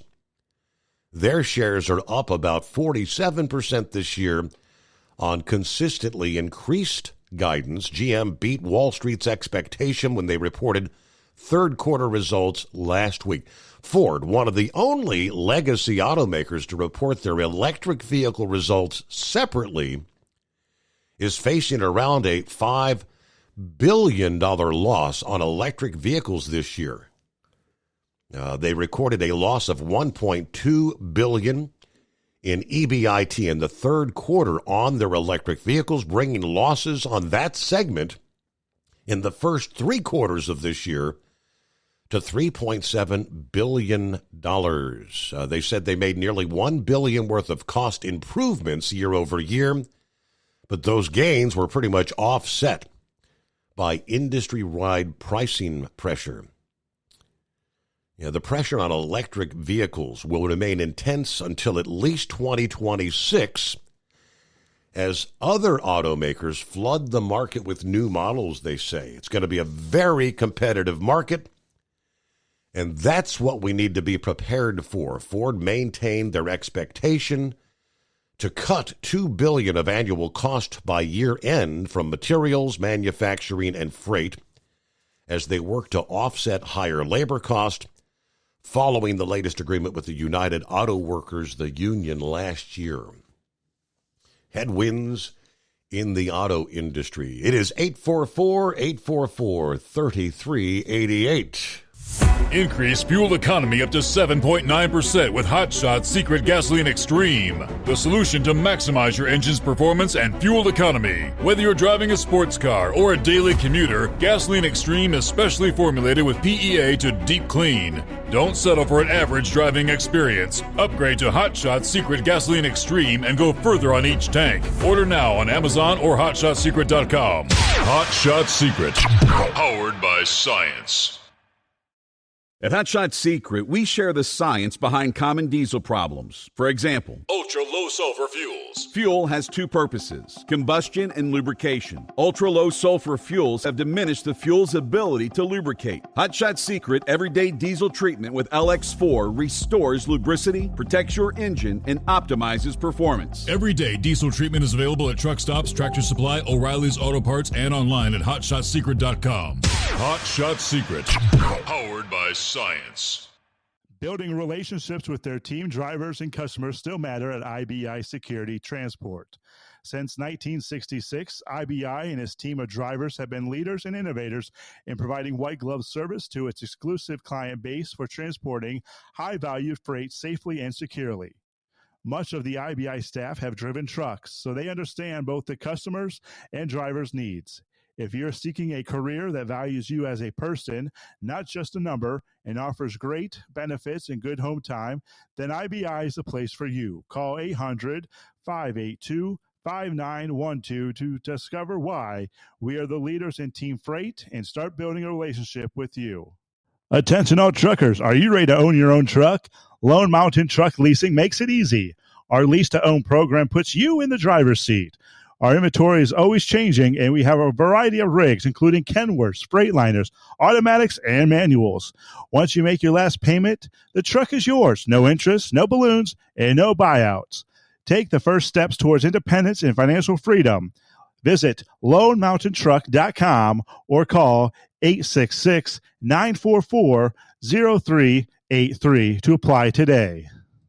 At Hot Shot Secret, we share the science behind common diesel problems and their solutions. For example, diesel particulate filter regeneration. The DPF catches particulates left over from combustion. The DPF regeneration cycle cleans the filter with temperatures exceeding 1,000 degrees Fahrenheit. A computer sensor triggers the DPF regen, which is often accompanied by a loss of power and fuel economy. The frequency of DPF regens are in correlation to the cleanliness of the fuel burn. Under heavy operation with a dirty burn, DPF regens can occur multiple times per day. Hot Shot Secret Diesel Extreme Fuel Additive promotes a more complete combustion, creating fewer emissions and therefore fewer DPF regens. Vehicles using Diesel Extreme experience 83% less DPF regens. Hot Shot Secret Diesel Extreme is available nationwide at truck stops, fine farm and auto stores, and online at hotshotsecret.com. Hot Shot Secret, powered by science.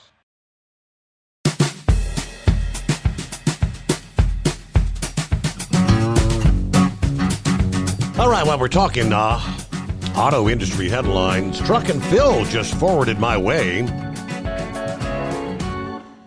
an update that apparently the United Auto Workers, Local 2209, will be holding a vote tomorrow, Wednesday, on whether to strike General Motors' Fort Wayne assembly plant, where he hauls out of every day, that produces full-size trucks. According to a letter from the local leadership, the union and the Detroit-based automaker have been in a tussle over the use of temporary workers to help build the profit-rich Chevy Silverados and GMC Sierras there. Unable to reach an agreement for extending the part-time temporary employees, the company said it was laying off about 250 of them at the end of September. Since last December, the union has sought to make the workers full-time temps, if not permanent employees. Local 2209 President Rich Letourneau confirmed the Wednesday vote to the Detroit News, wrote in the update to members this past Friday that he had submitted a request for a strike authorization to Region 2B Director Dave Green back on October 7. A vote has been scheduled for 5 a.m. to 5 p.m. Wednesday at the local's Union Hall. Now, approval by members, they say, doesn't necessarily mean the plant will go on strike. The violations with this new GM continue to grow. A yes vote only gives us the power to fix it. That doesn't mean we strike, according to Letourneau. Think long and hard where you want to be 10 years from now. They are eliminating all indirect labor jobs every chance they get, and the company is doing the work. Those are the jobs you want to retire on someday. Now, we have the chance to fix it now with a yes vote, he says. So now you can vote no if you think it's all good.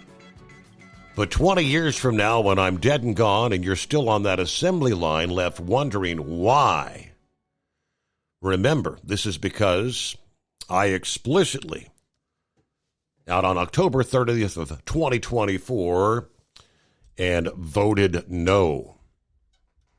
Spokesperson for the automakers said in a statement, GM is abiding by the provisions of our national and local agreement with the UAW, and there's not any practical or legal basis for a strike at Fort Wayne Assembly, home of the award-winning Silverado and GMC Sierra. Meanwhile, Letourneau late Friday afternoon declined to speak further on the issue, stating he still was answering member questions. He said the international UAW directed him to hold the vote. The News left a request for comment with a representative for the UAW's international communications team, Green.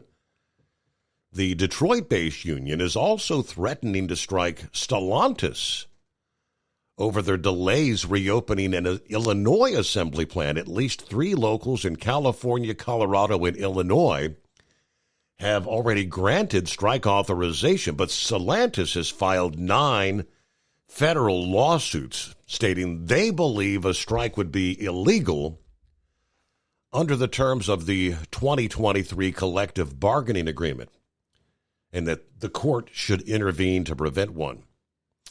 The union has called their objections frivolous. So that's quite interesting. Yeah, so as I said a bit ago, there's a little turbulence in the auto manufacturing biz. Everything was supposed to be hunky-dory, wasn't it, after that UAW agreement with the big three? All right, last week the FMCSA was busy granting exemptions. They published 3 notices in the Federal Register announcing they were renewing exemptions to some of the existing regulations. These notices included the final decision to exempt car haulers driving Stinger-steered transporter equipment from having to place warning flags on overhanging loads. Current regulations require any commercial vehicle transporting a load that extends more than 4 feet beyond the rear of the vehicle to be marked with a single red or orange fluorescent warning flag at the extreme rear of the projecting load if it's 2 feet wide, or less than 2 warning flags if the projecting load is wider than 2 feet. That exemption was requested jointly by the Automobile Carriers Conference and the American Trucking Associations with the Auto Haulers Association of America. They first granted that exemption in 2019, then provisionally renewed it in February with the announcement of their final decision. This exemption will now run through February 15 of 2029.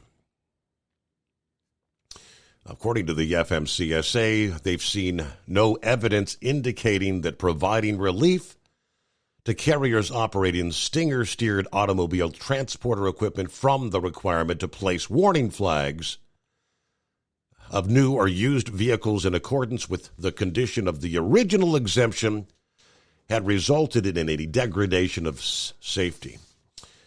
They also posted several notices regarding exemptions last week. In addition to the auto hauler exemption, they granted a limited hours of service exemption to WestRock and also a cargo securement exemption from the Agricultural and Food Transporters Conference. I think we had a bit of a more in-depth breakdown on that one.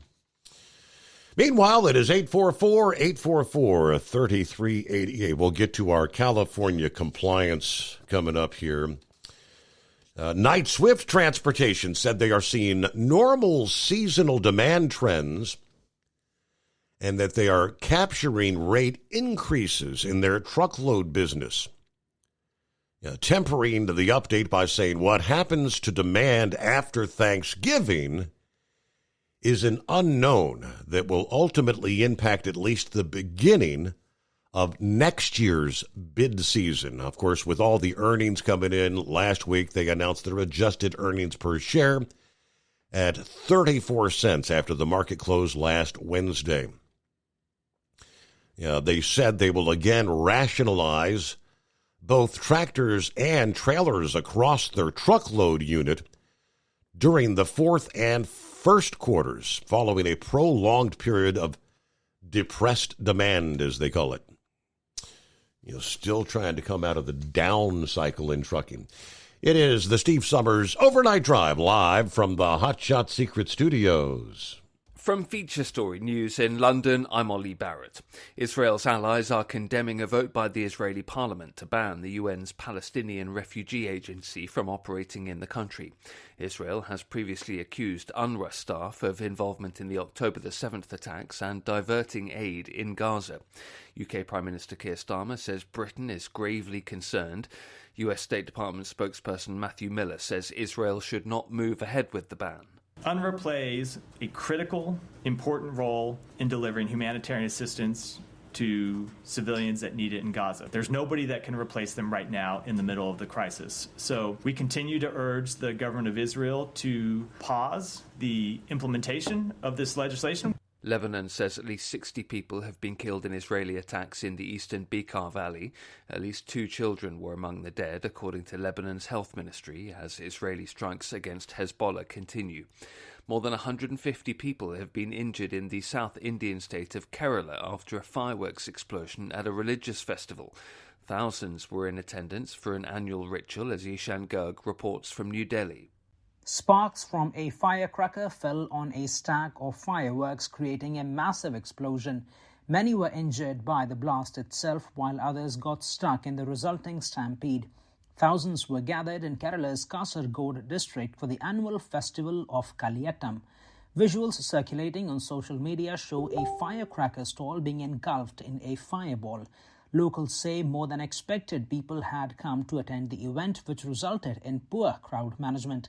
The police have arrested 2 officials from the organizing committee after the incident. Ishan Garg, New Delhi. The Biden administration has finalized restrictions on investments by U.S. individuals and companies into artificial intelligence and other tech in China that could threaten U.S. national security.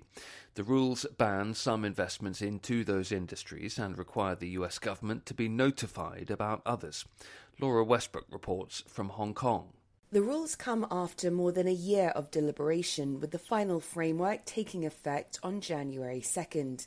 They cover 3 key sectors: semiconductors, quantum computing, and artificial intelligence. Treasury officials say this includes cutting-edge code-breaking computer systems or next-generation fighter jets. This is part of a wider push to prevent American capital and know-how from helping China develop critical technologies that could lend Beijing a military edge. Laura Westbrook, Hong Kong. To find some of our in-depth reporting on the US election, you can find us at our Facebook page. Search for Feature Story News on the platform. From bureaus worldwide, this is FSN. Increase fuel economy up to 7.9% with Hot Shot Secret Gasoline Extreme. The solution to maximize your engine's performance and fuel economy. Whether you're driving a sports car or a daily commuter, Gasoline Extreme is specially formulated with PEA to deep clean. Don't settle for an average driving experience. Upgrade to Hot Shot Secret Gasoline Extreme and go further on each tank. Order now on Amazon or HotShotSecret.com. Hot Shot Secret. Powered by science. At Hot Shot Secret, we share the science behind common diesel problems. For example, ultra-low sulfur fuels. Fuel has 2 purposes: combustion and lubrication. Ultra-low sulfur fuels have diminished the fuel's ability to lubricate. Hot Shot Secret Everyday Diesel Treatment with LX4 restores lubricity, protects your engine, and optimizes performance. Everyday diesel treatment is available at truck stops, Tractor Supply, O'Reilly's Auto Parts, and online at HotShotSecret.com. Hot Shot Secret. Powered by science. Building relationships with their team drivers and customers still matter at IBI Security Transport. Since 1966, IBI and its team of drivers have been leaders and innovators in providing white glove service to its exclusive client base for transporting high-value freight safely and securely. Much of the IBI staff have driven trucks, so they understand both the customers' and drivers' needs. If you're seeking a career that values you as a person, not just a number, and offers great benefits and good home time, then IBI is the place for you. Call 800-582-5912 to discover why we are the leaders in team freight and start building a relationship with you. Attention all truckers, are you ready to own your own truck? Lone Mountain Truck Leasing makes it easy. Our lease-to-own program puts you in the driver's seat. Our inventory is always changing, and we have a variety of rigs, including Kenworths, Freightliners, automatics, and manuals. Once you make your last payment, the truck is yours. No interest, no balloons, and no buyouts. Take the first steps towards independence and financial freedom. Visit LoneMountainTruck.com or call 866-944-0383.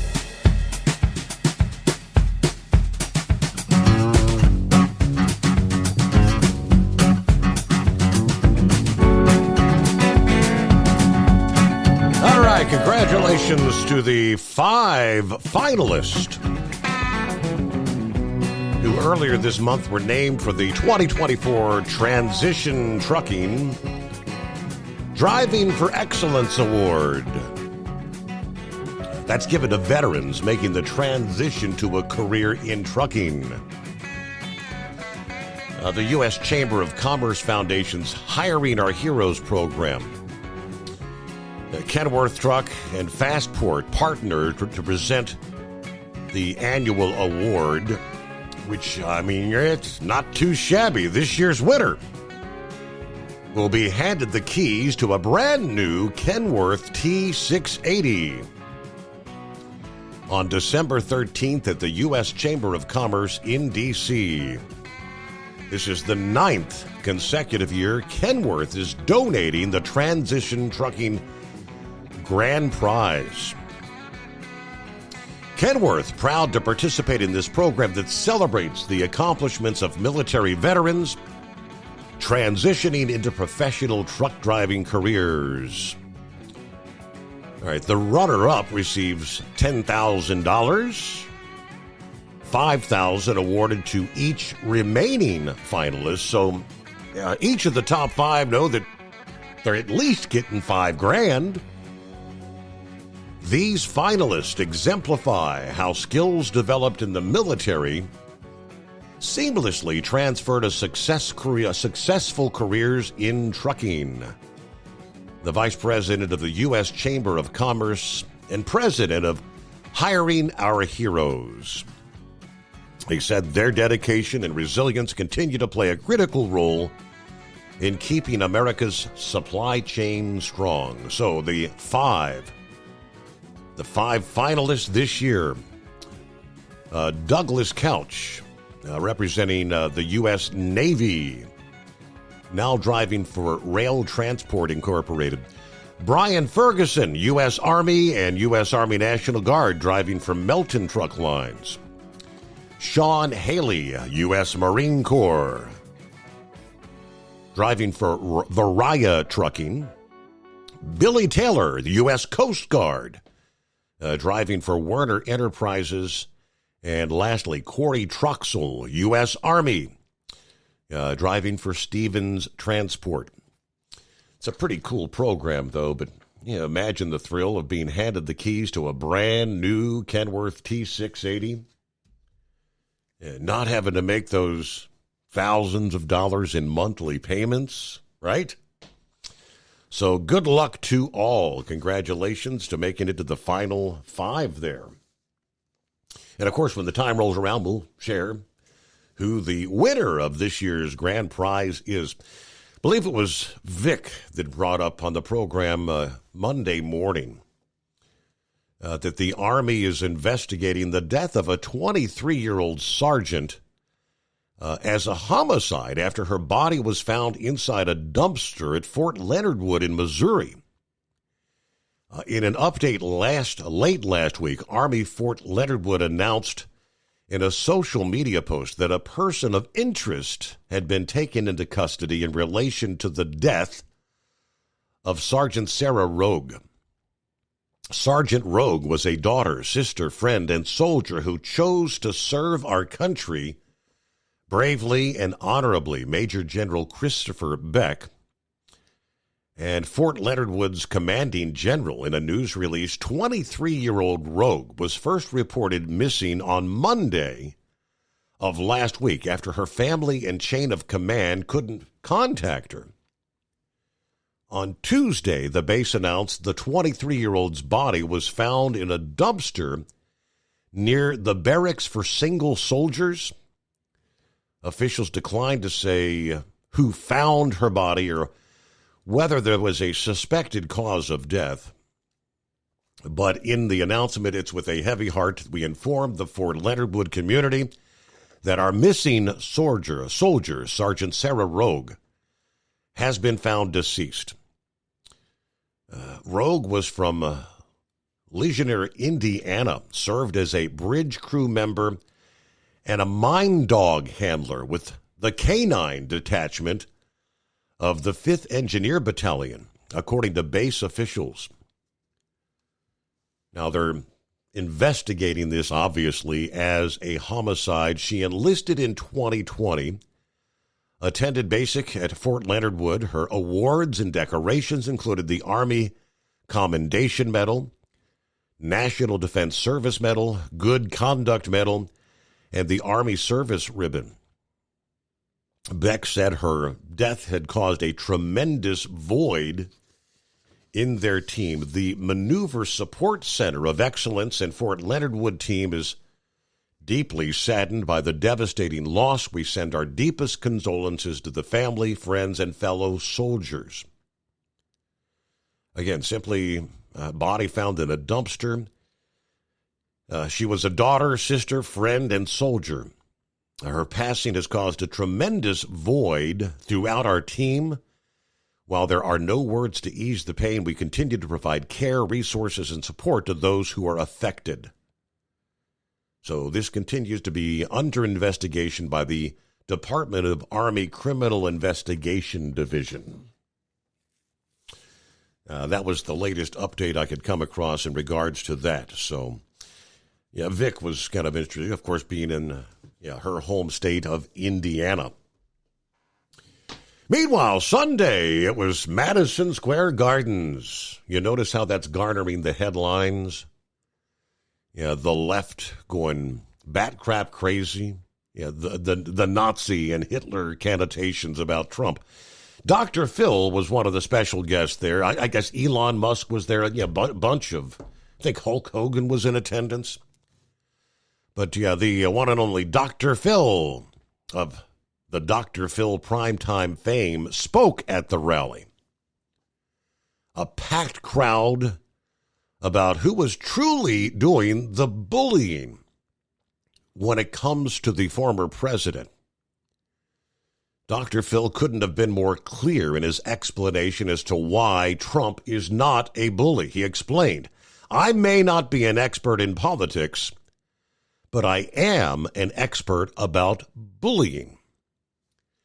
Paraphrasing, Dr. Phil clarified that bullying requires an imbalance of power. As an expert on that topic, he pointed it out there was no imbalance of power between Trump and the Democrats. If anything, such an imbalance would exist in the direction that would suggest Democrats are bullying Trump. Without an imbalance of power benefiting Trump, what the left is simply an argument or a debate. Trump is just better at it than anybody else. Meaning that the former president's talking about his oral debate skills. Yeah, he is a master debater. But more importantly, the Democrats can hardly claim an imbalance of power unless they're admitting that they're the ones benefiting from it, he said. They can claim an equal, if not greater, microphone to Trump's, given the establishment media push their hateful, destructive rhetoric on the public at every turn. This, while the establishment is consistently stifling Trump or manipulating his words to reflect anything but what he actually means. And to say nothing of the dubious ongoing lawfare targeting Trump. He pointed that out as well, just as he did the imbalance of power between the left and the American people who are being crushed under the weight of propaganda, leading to the violent, divided nation that we're all coping with today. It feels like the only bullying happening is from the leftist Democrats sneering down on Trump and anyone in his orbit. Yeah, he points the finger back at the Democrat Party, their presidential nominee, Kamala Harris, the establishment media, and their progressive partners, all of whom are turning progress back on peace across this nation. He believes Americans need to come together and push back on the pending tragedy. Yeah, there is an imbalance of power there, and it's time every one of us close ranks. We have to stop this now. Now, there's a reason Dr. Phil's Trump rally speech has gone massively viral. His is a backbone that matches Trump's. He also loves this nation just as much, like so many of us patriotic Americans do.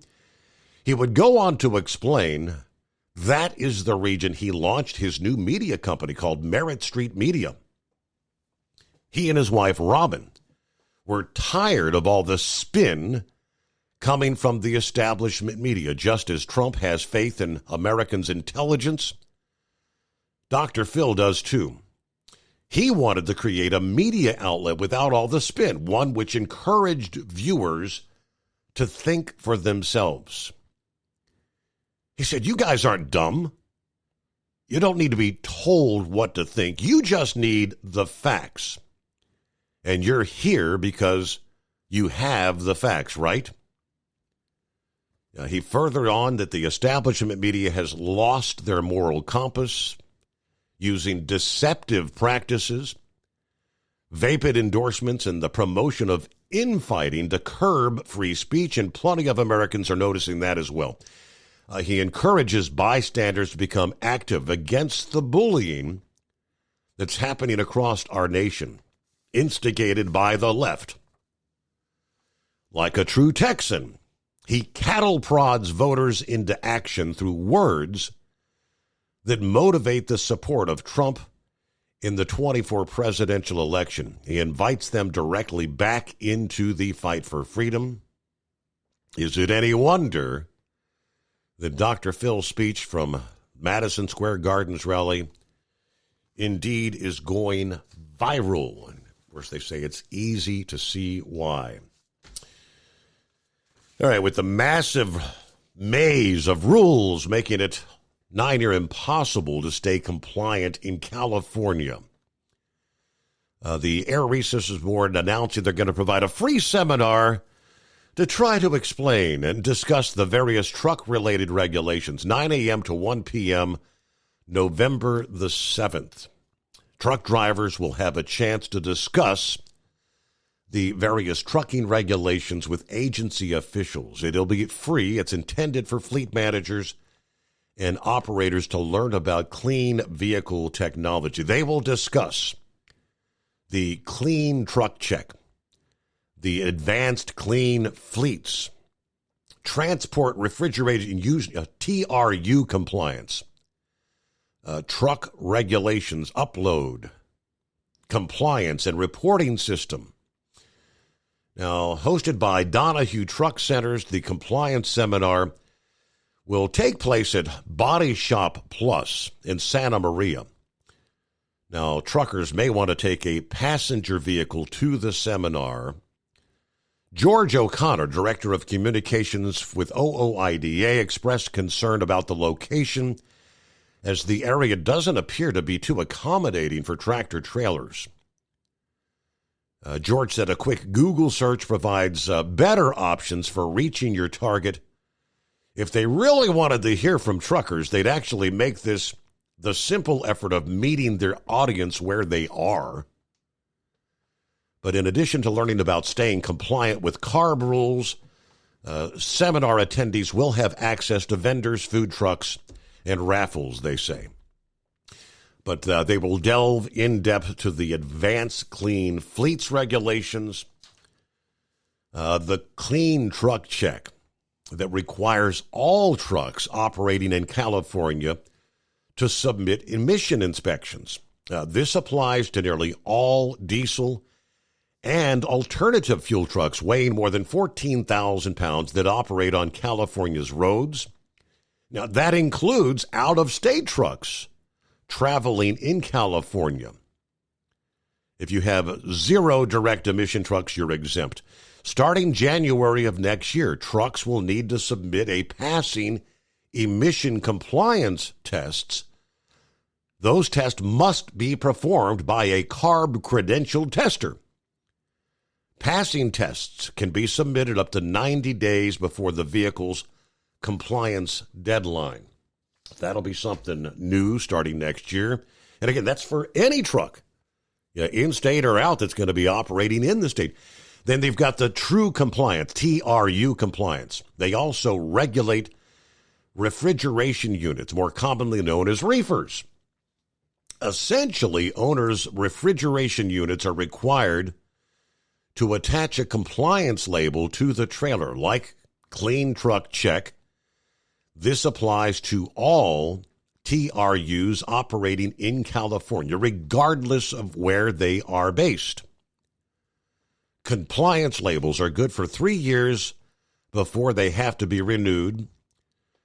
And a California court had ruled that CARB is not allowed to collect fees for that label. So at least you're off the hook for paying for one, at least for the time being, they say. California rules and regulations piled on top of one another. Taxes for Truckers provides full-service accounting solutions for owner-operators. Taxes for Truckers is the driver's financial co-pilot. We help independent truckers keep their taxes, filings, and bookkeeping running smoothly so they can focus on the road ahead. Drivers who want their business to run as smooth as their truck choose to partner with Taxes for Truckers for their accounting and tax filing needs. Stop overpaying taxes. Call 888-TAX-4TRK to start paying less tax today. At Hot Shot Secret, we share the science behind common diesel problems. For example, ultra-low sulfur fuels. Fuel has two purposes, combustion and lubrication. Ultra-low sulfur fuels have diminished the fuel's ability to lubricate. Hot Shot Secret Everyday Diesel Treatment with LX4 restores lubricity, protects your engine, and optimizes performance. Everyday Diesel Treatment is available at truck stops, Tractor Supply, O'Reilly's Auto Parts, and online at HotShotSecret.com. Hot Shot Secret, powered by science. Building relationships with their team drivers and customers still matter at IBI Security Transport. Since 1966, IBI and its team of drivers have been leaders and innovators in providing white glove service to its exclusive client base for transporting high-value freight safely and securely. Much of the IBI staff have driven trucks, so they understand both the customers' and drivers' needs. If you're seeking a career that values you as a person, not just a number, and offers great benefits and good home time, then IBI is the place for you. Call 800-582-5912 to discover why we are the leaders in team freight and start building a relationship with you. At Hot Shot Secret, we share the science behind common diesel problems. For example, fuel additives. The purpose behind most fuel additives is to impact performance of your diesel or provide protection to your fuel system. Hot Shot Secret Everyday Diesel Treatment provides both performance enhancement and protection with 6 key components. This fully formulated premium fuel treatment includes the performance-enhancing cetane boost, injector cleaner, and LX4 lubrication, as well as protection against water with a demulsifier and rust inhibitor, plus a stabilizer that minimizes fuel filter clogs. Everyday Diesel Treatment delivers a 6-in-1 premium fuel treatment for every fill-up, every time. Everyday Diesel Treatment is available at truck stops, Tractor Supply, O'Reilly's Auto Parts, and online at HotShotSecret.com. Hot Shot Secret, powered by science. Fuel filtration is a big deal. Poorly filtered diesel fuel can damage injector systems, reduce efficiency, and rob horsepower, among other things. By removing the water, air, and debris from fuel, fast fuel systems can triple the life of your injector systems while restoring power, optimizing fuel economy, and more. Not sure what your truck needs? Give us a call at 636-433-5410 or learn more at fastride.com.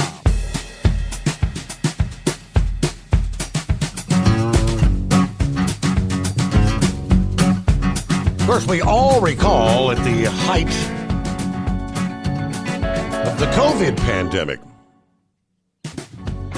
in some cases, just how empty the highways would be. In some of the big cities, morning commutes where you never had to touch the brakes.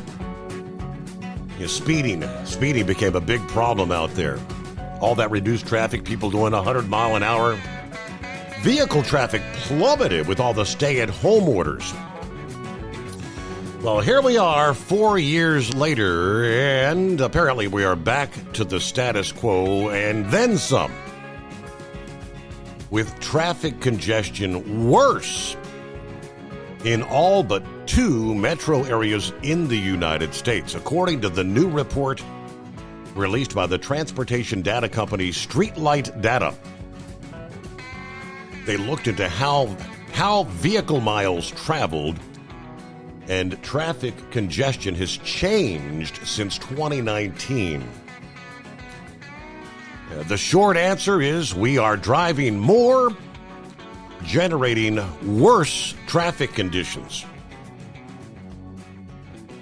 In theory, they say, an increase in work-from-home opportunities created by the pandemic would decrease vehicle miles traveled and traffic congestion in the top 100 largest metros. But in practice, Americans have reverted to pre-pandemic driving habits and then some. According to the report, traffic congestion was down in May of 2024 compared to May of 2019 in only 2 metro areas in the entire country. And those were minuscule. San Francisco down 0.4% and Albuquerque down 0.3%. Congestion was unchanged in 4 metros, including Los Angeles. Elsewhere, everywhere else, traffic is worse off now than it was before the pandemic, dominated, they tell us, by areas on or near the East Coast. Scranton, PA, traffic up 2.3%, about the same for Allentown, Bethlehem, and Easton, Pennsylvania, and Bridgeport, Stamford, Connecticut, up 2.5%, the same for Northport, Sarasota, Florida, Syracuse, New York, all up 2.5%. Lakeland, Florida, up 2.6%. New Haven, Connecticut, and Cape Coral, Florida, up 2.7%. Buffalo, New York, up 2.8%. Boise, Idaho, up more than 3%, higher than prior to the pandemic. Those are the worst metros by percentage change in congestion since 2019, accounting for overall congestion. The usual suspects are the worst places to drive, including number 10 at Cape Coral, Fort Myers, Florida, Chicago, followed by Philadelphia and San Francisco, San Jose, Sunnyvale, Santa Clara, California, on up to Stamford, Connecticut, McAllen, Edinburgh, Texas. Yeah, your top 3, surprise, surprise, New York and Newark, New Jersey, Miami, Fort Lauderdale, Florida, and Los Angeles, California. Top 10 most congested cities in the country. All right, well, close it out there on a Tuesday. Safe travels on your Taco Tuesday. Come back at the midnight hour Eastern tonight, and we'll do it all over again. Thanks for being with us. The Steve Summers Overnight Drive.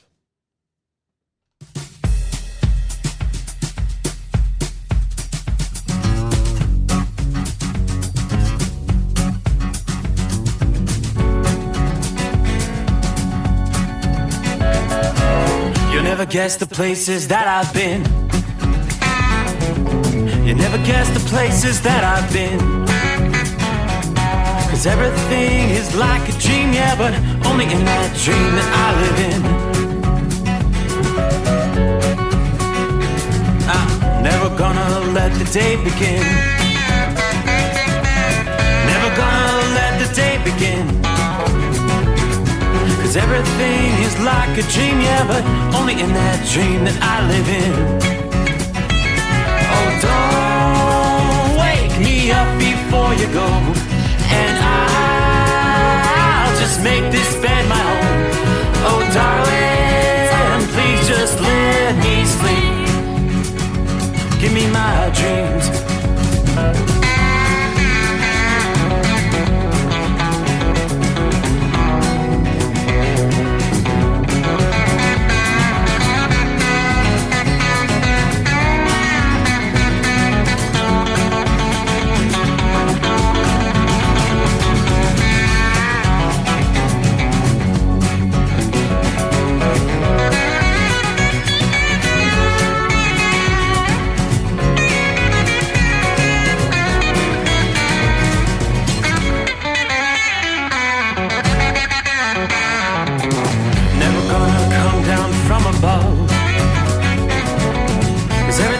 it's better from above. Nothing's ever as it seems, yeah, except in that world that I dream of. Never gonna lose the ones I love. Never gonna lose the ones I love. 'Cause everything is like a dream, yeah, but only in that world that I dream of.